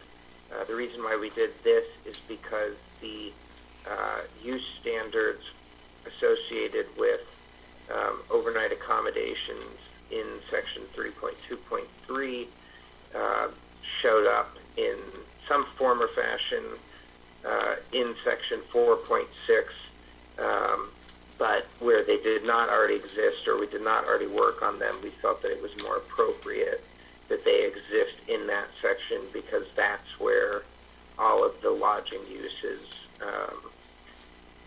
are now specified and spelled out procedurally. And so there is a reference in 3.2.3 that's proposed in the red line version of this ordinance that would just direct somebody to the use or to the design standards and the use and occupancy standards in 4.6. So that reference is not entirely lost, but it seemed more appropriate to move those existing use-specific standards into section 4.6 and, where appropriate, consolidate them with the draft standards that the Planning Commission and County Council had been working on. So you'll see in your packet, in the agenda summary, a brief background of how we got to this point. In July of this year, Ordinance 595 enacted changes to the use table that modified the use rights associated with overnight accommodations. Immediately following that, the County Council adopted Resolution 3180 that in effect served as a pending ordinance resolution notifying owners and developers within the overnight accommodations overlay that the County Council would be reviewing and considering changes to the administrative development standards in those overlay districts within 180 days. So that 180-day period ends on January 14th, 2020. So tonight you are holding a public hearing to make a recommendation to the County Council on the draft ordinance. There is a public hearing scheduled for the County Council a week from today on December 17th with a vote tentatively scheduled for January 7th, 2020. The reason why we have scheduled these public hearings as such is in order to meet that 180-day deadline. So while it isn't customary to schedule County Council public hearing just a week after the Planning Commission public hearing, we don't have any other options without scheduling any special meetings in order to meet that 180-day deadline. We haven't violated any, statutes or, procedural issues, but wanted to give you that context. And for anybody listening on YouTube, that is the explanation for stacking the Planning Commission and County Council public hearings. So in your packet, you've also got the ordinance in two forms. One is a red line version and one is a clean version. You will see that even in the clean version there are, several comments, that are prompting you as the Planning Commission to opine on and make a recommendation on to the County Council. I think that even if you don't make a recommendation on some of those, highlighted or commented sections, you can still forward the draft ordinance to the County Council, and the County Council can address those items. So those are just staff notes, both to you and to the County Council for the record, and because I think that they are outstanding issues that should be addressed. You also have, separate to the draft ordinances, staff has provided a red line version of proposed changes to the purpose section of 4.6. Those red line changes have been provided by Planning Commissioners Garish Willis and Kevin Walker, and would in effect provide to the County Council guidance as to when they should apply the overlay districts to a given parcel or parcels. Now, that's not something that we have talked about extensively. We have talked about it indirectly and at various points throughout the conversation, so I don't want to suggest where the County Council is at on those particular amendments, and I asked Commissioners Willis and Walker to provide that separate from the ordinance because we had not presented it within the table of draft development standards in any prior packet. Similarly, I went ahead and also included the commercial uses identified in the use table, highlighting the uses by zone districts that I thought warranted some consideration either today or at a future Planning Commission for reintegration into the use table as permitted or conditionally permitted uses.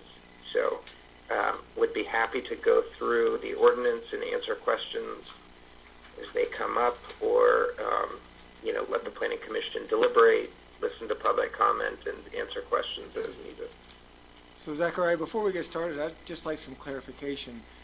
Reading through your notes, it seems like there was at least one county commissioner who didn't want to identify parcels that would be eligible to have the overlay applied to them in a map form, in that we would just open up all zones to applications, whether they're residential zones and they're B&B applications or campgrounds. So am I reading it right that the will of the council seems to be that we would not develop eligibility areas? I believe that's correct, and if Councilwoman Hawks is still in the room, she can elaborate on this, but at the December 3rd County Council meeting, I facilitated a discussion amongst the council and requested a straw poll vote to gauge their level of interest in establishing overnight accommodations overlay eligibility districts, as I would call them, similar to what we established for the high-density housing overlay. And while there was not perfect consensus, the straw poll suggests that the majority of the council wanted to, basically postpone or avoid action on that matter in favor of allowing OAO applications to be submitted for any parcel in the county. Now, Councilwoman Hawks was one, if not the lone, council member who was opposed to that approach and desired to establish eligibility districts, but she was, again, either in the minority or the only council member who expressed the desire to do that. So for now, staff has not drawn eligibility boundaries, and that is the reason why you don't have any language about that in the draft ordinance. So I just wanted to, I spoke with Evan Clapper, and he told me he sent an email to you and the rest of the council saying that, within Spanish Valley, he thought maybe eligibility districts made sense, and he was more concerned with it. Is that? That is correct. He sent an email, but I, as staff and in the context of a public deliberation, can't take that and automatically translate it into draft code language, and no other county council members opined on that issue, and frankly, it wouldn't have been the appropriate place to do it anyways, given Open Meeting Act laws. Okay, but since this was a straw poll, and we're just wondering that if we propose eligibility districts, is it, just very likely they're going to get swatted down? My impression is from the discussion, that followed that, is that those things are still on the table, and it wouldn't be a waste of our time to propose something like that, especially if it addresses specific concerns that people like Evan have. Yeah, I'm just thinking back. And I can't answer that. So that is, something for you all to decide on your own, or to have Councilwoman Hawks, provide input on that. But I don't have any additional insight to share with you at this point. Yeah, I feel like in some respects we've kind of had, not the rug pulled out, but at least kind of a shoot down of where I thought we were headed with developing these standards. I never ever imagined that the council would say we're not going to develop these maps and we don't want the planning commission to work on this, because that leaves up every parcel in the county would, as soon as this would be passed, would be eligible to become an overnight accommodation of some sort. I mean, be in my neighborhood, could be a campground right down the street, it could be a B&B next door. And I'm not sure that, to me, that just doesn't make sense that we got to this point with that being the understanding of where we were going to end up. But I'll stop preaching to you guys about it. So my understanding of the, and Jalen should jump in if I say something wrong, or Zachariah, but the hypothetical situation that came up at the council meeting was like, we got that letter from the property owner at Westwater, out in the hinterlands, and they were proposing a stargazing cabins or something like that. And I think many of the council members felt that they didn't want to rule out that kind of imaginative thing, which doesn't seem to be really causing us, the kind of problems a big hotel will cause, just because they're in Westwater and not inside one of these eligibility districts we would draw. So my understanding is that was one of the concerns that led to the straw poll result. But I think there's an easy solution, which is to say that these eligibility districts apply within Spanish Valley and other areas very close to Moab. And if you're very far from Moab, you're also, we could just draw an eligibility district around things that are far from Moab and address it that way. And so I think in the same way that Thompson Springs and Cisco were added at the last minute to the ordinance that was passed, it's like I think that this Westwater thing is kind of a red herring in some respects, and should be addressed in one fashion or another, like whether people could apply or not. I would hate for us to go out and countywide and try to develop a map that would be all encompassing of every parcel. So I don't think that's what anybody intended. I like your idea of limiting the eligibility districts at this point in time to Spanish Valley and leaving it still a question mark or open for applications for the overlay to apply for particular properties in other places. Instead of saying Spanish Valley, which seems to me fairly general, if not something we kind of generally can understand, it seems like anything north of, like you're saying, anything south of the river, city boundary, northernmost city boundary. Well, I think the areas that we've discussed a lot are, what you just said, plus the 313 area, plus out on 128. I mean, those are the areas that I think have already seen a fair amount of development, and I think beyond those places, there's little isolated, undeveloped pockets of private land. And so what I understood from the council is they don't want to say that those people, can't come and propose, their stargazing thing or whatever. South of River Road would not bar Colin, who came and spoke to us either, from his proposed development. So, would that be an acceptable? But it would not protect, but it would keep Castle Valley within. I'm just okay. asking. Well, Can I jump in here for just a moment, please? So it's nearly 10 o'clock where I'm located. I have to get up at 4 a.m. tomorrow to catch a flight back to Moab.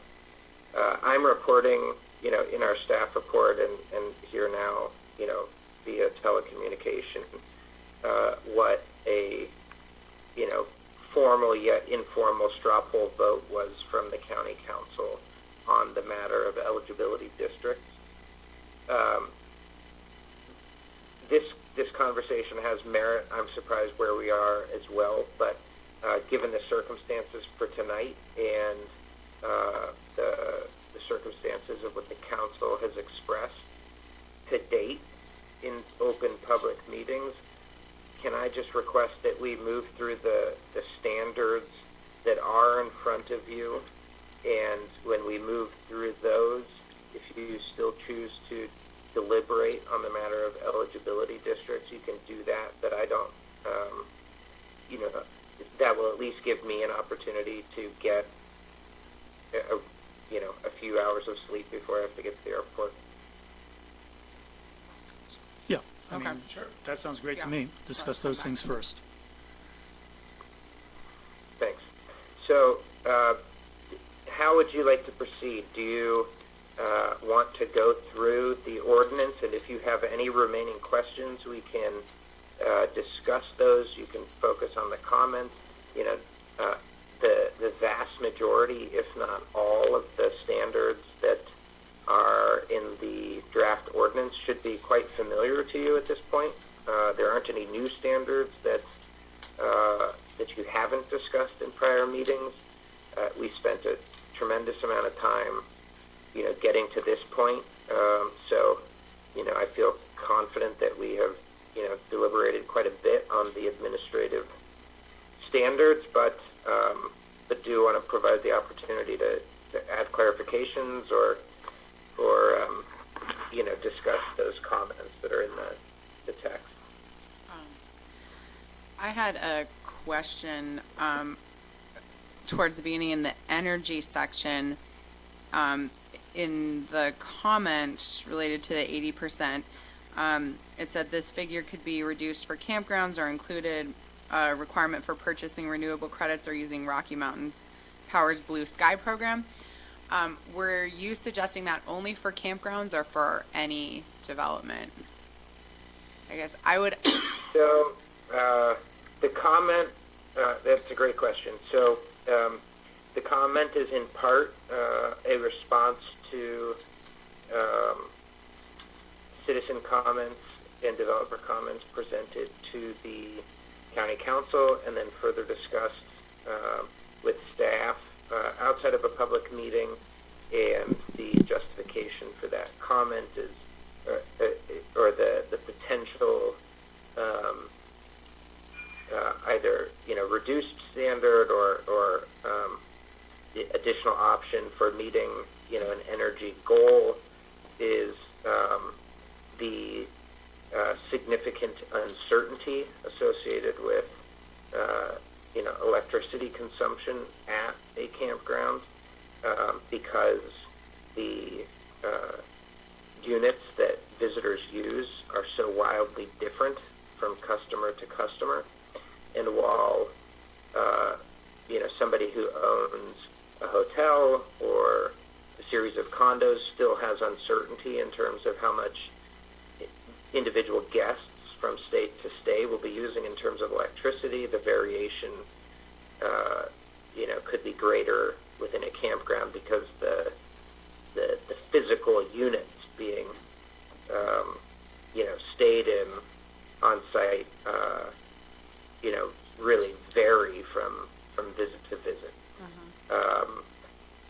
It's in there as a comment. I personally don't have enough information to say that to give you a definitive recommendation, but rather that there may be some conversation there. I mean, I think that one rule of thumb that the Planning Commission and at least a number of county council members have kind of informally stated they are using is, let's start more restrictive and then, relax the regulations as needed.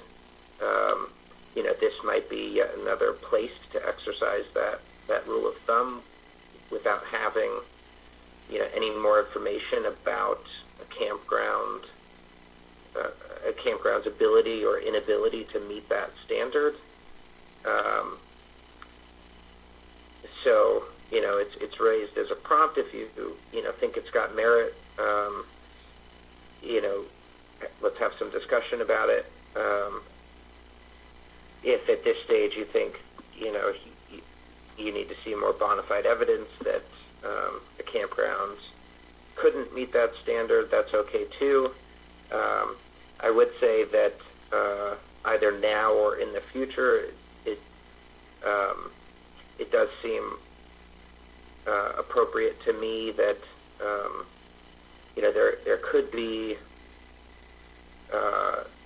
something stronger than what's in number 2, which is an encouragement to purchase their remaining energy through renewable energy credits. Perhaps that could factor into, a more prescriptive requirement. So, just a quick follow up to that. Is there a reason that all OAO developments couldn't use renewable energy credits or the Blue Sky program instead of the solar requirement, or does that? Because Part of the challenge there is ongoing monitoring. I mean, I think that it's not impossible, and that you could require, an overnight accommodations developer to, provide an energy audit conducted by a third party to the county, verifying that they, did in fact meet some minimum on-site requirement and some minimum purchase of renewable credits, but it's, just further monitoring by staff and, I think there's, there's certainly a difference between on-site renewable energy production and the, purchase of renewable energy credits, and without going down that conversation thread too far, it just kind of depends on your perspective on how important it is to produce on-site versus through renewable credits. Personally, I think that there is some room for a combination of on-site production and renewable energy credits, and there's probably a monitoring component to all of this stuff. So the large that's as much as I can give you at this stage, though, Okay. given where we're at. So just to make sure I get this, so the thinking behind requiring 80% of on-site instead of 80% on-site or renewable credits or Blue Sky is just that on-site is of better quality and easier to monitor because they're proving it when they're installing the solar panels, or? Yeah, well, I think it's all of those things. Okay, thank you. So I had sort of a structural comment related to this. That, these standards that we have in 465, that it says they apply to all OAO districts. But I think when we're drafting, we mainly had in mind hotels, and a few of these are going to. I think several of these are going to be inappropriate to campgrounds. Some are going to be inappropriate for condos. And so if we just added a single sentence, all developments have to satisfy these unless we say otherwise in the individual sections for a campground. That would just give us an easy way to say that this doesn't apply to campgrounds without having to make any edits in the rest of this section. We could just, in the campground section. Unless otherwise specified below. Right. That's a good Yeah, way to so handle it. I can add that as like the first clause in that sentence. Yeah, something like that. Okay. So, we're having a public hearing, so Reed, you'll have an opportunity to speak, but it may be kind of late. But I appreciate the letters that you've written to us. And it was really enlightening to find out how much energy your guests use. And the rest of this plan is kind of built around the idea of sustainability and using less energy, using less resources. And now I'm thinking, wow, but we're going to put all this effort into condos and hotels, but these campgrounds are going to be able to just invite these people with these giant rigs that need to have 2 or 3 air conditioners going and use all this energy. So what is the net benefit that we've created here? We've really tightened up on some sectors, but the other sector is eating up all the credit that we got. So I just wanted to throw that out, that I'm not sure that campgrounds and sustainability is really the way we ought to be moving our community. I agree that I would personally like to see less RVs, but I also don't think it's our job to dictate how people recreate, and they're going to come to town anyway. I would rather come in a place where they can park and not be on the soil, going to the bathroom in public spaces, you know, or I'd rather have a campground be a place where people can. I don't think that we can. I didn't want to get into a lot of discussion. I know. I'm just like, I don't think that's Just a saying, path but we want to go down. Instead of having a 400 amp service, you have a 50 amp service, and if people can't plug their RV into it, then they can go to Blanding or someplace instead. You know, that's all I'm saying. So Zechariah, was your suggestion that we work through the comments and the clean version? Is that one way we might? Sure. That would be fine to me. Let's do it then.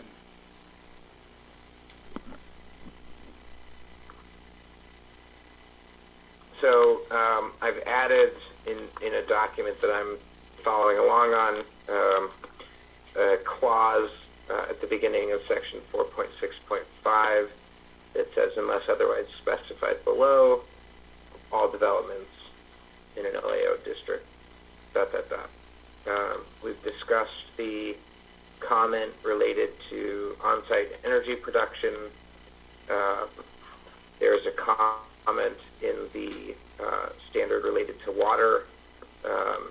This is also, frankly, based on a comment from Reed Pendleton stating that it actually could be reasonable to require gray water systems for campgrounds. Since writing this comment, I've had a conversation with the Southeastern Utah Health Inspector, and turns out that it's actually not possible to require this of campgrounds, according to state code, because the gray water in an RV campgrounds unit includes kitchen waste that actually makes it impossible to put that through a gray water system. So I think this one could be quick, and we just eliminate that comment and keep the standards as is. So unless there's additional questioning or commenting about that, I would propose moving to the next comment. Great. Okay. Good. May I ask a question? This is really awkward for me because I know I'm not a member of the Come to this. commission. But I'm just curious about the gray water. Does it add a huge expense to have new development stubbed in for gray water? Because I really like the gray water stubbing in thing. My understanding is that it, for a single-family residence, it would add $1,000 at the time of construction. I did have a conversation. So we have a sort of a gray water working group that met today. It includes city officials, county officials, both building inspectors in those groups, the health inspector, a plumber, and probably a couple others. And there is support for requiring this of new overnight accommodations. There's also some level of support for requiring it of all new single-family residences, but there are details that need to be worked out. The scale of the building, meaning the number of units, as that goes up, it adds complexity and cost to the development. But we have discussed, or we started discussing today, the potential for including some nuance, such as for a hotel, it doesn't make sense to require each room to have a gray water plumbing system attached to it, but it does probably make sense to have the laundry facility include a gray water connection. So maybe you don't require it on each unit, but you require it on the most pragmatic or practical components of a development. We didn't get to the goalpost in terms of defining exactly what those requirements should be, but that's should give you some insight into where that conversation is going. So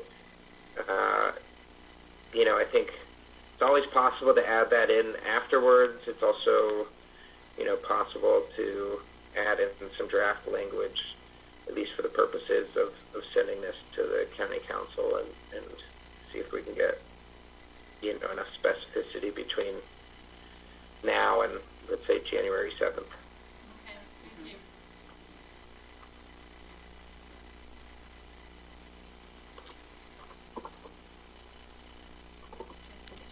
Transportation. So, is there any follow-up to that, or are we moving on? Moving on.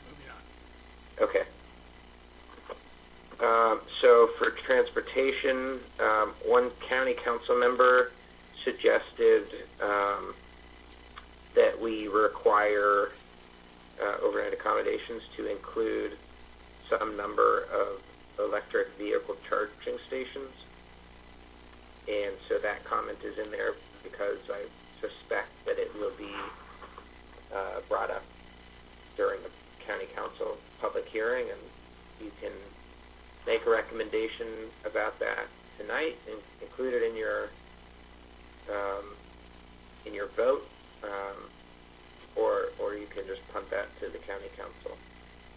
So one possibility would be like one charging station for every 40 units, or something like that. I recommend we punt this. This hasn't come up in any of our discussions.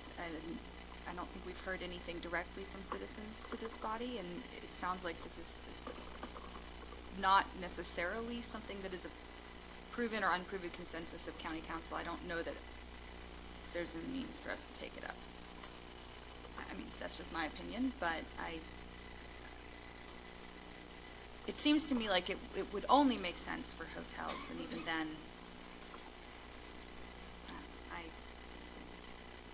I think this is starting to get very onerous, and It seems a lot less onerous than, compared to the other things we're asking. Already hotels here are putting in charging stations without anyone requiring them, so And why would we have to? Okay, I'll throw out a number. How about a charging station per 15 units? seems like too many charging stations. Yeah.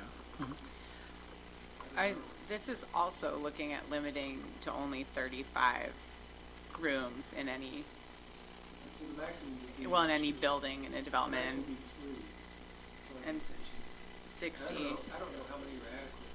I don't know how long it takes to charge a car. If one per hotel would be sufficient, or 5 per hotel would be needed. I don't have a clue. But I think throwing a number here is at least going to prompt them, the county council, to. Yeah, I think given that someone's expressed interest, just putting a placeholder in here that they can vote on, yes or no, I think makes sense. when you say units, are you thinking hotels and like condo types developments?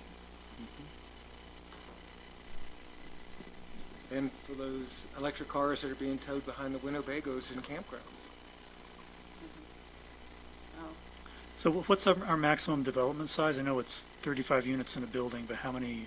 60 is what's in the 60? draft. 60 over multiple buildings, yeah. So I would say 1 per 30 units. So like a maximum size hotel would have to have 2 charging stations. But the county council can change the number if they want.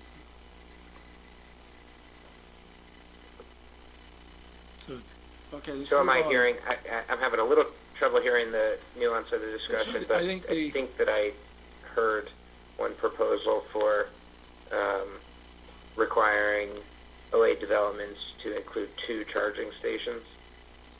We'll work on in the motion, but I think the last thing was 1 per 30 units. So if they're less than 30 units, there's no requirement. If they're over 30 units, they have to supply one, and if they're 60 units, they have to I would say supply if it's less than 30, there's 1. Really? Just So like every, a two? that seems a little intense. I don't, like if you have, I mean, like one of the scenarios we discussed was you open, try to have a business where the ground floor is commercial and above it are like 2 or 5 units that can be rented out. I think that requiring a charging station for that might be excessive. Oh, I see what you mean, yeah. So we can talk about it some more, but I was thinking. I'll make a motion. For like 10 or more, 1 per 30. Yeah. Okay. Okay. So Well, should we keep moving through the comments before we? Well, since we're discussing it now, we could just vote quickly and then move on. So I propose that they require 1 per 25 units. So if you're less than 25, there's no requirement. If you're between 25 and 50, you have to do 1. If you're 50 and above, 2. Second.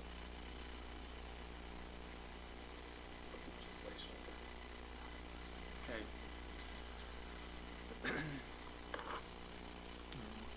More discussion? So we should vote.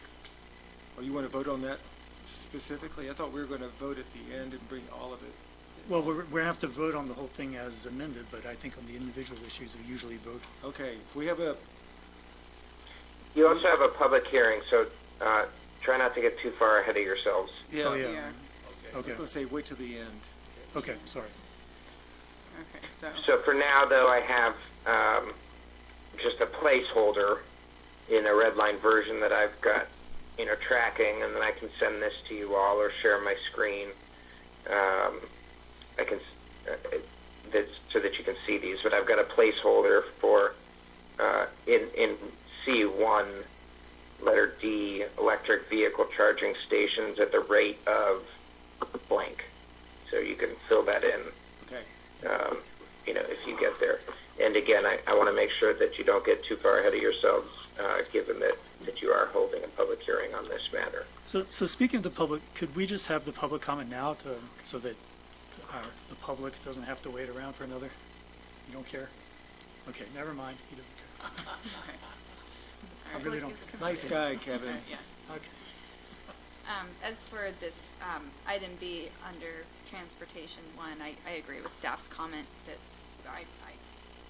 I agree that this should be eliminated for RVs and campgrounds, the covered lockable bike storage, just based off of the anecdotal comments we've received about the usage of such facilities that exist in campgrounds.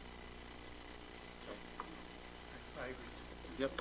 Got some consensus. Got some head bobbing going on. So the Okay, next, so I'll just put a note about that as well. so the next comment is in C2. Reduce or aim to reduce? Well, it already says projected, which makes it softer, so I just think it's fine as written. Or I mean, Zachary, what's the difference between reduce projected vehicle trips and aim to reduce projected? Because they're just projections anyway. I'm sorry, I couldn't catch that question. Oh, sorry. We have to speak loud. Should we move this? We could all move down there to that table. Or just ask it there. Well, then the people usually can't do this. No, I can hear you when you speak into the microphone.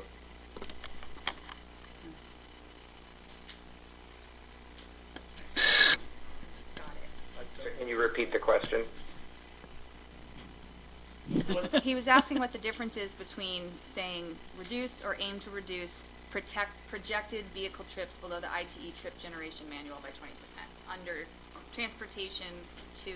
Oh, yeah, so for number 2, I think the difference is that without the word aim to reduce, or aim, you know, it's a requirement, and if you add the word aim, it's, you know, encouragement or aspirational,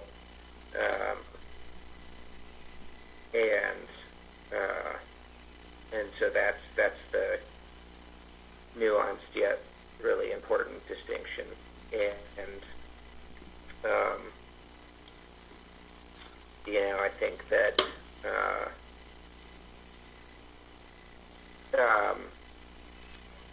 it's a fairly heavy burden on a developer to prove that they will reduce the number of projected vehicle trips per day by 20% relative to the ITE trip generation manual, and so you know, my recommendation, I think, for now is to include that word aim, but that's a choice for the Planning Commission and County Council to make. Given that we don't have an existing shuttle bus system, even if we add the transit stop, given that they cannot control the actual transportational choices of their guests, though they may provide bike storage, I feel like AIM follows the intent of what we're already doing in this section, conveys it through policy, that we see that as a policy goal. Yeah, Makes I sense. think so. And if there were a shuttle or more resources available, then maybe the language could be changed to have a more strict requirement. I agree with you on that. So I had a question about that section when it's projected vehicle trips. Is that trips within Spanish Valley, or are we counting the trip from Salt Lake or wherever they're coming from?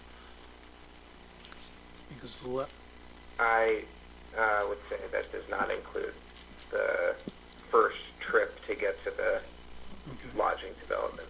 and do you think it needs to be clarified, so, or is that just obvious to anyone? I don't think so. Okay.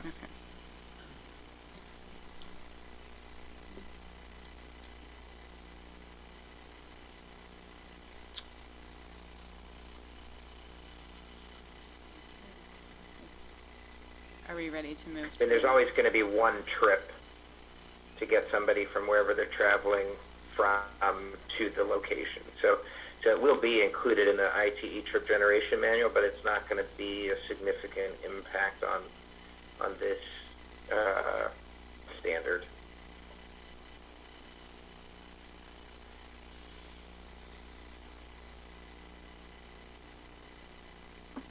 So I'll move on unless there's more comment on that. Okay. So moving down to open space, this is a continuation of the discussion about OAO eligibility districts. This is the first place in the draft standards where there is a conceptualization of different types of OAO districts based on the character of the development in the area, and so we started talking about urbanizing nodes versus rural nodes and developing different standards based on where a development, which one of these nodes development showed up in. We have not defined boundaries for those nodes, and again, as per the County Council discussion on December 3rd, they have not established those either. So, my recommendation is to collapse these standards and pick, one requirement that is consistent across, all developments. And Zachary, could I just add to interject something there? Because I was confused by this comment. I don't see the relationship between establishing like rural versus urban areas and the eligibility. Even if we say that all commercial properties are eligible, we could still draw a circle around something and say, we've got one set of rules in these urban areas. And well, that's true, I guess. They are not, I guess that is true, that they're not totally equivalent. exercises, but my sense was that if the council couldn't reach consensus, and if you all couldn't reach consensus about an eligibility boundary, that it was not likely that you'd be able to reach consensus on an urbanizing node versus a rural node. However, I may have been wrong in that assessment. So, it's 8:30 your time. It's again 10:30 my time locally. If you think that you can establish these boundaries prior to the recommendation, that is perfectly acceptable. And another option is again to just create one standard that requires, I would say, 10, 15, or 20% open space. The very notion of urbanizing and versus rural nodes might suggest that what might be an urbanizing node would likely to have smaller parcel sizes anyway. I don't see the harm in adopting A, B, C and adding a D. So you have 0 to 1, 1 to 2, 2 to 5, and then above 5, 25% usable functional open space. Yeah, that would be another approach. Mm-hmm. Yeah, So I take think, out the reference to the urban versus rural and just add those different thresholds. Mm-hmm. I think that's But- a good idea. I think that works, and this might be the only place where we're making this urban-rural distinction, but I do think that we could probably agree on a rural-urban boundary, even if we can't agree on these eligibility districts. I think if we capture the parcel size, it Yeah, more for or less this one, I gets think it us in works. that direction without it creating a distraction. Distraction's the wrong word, but a conversation that might not go anywhere. Just kind of, is there any concerns with that? Okay, so for the purposes of tracking your comments, I think correct me if I'm wrong, but what I'm hearing is to strike the reference to the urbanizing node and rural nodes, and to add a D that says maybe above. Do you need to add a D, or do you just want to leave it as A, B, and C? Well, because right now, number 2 says 25%. Correct. So we wanted a D that would have a 25, C just goes up to 15. Right, so what are you saying the threshold is for that? Do you want to say? 2 to 5 acres under C, 5 plus under D is what I suggested, and got head nods. Okay, so 2 to 5 acres, 15%? Yes. Mm-hmm.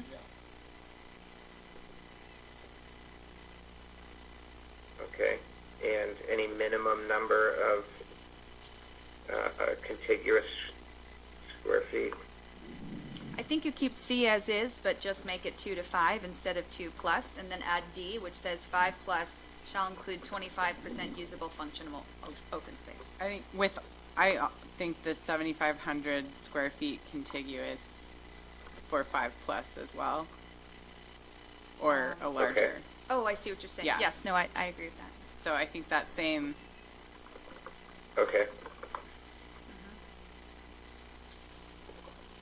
Okay, I think I've captured that.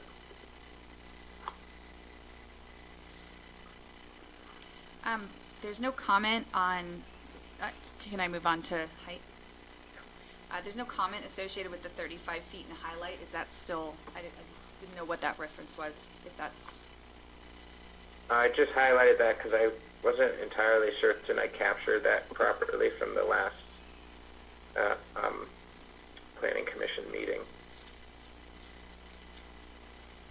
My recollection is that we did have a discussion along those lines, Zachariah. I'm not sure you captured it exactly, but I think that got to the intent that we were discussing. Okay.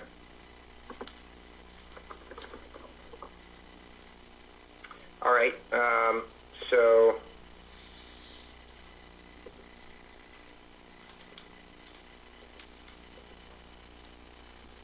Moving down to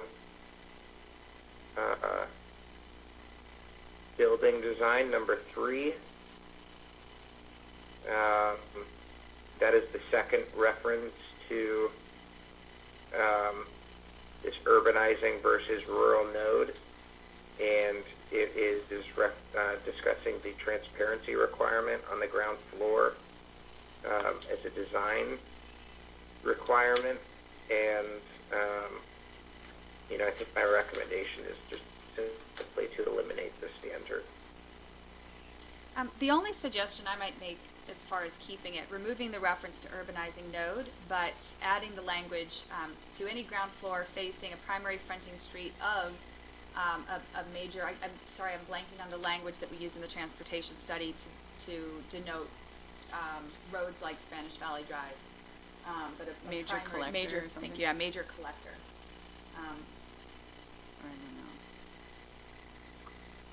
So, one approach would be to say, facing a primary fronting street that is a minor collector road standard or higher, but that is going to mean, anything on US 191 and I-70. So, it would apply to a development, in the hinterlands, even if it was on 191, which, may be fine. But I think that there are, areas even along 191 or say I-70 or, maybe even a major collector that in my assessment of your prior conversations you didn't necessarily feel was all that important. But I understand I too understand the, desire to have developments in more development intense areas, have some porosity to the, public fronting street. So I would say to that, I know that this is slightly future thinking, but if there is conversations about a frontage road that off of 191 that would, allow future thinking development to map Sure. to those uses, I think we're trying to avoid the big box. That's why I would recommend it. I think just to scrape it. Okay. But I'm the person who's been most passionate about this, and I'm not going to put up a fight because it is 8:30. So. So you could leave it in for now and let the county council also debate it. I was just going to throw out a couple of ideas. One is that where this makes the most sense to me is in like downtown Moab, and none of that's in the county. So that's why I think just dropping it would be okay. But another way to do it is do it by how far they are from the street. Because I think even on 191, if you've got like a big parking lot in front, I don't really care how much transparency you have on your hotel that's 100 feet off the highway. That's a good point. But on the other hand, if they do build a frontage road and you've got something right at smack dab on it and it's kind of a pedestrian zone, then it would make sense. So I would say either drop it or just say buildings within 20 feet of the road or something like that. I'm fine with that because if you do have a big parking lot, it would imply the use itself is dealt with. So I'm comfortable with that suggestion. Well, I made 2 suggestions. Well, like I said, I won't put up a fight on the first, but I think leaving it in, removing the reference to urbanized node, adding the language around a minor collector road or above, and is less than 40 feet from the road. Just as a placeholder. I mean, I think it gets at an important intent that I personally would like to see us communicate to council, but that's the end of my comments on that one. And Garish is So did you catch that, Zachariah? No. So I think the 2 suggestions, and so the main suggestion was the one Emily just said, which is just tie it to how close the building is to the road. And so if you're close to a road, you have this transparency requirement, and if you're behind a big parking lot, then you don't. So Zachary, just to specify, my recommendation is for item 3 to read. For I didn't catch all that. Make a request that Let me read my suggestion. For OAO developments, the ground floor facing a primary fronting street of a minor collector or greater and is within blank 40 feet of the road is required to have at least ... Okay, can you do me a favor and email that to me? But I think I have the general concept.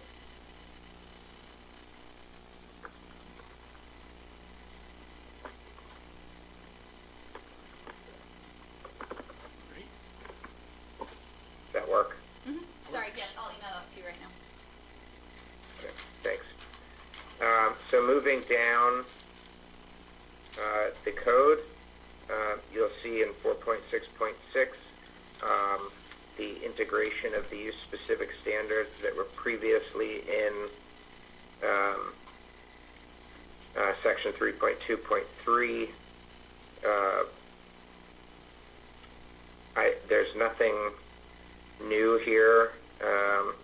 This is, basically a copy and repaste. You'll see, I think, one substantive comment from Mila in the Dude Ranch section, and I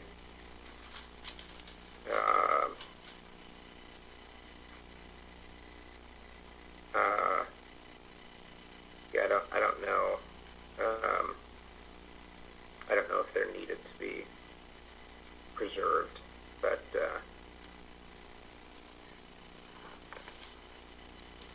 I think we should leave those in. I don't personally think that we need to maintain them, but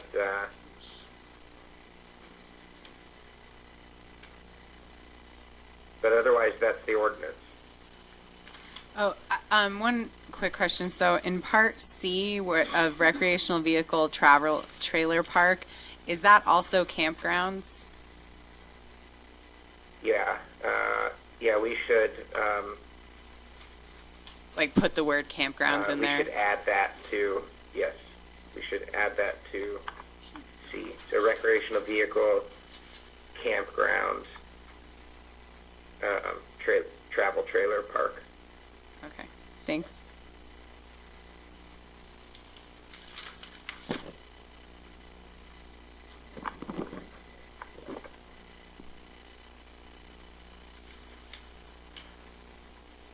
And so that would be the section, if we did want to include some exemptions for campgrounds, say on Graywater, adding like 0.9 under C would be the appropriate place to do it?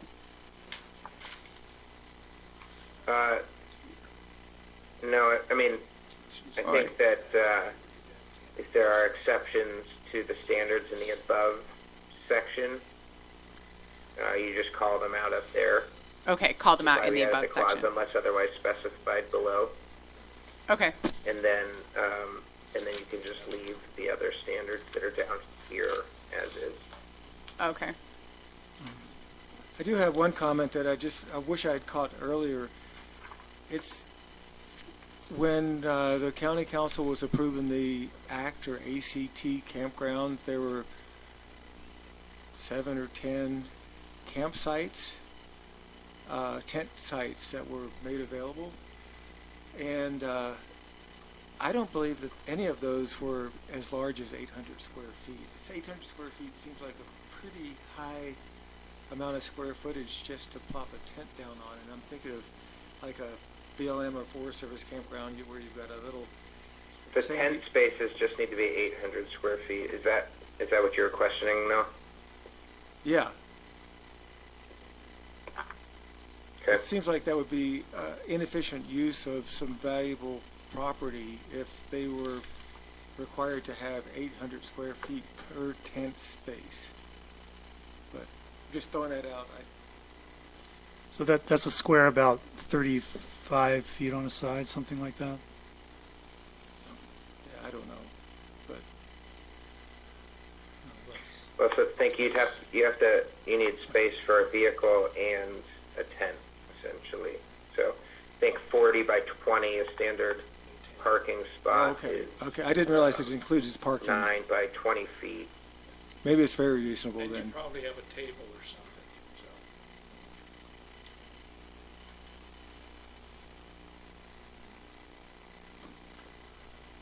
Okay, Mr. Chairman, where are we? We're moving on down to, So the only question I really have, in addition to making those specifications in, or adding the word campgrounds to C, is the question about number 8 under dude ranches and destination resorts. Do you want to keep those density standards or get rid of them?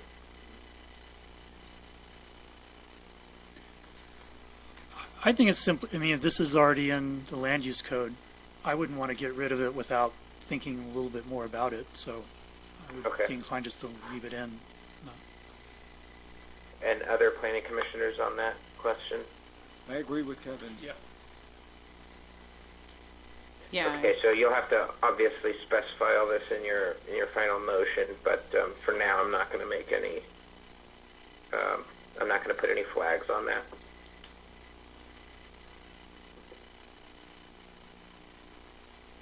Okay, so that was it.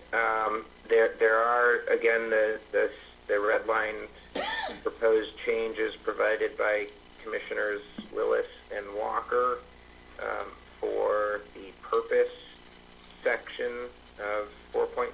That would be 4.6.1.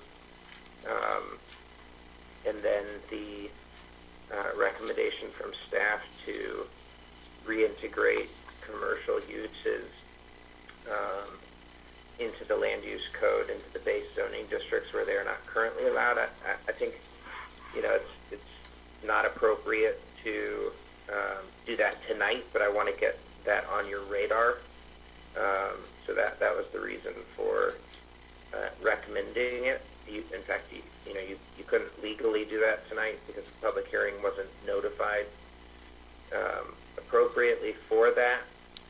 But I do want to make sure that that's on your radar. So probably for tonight, it just makes sense to focus your time on these standards as drafted, the red line changes presented by Commissioners Willis and Walker, and if you choose to discuss and recommend eligibility boundaries, those elements. But for the sake of getting at least a few hours of sleep tonight, perhaps we can wrap up in a few minutes with me, and then I can email you the updated redlined version that I have. Yeah, okay. And so then we'll be voting on the updated red line version that you send with any possible potential amendments made by anyone on the commission? Yeah. Okay. So I have got the text in there that Emily sent to me, and I can, and so pending no other changes, I can send that back to you all. And maybe Kenny can get it up on the screen. Yeah, that would be, my laptop isn't connecting to the internet. I'd appreciate that. Good night. Yeah. So is there anything else you need from me at this stage? I don't think so, I don't think so, yeah. Okay. Well, I apologize for not being in there in person. Thanks for accommodating me via telecom. Sometimes family matters call, and so I will be back in the Moab area tomorrow. Okay, thank you. Yeah, good luck. Thank you. Good night. Thanks. Try to get some sleep. Okay, would you guys like to discuss the addition that Kevin and I suggested? Goodbye. Yes. I think that will also involve discussing an overlay district because the way it's written is assuming an overlay district. The way the rest of the ordinance is written is assuming not overlay districts. So I don't think it assumes an overlay district. in the purpose, well, I mean, it just says it. Like, In the red part or in the not red part? oh, I'm sorry. I mean, it does reference it in the other parts of the, in the non-red line, I'm sorry, in the initial parts. Well, does it? I don't see the word eligibility in there.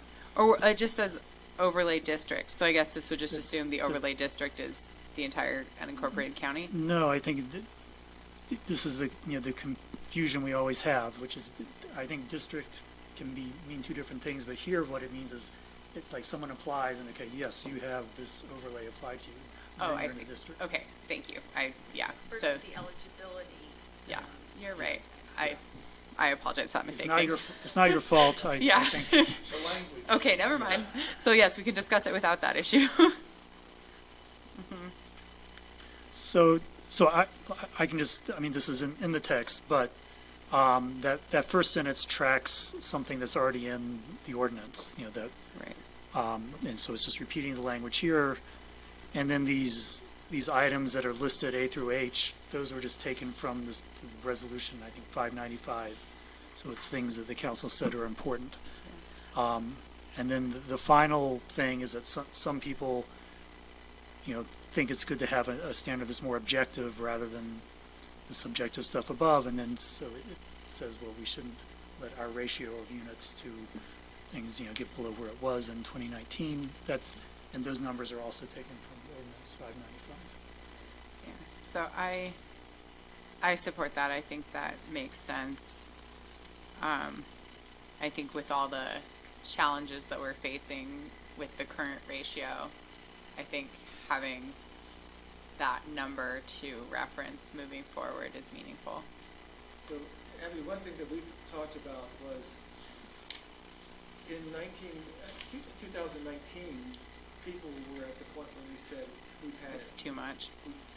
And so we thought, well, maybe we should go back in time to a time when people weren't quite so freaked out about all of the hotels and campgrounds and everything else that's going on. And, pick a date earlier in time, like 2016 or something. We don't have those figures in front of us. So we just threw that in because we did have an idea of what the ratio was at that point. Yeah. I also see that as being very reasonable because with much of the comment we've heard and with just the reality of staffing businesses, we've maybe gone beyond what is an appropriate ratio. I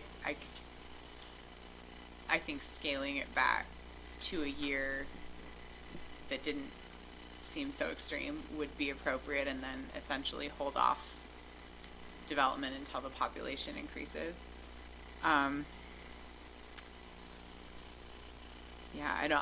What I struggle with is pinpointing exactly what that year would be, or what that ratio, what would be the most appropriate ratio. For early 2019. Right. So I think that's So one thing we could do is, we could just forward to the county council, this language, and then stick in a note saying, maybe between now and the council meeting, staff will figure out what the ratio was in 2016 or some year like that, and then that could be a choice that they make. That's one way to deal with it. Another is we could just arbitrarily say, 1.2 instead of 1.4 or something. We could just wing it, or 1.3. Yeah, I don't know that we're ever going to know what the right ratio is if it is. Of course, yeah. So, of course, we could just leave it as is. I'm okay with just leaving it the way it is. I'm But I okay do want you leaving to it. Understand that Yeah. it's not science. It's just a number that was available at a time when we were having public meetings about the issue. I'm okay leaving it in as is. With all the other requirements that are in place and with the shared housing moving forward, hopefully some of the concerns that we're looking at today in Grand County would be mitigated by those other factors. So, yeah. That makes sense. Any other thoughts on that? No, I do like, Well, first a question, when you talk about overnight accommodations units as, in relation to this ratio, are you including campgrounds in that? Okay.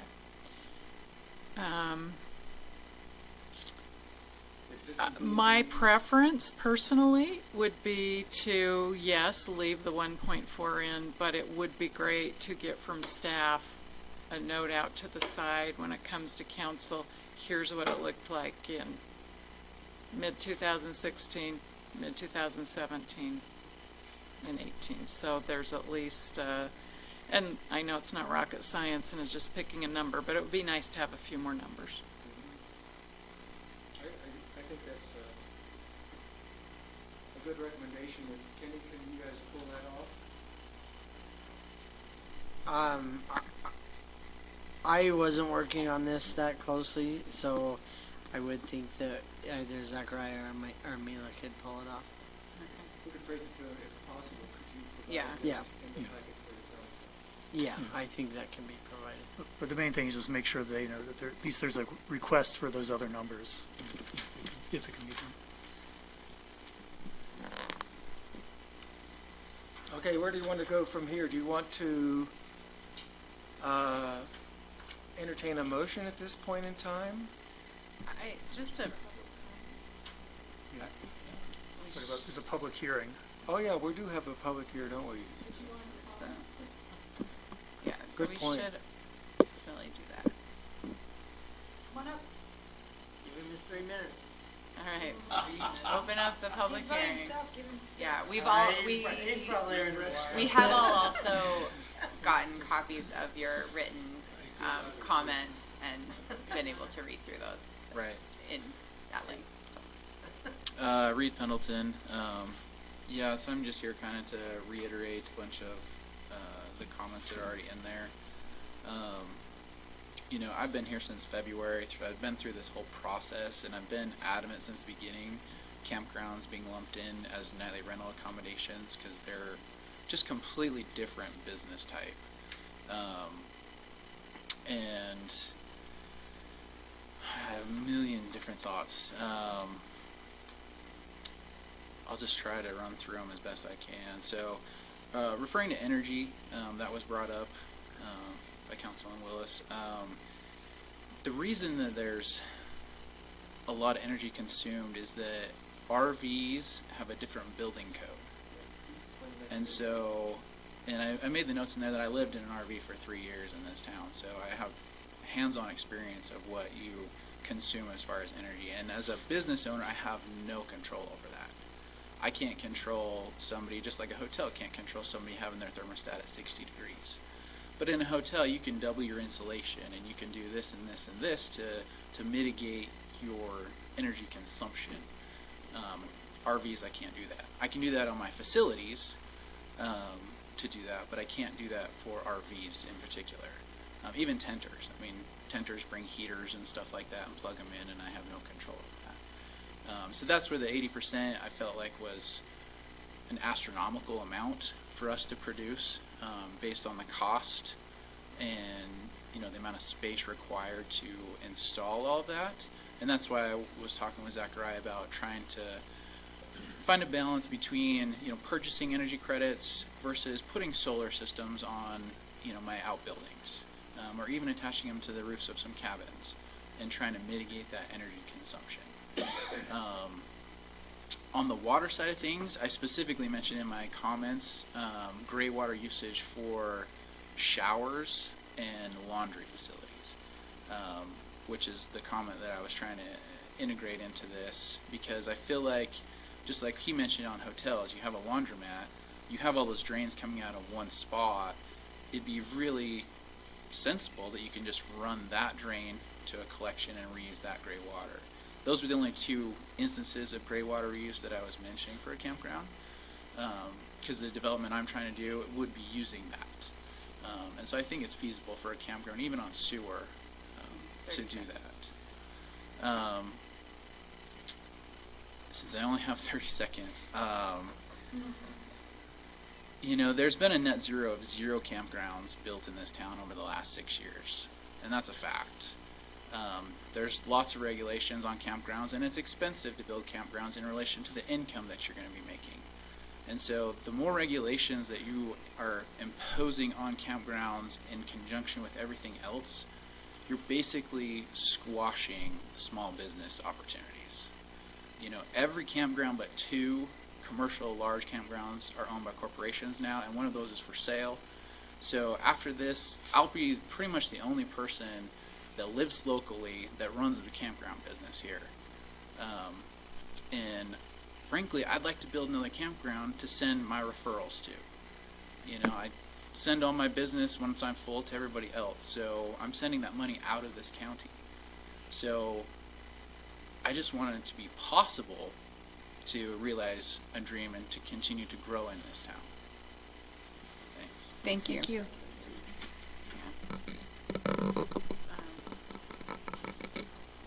So I do think it's worth, as we're going through this again, or maybe of trying to address some of those concerns for campgrounds. Yeah. I agree.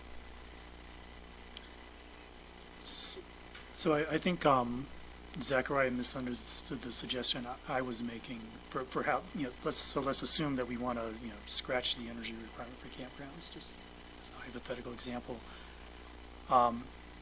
You know, we could, up in the section we were going through in detail, lost the number now, 4, 6 something, say, you know, except for campgrounds, blah, blah, blah. But the other thing we could do is in the campground section, just say, you know, there, refer to the things that don't apply.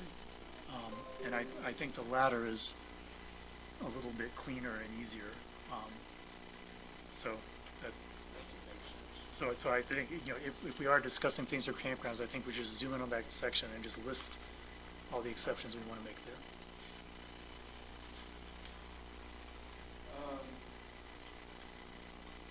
So you suggested to Zachariah that blue sky credits could count towards your target, right? And that would be workable for you? Right. I mean, in my example with Zachariah, when I was in his office, you know, I calculate up to 100% of my energy usage. And, you know, and for me to buy credits, it's a lot more feasible as a small business owner to do that than put in $400,000 worth of equipment. So I know the numbers are way different, but it's a way that I'd be willing to, like, work with this. You know? Well, there, both in the city and in the county, we've been working towards the sustainability aspect of making Moab and Wayne County more sustainable.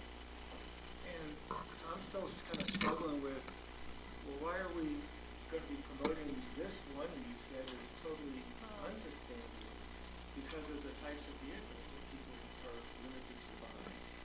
But, I mean, I feel like that's like saying if someone took an airplane from Amsterdam, that's a way bigger energy use than if they drove their RV from Durango. You know, and we're not going that deep into it. That's true. But I'm just saying, in general, sustainability has been one of the drivers with a lot of the standards that we've come up with. And it seems like it all works really well until we get to campgrounds, and then, at least from an energy standpoint, it doesn't fit. Sustainability is more than just the vehicles you're in. I mean, the land use footprint of a hotel versus a campsite that might be developed on a potential parcel is much greater. So you might say campgrounds have less of a footprint and might be more sustainable if they were. A person per acre basis? Well, I think this is just getting way out in the weeds. I mean, the And- reality is people are coming in their RVs and in their cars. If we're not creating spaces for them to camp, they are camping in places that are stepping on soil and creating Look what they did dust to- on snow. To You know. Klondike Bluffs. I'm more concerned about dust on snow issues related to illegal camping than I am to the fact that we have to ask someone to buy credits instead of putting up solar panels for the RVs that's going to be parked at the certified campground. I share your concern that RVs have an impact just by the nature of what, like, the vehicle type that they are. But I guess I disagree in trying to punish. Well, not punish, but trying Punish. to exclude There's no- RVs Punish. from Disincentivize. or disincentivize, you know, because I think that doesn't capture all the, I mean, like the example of like flying from Europe versus driving from a neighboring state, you're probably having a lower impact by doing that. And I think also we could say, you know, in an RV, in a campground, you know, someone who's camping is having a much lower impact than someone who's in a hotel, than someone who's in an RV. I mean, unless they're plugging in and kind of, you know, but I think most campers are maybe charging a phone or like something.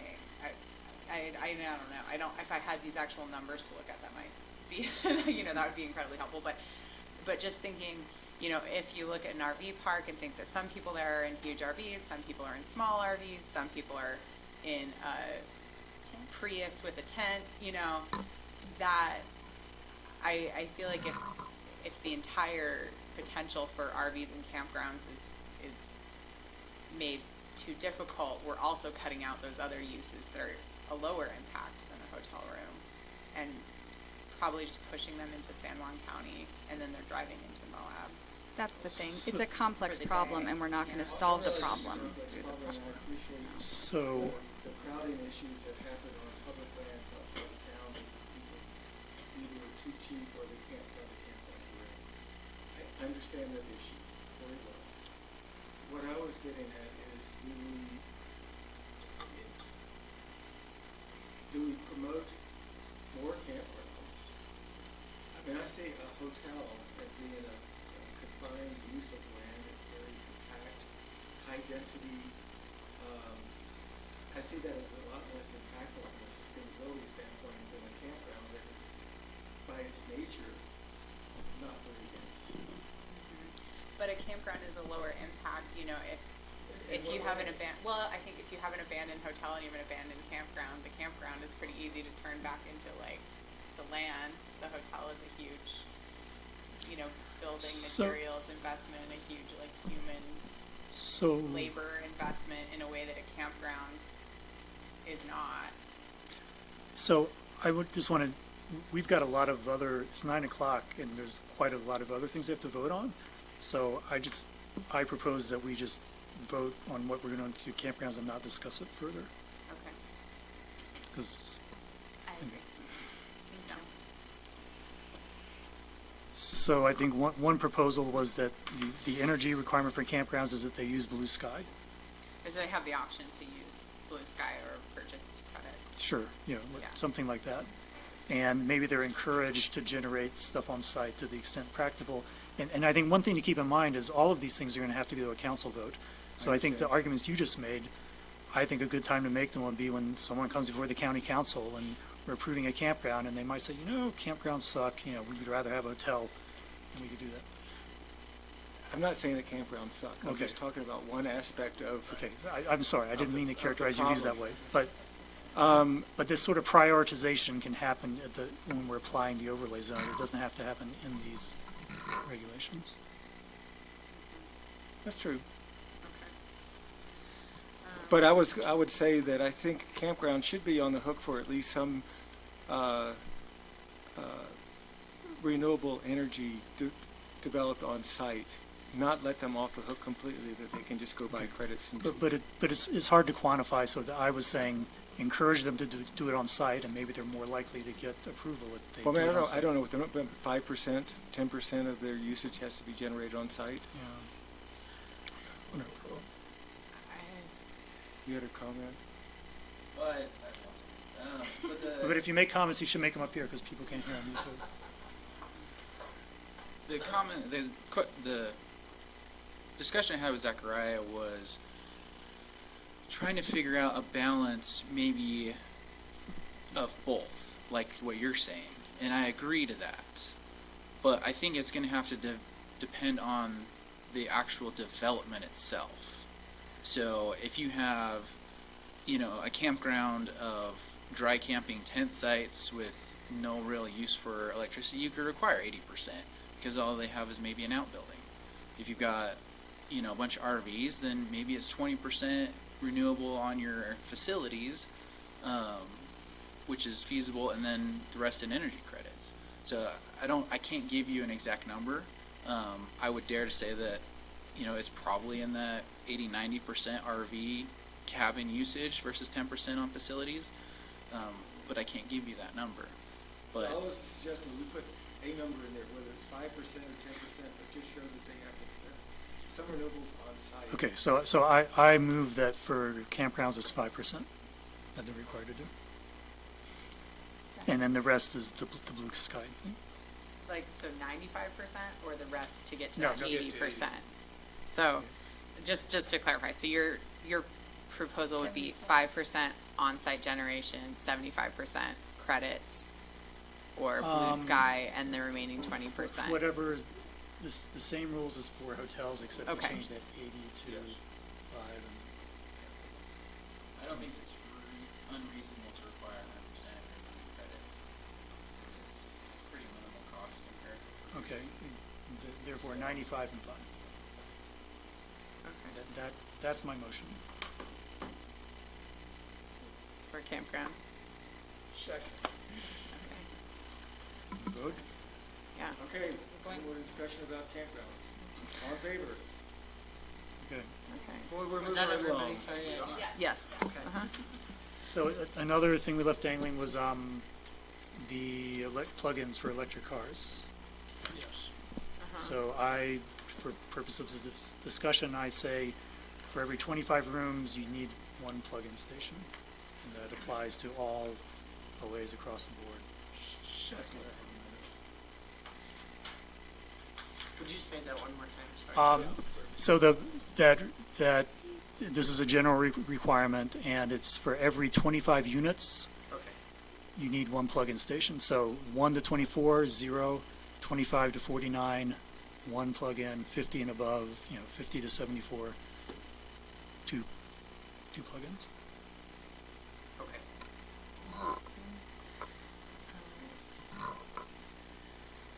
So, moving. Voting one by one. I think this is a good way to do it. Go through and make specific changes so we don't have a large motion with like competing amendments, and then after we've all kind of are satisfied with any of the changes we want to make, making a large vote on the entire amended. Yeah, I assume So that's did what that we're have a doing. second? Just to repeat what we're doing here. I Seconded. And I seconded it. Okay. Okay, any more discussion about the number of plug-ins? Let's have a vote. All in favor? Opposed? So, Two opposed. okay, You wanna know who they are? I got them. Okay. That was Cricket and Emily, right? Okay. A thing, do you? No. A thing I wanted to discuss that has not come up yet, and maybe change or not necessarily change, is under G, density and scale. Number 3, RV campground development should be limited to 35 spaces. I think there were some really good points in the public comment that with a hotel, you have the opportunity to be dense and build up to, to use a smaller footprint on the land and make it financially feasible. I would potentially be interested in raising that number for RV campgrounds to 50 spaces, just to allow opportunities for a scale development that would make more sense financially. But I would support that as well. any ideas on that? I think 50 is great. I can make a motion too, if you gotta put that one. I don't know how many, I know we had the figures in front of us at one point in time, but I don't have them here, but how many spaces or units each campground in town has? Does anybody have a recollection of I might have.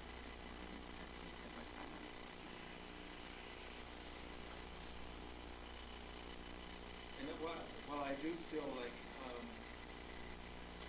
we want any business owner to be successful with their business, I don't know if this number is that, I don't know if 50 makes it more viable. Is an than appropriate 35. number. So if we could compare the existing campgrounds that are making a living and, paying the bills and all that stuff, I think it'd be more useful than just pulling a number out of a hat. Okay, yeah, good point. Do you have a? He may have that. Yeah. He may know his competitors. As far as that list, and I don't have it illustrated, I'm trying to find it. I have the second smallest commercial campground in town. Some of those campgrounds that you see on there include like Dowd Flats, which is strictly long-term. There's a bunch of those that are on the smaller end of the scale that don't service the nightly rental crowd. And so the numbers are a little bit construed there. I have 26 RV sites, if you want to talk about just RV sites. So my campground is 5 acres. I have 26 dedicated RV sites. And the only one that's smaller than me is ACT, and they have 19. After that, you're up into 60, 80, 100 sites on these large developments. So the development I'm looking at potentially bringing forth towards the council, commissioner, I was going about 60 sites. And that's still trying to incorporate the cheaper tent sites into it. At 50 sites, I'm probably going to eliminate tent sites and do strictly cabins and RVs because that's where I have to make the money from. And so there is, when you have, $30 a night for an 800 square foot site, it makes a big difference than a hotel, which can charge $200, $300, $400, $500. So it sounds like a maximum of 30 RV sites or 35 RV sites, and up to blank campsites might get more to the intent of what you're suggesting without getting to the sustainability issues that you were concerned about. Well, if I can say, I disagree with that because your business owner is going to have to tailor their development to certain income requirements. Like I have to get an SBA loan in order to do that. I have to put my campground that I currently have on the line in order to do this development. And so RVs are the biggest demand right now. And so if I had to limit it to 50 sites, I'd have to probably do at least 40 to 45 RV sites and then 5 cabins. So your cabins are competing with your hotel rooms, and we do have a little niche there. Tent sites, there's a demand for those, but they just don't make very much money. So RV sites right now is the biggest demand in this town. The RV industry is an all-time high, and the fact that this town hasn't grown in RVs numbers in the last 6 years, you can kind of try to imagine the stress that we have. I mean, granted, everybody's full, and that's fine, but now you're seeing $120 a night for an RV, and that's supply and demand. So I think, there's warrant for having more RV spots, and that's what I'm trying to do. And the reason is because you want to keep the price per site down to make it more affordable, or? So I'm a business owner, right? Yeah. And so I see there's a need, and there's a way to make money. Now I can raise my RV sites, $10 a night and not have a problem. My problem is that I'm almost the last locally owned one. I came here 5 years ago, bought a rundown campground, and I've built an amazing reputation in 5 years. I'm pretty much full all spring already.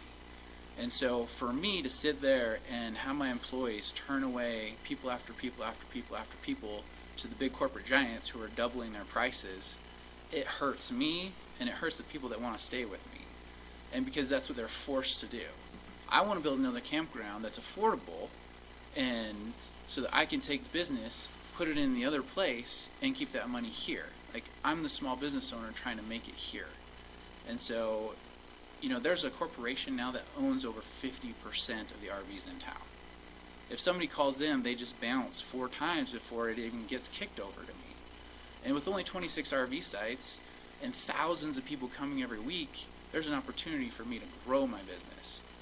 And I mean, that's what I'm trying to do. You know, I'd like to grow my business here in town. You know, I've got a family. We just had a baby on Saturday.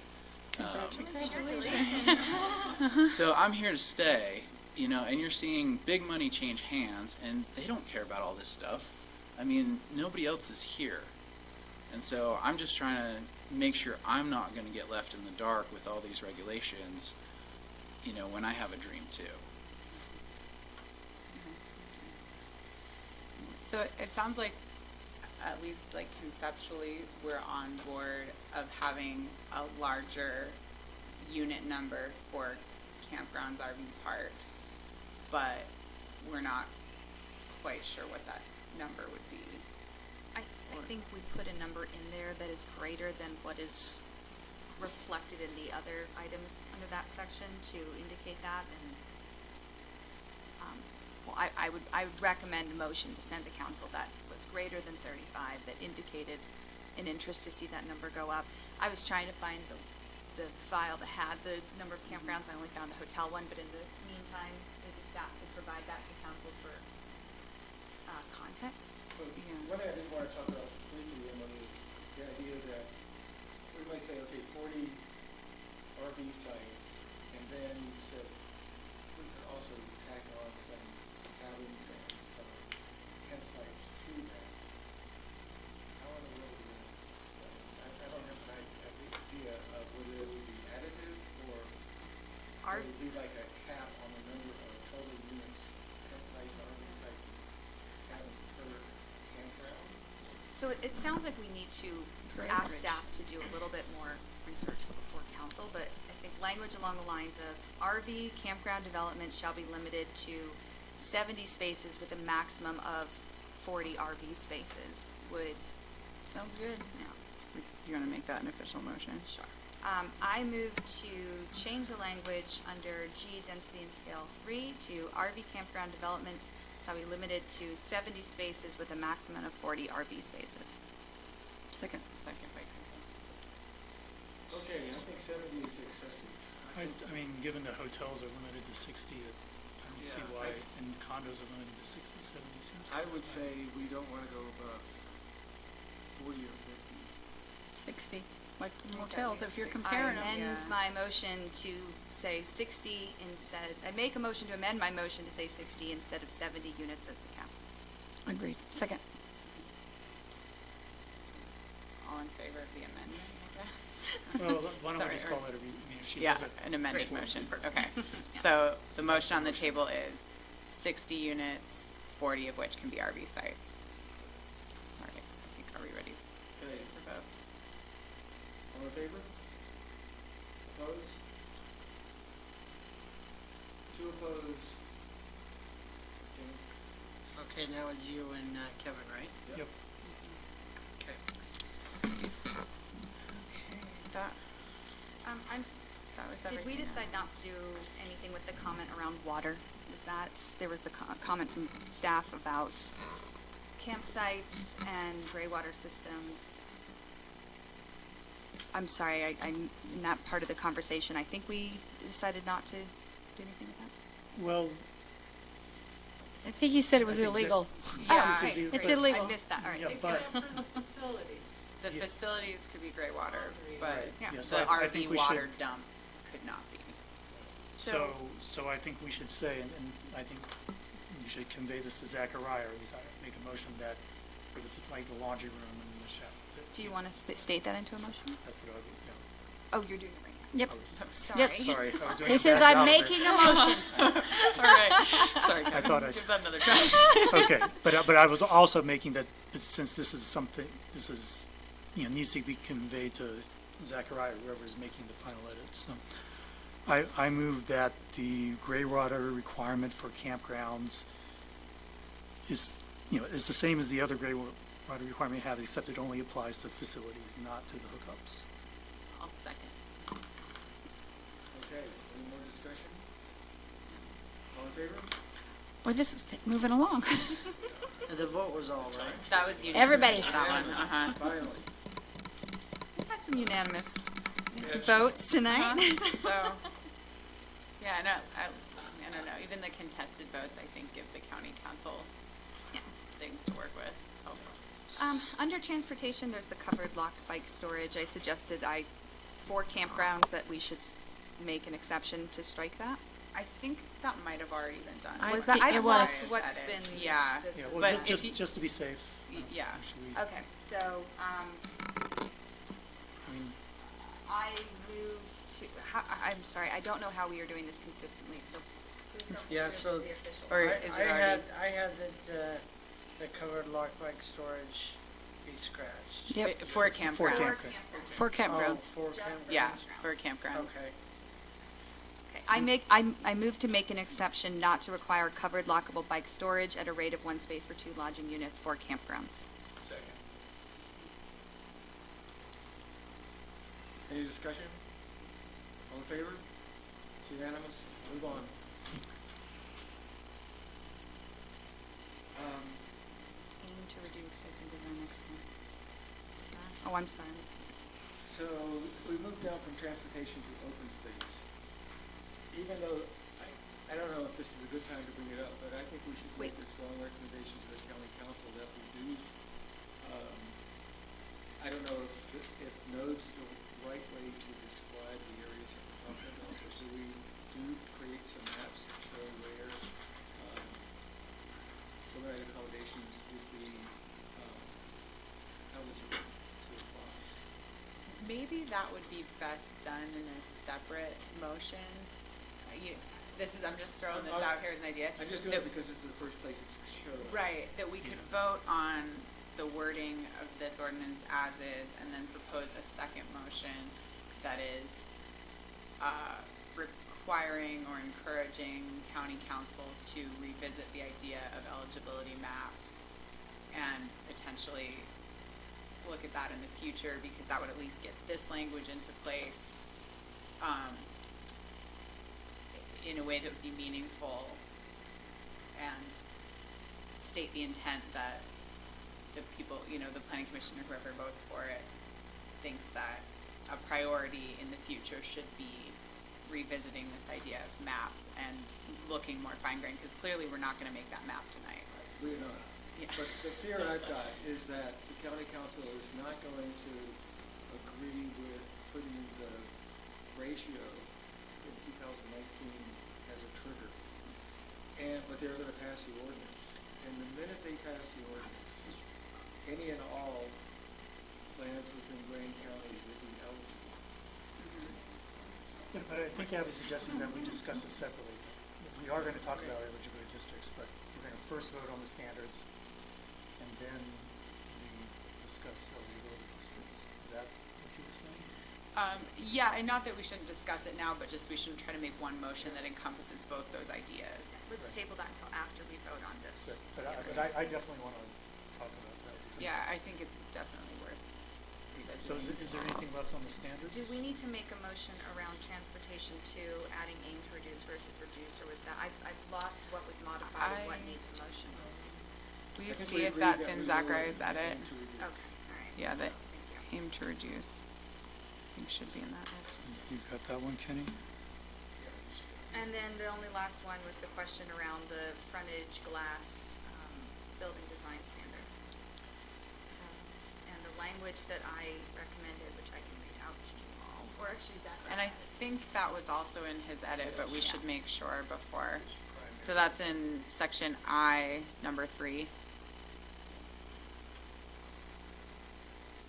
Oh wait, you just passed You it. passed it?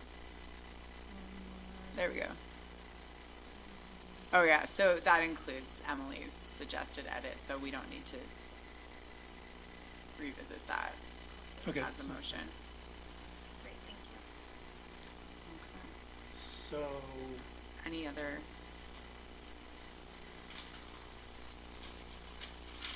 I touched on everything I wanted to. I'm ready. Okay. We should, I think Cricket will be back in like 1 minute. We should maybe wait for her. But But if somebody wants to state the motion, then I will restate the motion with respect to move this along. I move to approve the proposed ordinance amending overnight accommodation development standards. Is that right? To approve or to recommend council approve? I move to recommend that county council approve the proposed ordinance as amending overnight accommodation development standards. And it's clear from your motion that that includes all the tweaks we've talked about. Yes. And it's Zachariah made and the individual votes you got. Move by Cricket's not here, I think it's ready for this. No, I think she just stepped out. I know it's like a tough time to wait, but I bet. Get a head start on Yeah. eligibility districts. So one way we can do the discussion is, just vote yes or no on individual districts. So, What does individual districts Oh, mean? like, so we say, okay, the area near the river bridge. Yeah, I'm not we did comfortable this- doing that tonight. I don't think we're gonna. I think it's an important part of it. Yeah. If anything, I think, thinking back to our recommendation to council regarding the ordinance this summer when we were talking about bed and breakfasts or something, right? And we wrote up a memo. I think that might be a better way to capture intent if you think that there are things council should consider that will not be included in this. I mean, if you wanted to draft a memo for us to consider and send that to council, that might be a better way to go about it. Well, let's continue the discussion. Okay, after we we vote. were just waiting. Sorry. No problem. I So couldn't the, wait any minutes the motion on the table that has been seconded is to send a favorable recommendation to the county council to approve the overnight accommodations development standards as amended by the individual amendments from the planning commission and the updates from the discussion with Zachariah. So that's what's on the table. All right. Okay. So, I think it would be, rather than send a memo saying we think the Oh, let's Should we finish just the vote on the standards. Vote on the standards, and then we started talking about the maps, but. So do you have any discussion? Yeah. I'm in one of those places where I don't want to vote for this because it's ridiculous, all the things we're making them do. I'm completely against that. However, I'm not against opening up the overnight accommodations, and if we don't, Rowan County's going to get sued by the state of Utah. And so it's just like, yes and no. So, yeah, go ahead and call for a vote. Cricket, just a quick comment on that. I find that this work to look at these standards is a way to find that middle ground between the members of the community that want no growth and the members of the community that want to see more growth. And I feel like this is a great act of not just compromise, but trying to find a balance between growth and community standards. And I mean, some of these things I share your concern on. I know that, there are places where we meet, and that's something I've thought about. And the only way that we can move forward is by finding those places where we can agree, and also. It's the extendable, Sure. forcing that is too much government, in my opinion. Sure. But I think you could just vote no to show you how you disapprove. Well, as but long as it's I'm not going to vote no against allowing more accommodation because I'm the one that voted no when you guys have done it. So I'm not going to vote no when you're putting it back in. Okay. Any more discussion? Are we clear on what we're voting on? What the motion is? All in favor?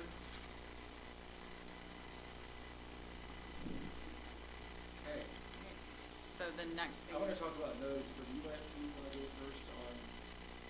Well, so, I mean, the thing, if we have 4 votes, or even if it's a 3-3 tie, I think it would be good to get the council to consider eligibility zones, which, we would probably have a big zone that covers the hinterlands, because I think that addresses the concerns that were expressed during the straw vote. And then I think in the areas that are closer to Moab, we could have single out the areas that we think are appropriate for new hotels. And I think I think this is really important and shouldn't be put off. One of the big reasons is commercial real estate prices. I think in our residential areas, we segregate it. We sort of don't allow overnight things, and that one of the reasons we do that is we don't want Airbnb people and things like that competing with residents for housing. And I think in a very similar way, we want to encourage economic diversity. And so, and one of the complaints we hear is commercial real estate prices, and one way to keep those from skyrocketing is not have them compete with hotels, et cetera. So that's one of the advantages of segregating the hotels to certain areas and not having it be everywhere. Could you just provide like a high-level list of what you're thinking about proposing as these straw vote districts, eligibility Or districts? it almost sounds like maybe, I don't know, suggesting that the county council consider limiting hotel development in Spanish Valley, or overnight accommodation development in Spanish Valley, is that, or the southern corridor? That has been the area that's come up. Yeah, I mean, I think one part of this, I think one of the bigger and more important areas is areas south of town, and there's maybe disagreement of where south of town starts, should not be in an eligibility district. The existing things would be grandfathered in, but for future development, that area, which is closer to where people live, and further from Arches National Park, that's where you want to emphasize other commercial uses. So Which that's is exactly opposite of what Zachariah was proposing from the town limits to the intersection with Spanish Valley. Spanish With Mill Creek. Uh-huh. With Mill Creek. No, Where I there's think college. it's compatible. I would say what Zachariah was proposing is a watered down version of what I would prefer, but I think both of them, the area, a lot of the South 191 will be outside of an eligibility district. So I consider those just variations on the same idea. I thought he was proposing that we include that as a overnight accommodation zone. Eligibility district Eligibility, yes. between town limits and the USU, future USU. Yeah, he was proposing that. And are you, I thought you were arguing against it. I am, but I think there's like three things on the table, just thinking about South 191. There's not drawing eligibility zones at all, meaning everybody, all the way to the county line, is welcome to apply for them. There's Zachariah's idea of saying, well, only people between the city limits and USU are eligible to apply. And then my idea is, well, no, everybody, everything south of the city limits, they're not welcome to apply. So, I just don't think that anybody's going to agree. I mean, I sat in this meeting last time I was here, and every time everybody go, well, that's probably a good idea. And then, well, you know what, I've changed my mind. And that's why I finally left. We were getting nowhere, because every time everybody would say, well, you know what, that might be a good place where Zachariah was saying, or right there at the junction of 313. And then somebody said, well, that's a good idea. And then pretty soon everybody's like, no, that's not a good idea. And I just think, seriously, what we all ought to do is ask ourselves, are we even for it? Because if we're not even for it, which is I said I'm for it, and I walked out. Because I just don't, and I mean, I realize those are going to be your meetings and I won't be there, but I think you guys just really ought to ask yourself, because you're really completely against it. So just because you have a meeting doesn't mean that you're going to agree to where to. But I thought at the last meeting there was agreement that we should have districts, and there was disagreement about where precisely they should be. And if that's the case, I think we can just send a menu of possibilities to the county council and let them decide. But at least, I got to be that's a honest with you. proposal. I feel like with the standards that we're proposing, with the language of your of the purpose statement that you and Irish worked on, the legislative action tied to this, I feel like eligibility districts. I hear your point about real estate prices, especially related to commercial development. That I think is a valid point. But honestly, I think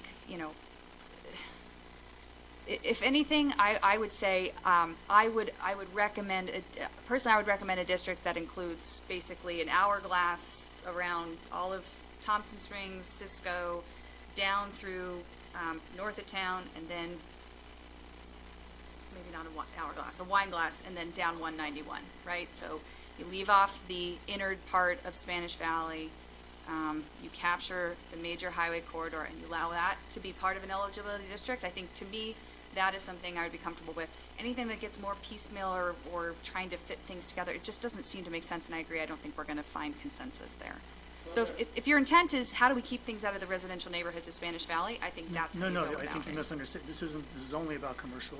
I mean, none of this is happening in residential areas. Right, so I just don't really understand what, So it's very simple, like in residential areas, as an analogy, we've got OAO, the original OA zones. So there are places where you can do rental condos. Right, But it's I not understand everywhere. And what I'm proposing is we treat commercial property the same way.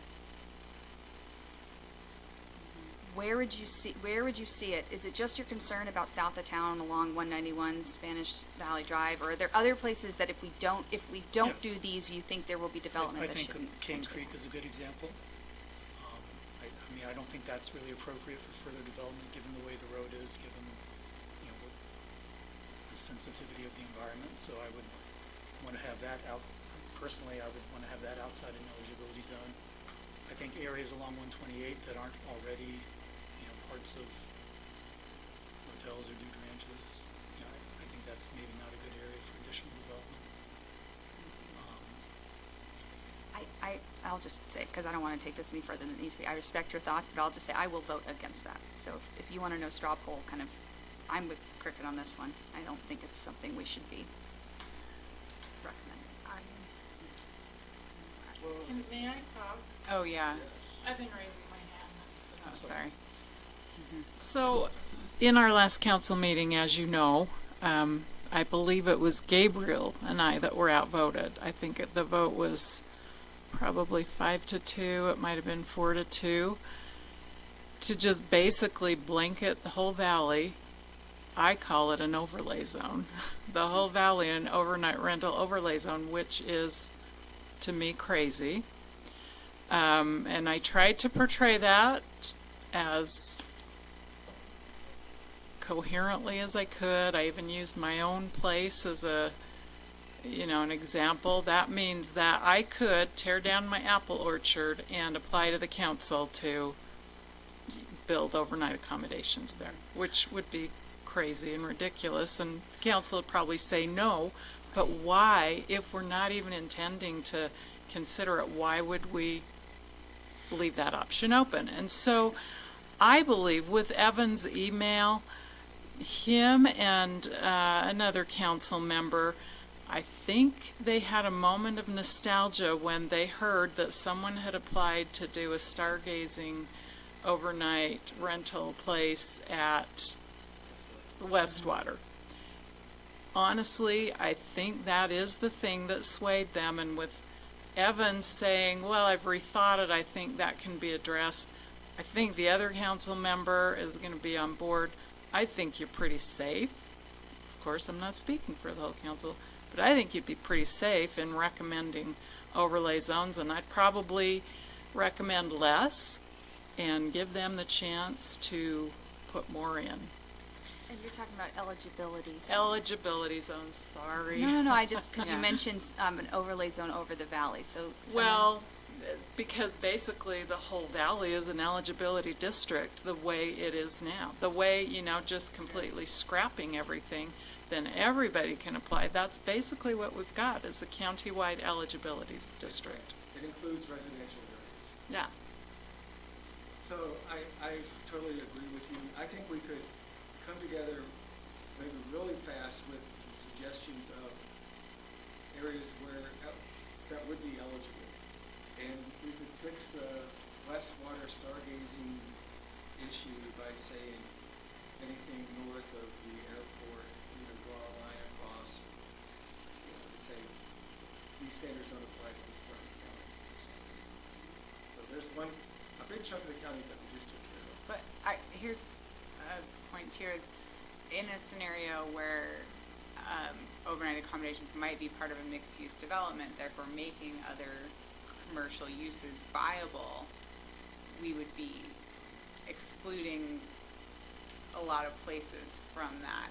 And I actually kind of like having a larger eligibility district because it gives more discretion to approving or not approving individual projects. Whereas I mean, I was also support of small B&Bs, so I feel like now if someone from a neighborhood, you know, if they apply to build a Hilton hotel, we kind of know that's not going to get approved. But if they apply to have a B&B at their house where they're renting out one room and living on site so that they can pay their mortgage every month, I'm actually in support of putting that opportunity out there. And the same thing on the, you know, even the commercial corridor, where I get that if overnight accommodations are completely wiped out, it will force it to be other business uses. I think having these standards in place, having the discretion for the council to approve more, you know, more specific projects could allow some creativity in making things financially viable. So, I mean, that's my opinion.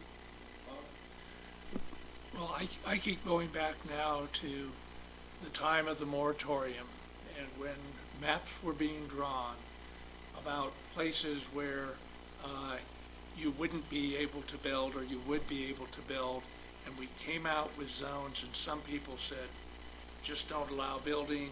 And then there was, I guess, the alternative 4, which more people probably liked, and now we are at a point where we're going to open it up. You could build anywhere overnight accommodations.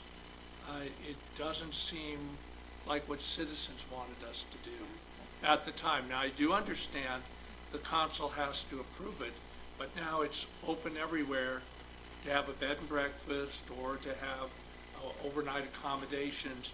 I don't like it. I think there should be some zones where we exclude having overnight accommodations. Well, maybe, I mean, I think I would support that more in the long term if there were the opportunities to have public workshops and to have mapping exercises, as we were able to do, like with the affordable housing density bonus overlay. But my concern, so I would support, I mean, I wish if we had more months to hash this out, I think I would have a different opinion, but looking at the county council needing to get something in place at their next meeting, I mean, I don't know. I don't like that leaves parts of the county essentially vulnerable to developers that might not have any community support, might, you know, not, I don't know. But I also feel like in that, I kind of see the ideal situation for for pursuing eligibility districts as being stating an intent now that we would like to revisit this with maps, with more public input, with more kind of fine-grained thinking, and in the interim where potentially,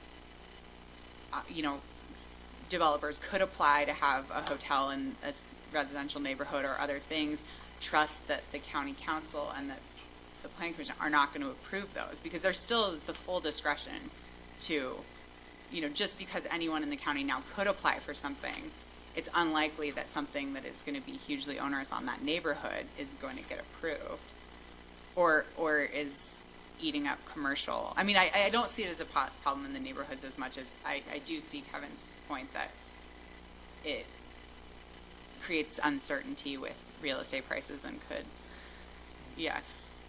swoop in.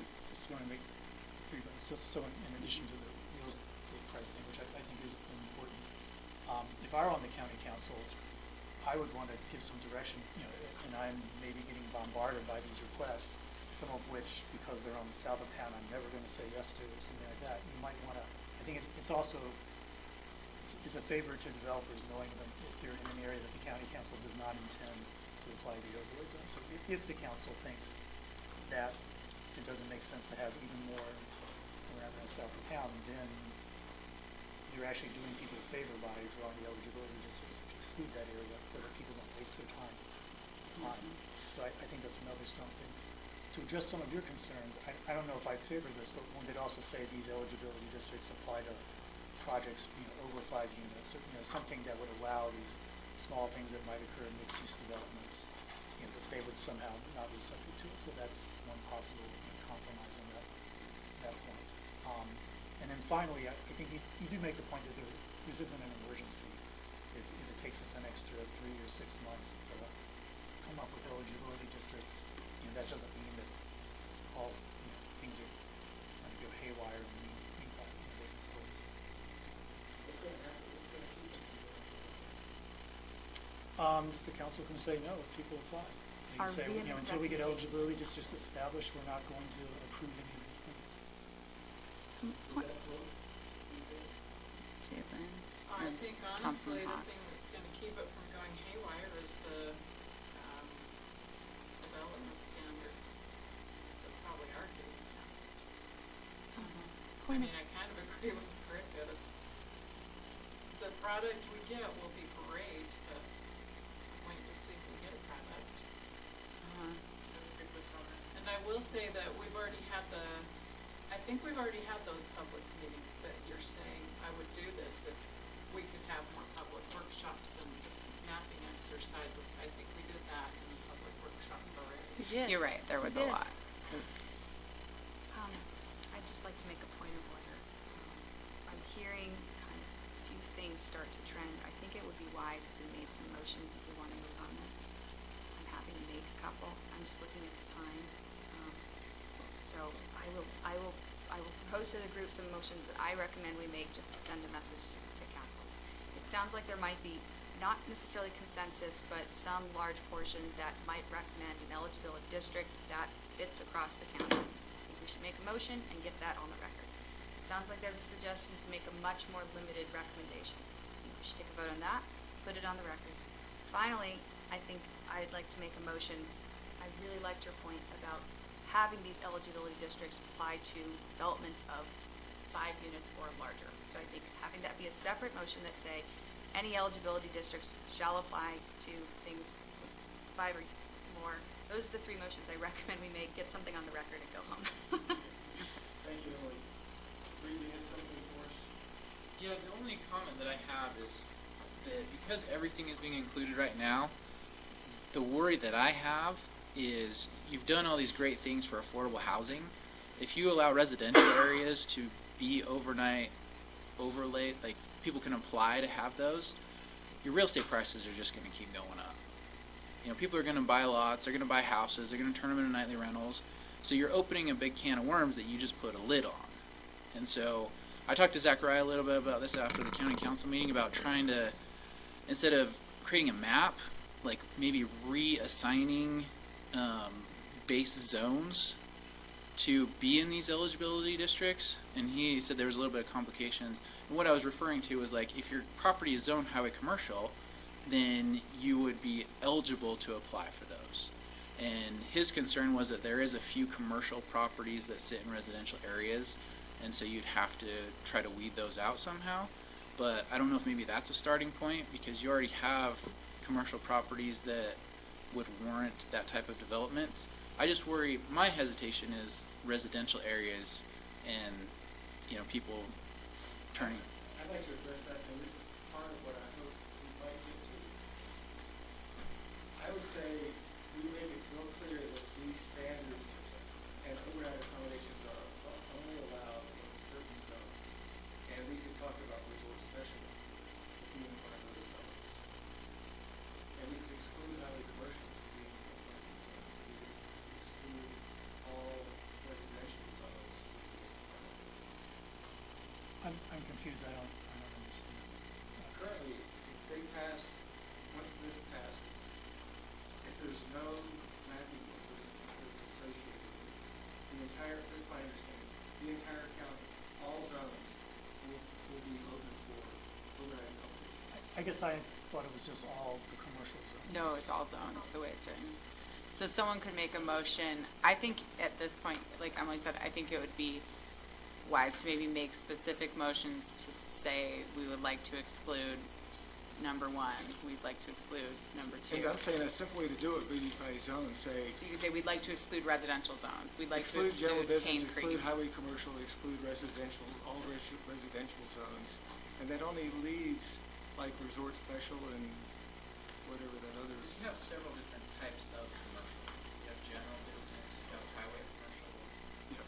There's several different types of Well, There's very little general. Well, or it wouldn't, One lot or two. maybe someone could make a motion to restrict Go ahead. residential zones. I'm a fan of B&Bs, so I don't want to be the person that does this, but a person could make a motion to exclude residential zones, and then a person could make a motion to exclude Highway 191 south of the proposed college, a different motion to exclude Cane Creek, a different motion to exclude 128, and see how those go.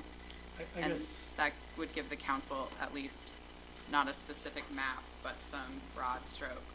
I think right at the moment, we don't have four votes for a lot of these things, and I think it isn't urgent, so maybe we should visit this later. The county council wants to request that we visit Charleston Well, I Eligible. would personally wait till the draft agenda comes out Thursday and see if it's on there. It would not surprise me at all if our chair put that back on. Let's revisit the eligibility. But do you think it would be a problem if you pass the standards whenever and the eligibility zones come a couple months later?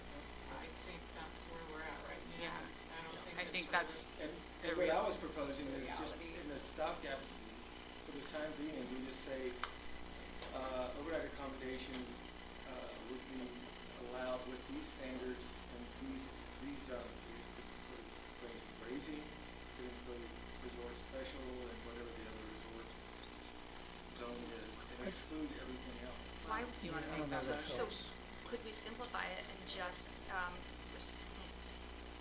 recommend that we restrict it to the current accommodation overlay zones as drafted for the summers, maintain the status quo? We have the campground one, we have the hotel one, we have the, overnight accommodations one. If we just use those as the status quo and recommend that as the eligibility zone district for now, then we can revisit redrawing it. It doesn't change anything from a eligibility map perspective from what exists today.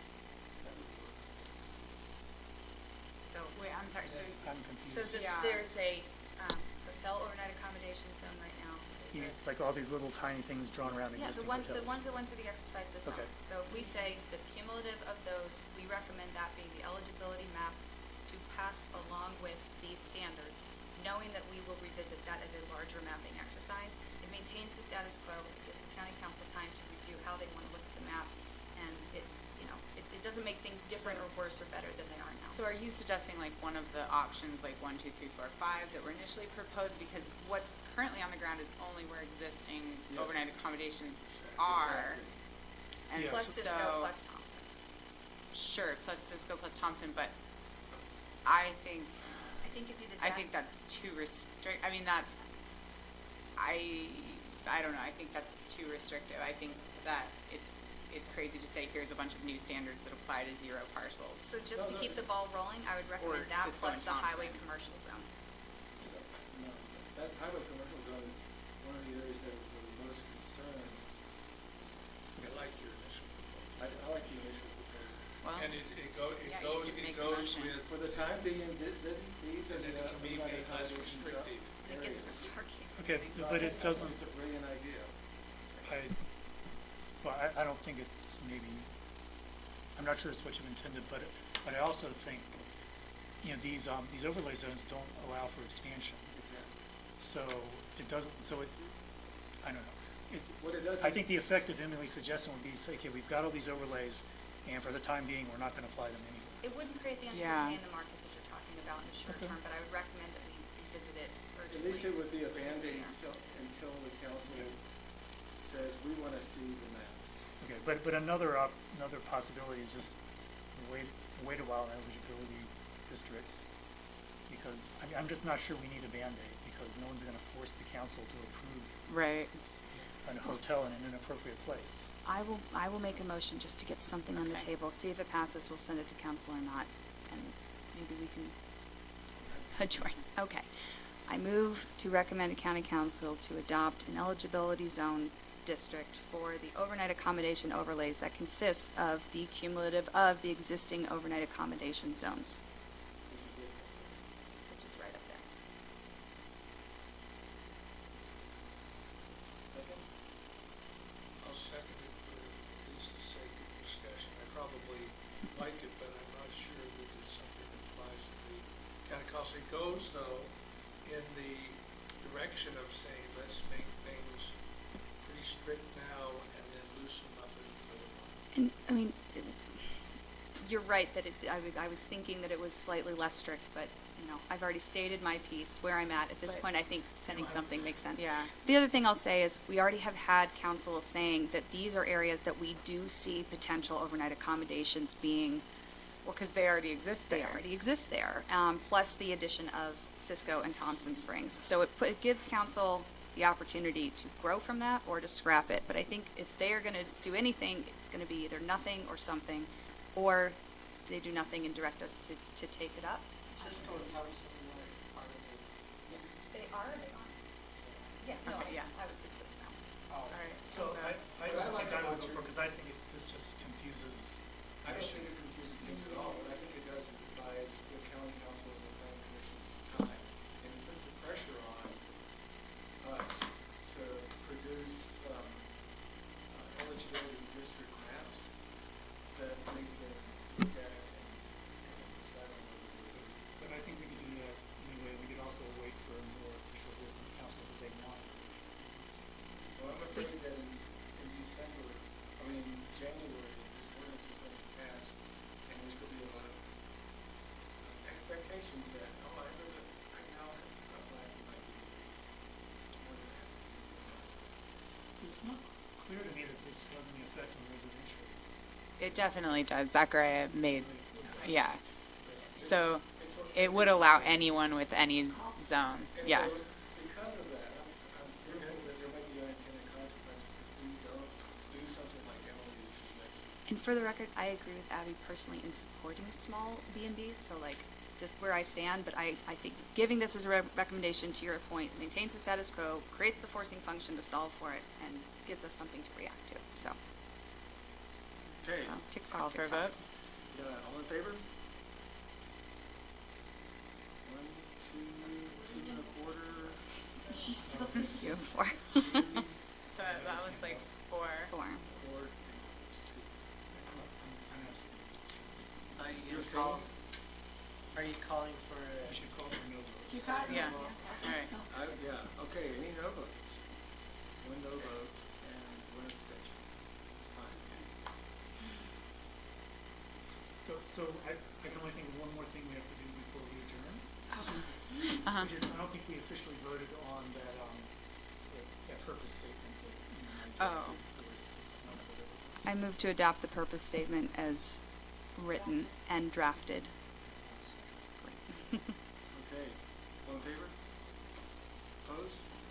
Cricket Green opposes. Pretty surprising. Don't let you down. Do not want to let you down. We adjourn. So, Second. Yeah. hang on just a second, before we adjourn, Jalen, is there anything that you need to tell us that's like burning from the county council? I don't have anything to share either. Goodbye. Except I'd like to say to Cricket, thanks for putting up with us for. Cheers to Cricket. I said cheers to Cricket. I loved it. No, you didn't. Yes, I did. I really did. And I studied it and I put in the time. And I just don't have time for all the other meetings and all the other workshops. I don't have time. You gotta get your priorities straight. Reed was it? That's, I have 2 jobs. we're not all retired. We don't all have. I have work jobs. Yeah. Some of us. And I'm on that study committee, which is taking. Yeah. Well, all that's have different obligations. That's the committee that just won't die. That one, well, it's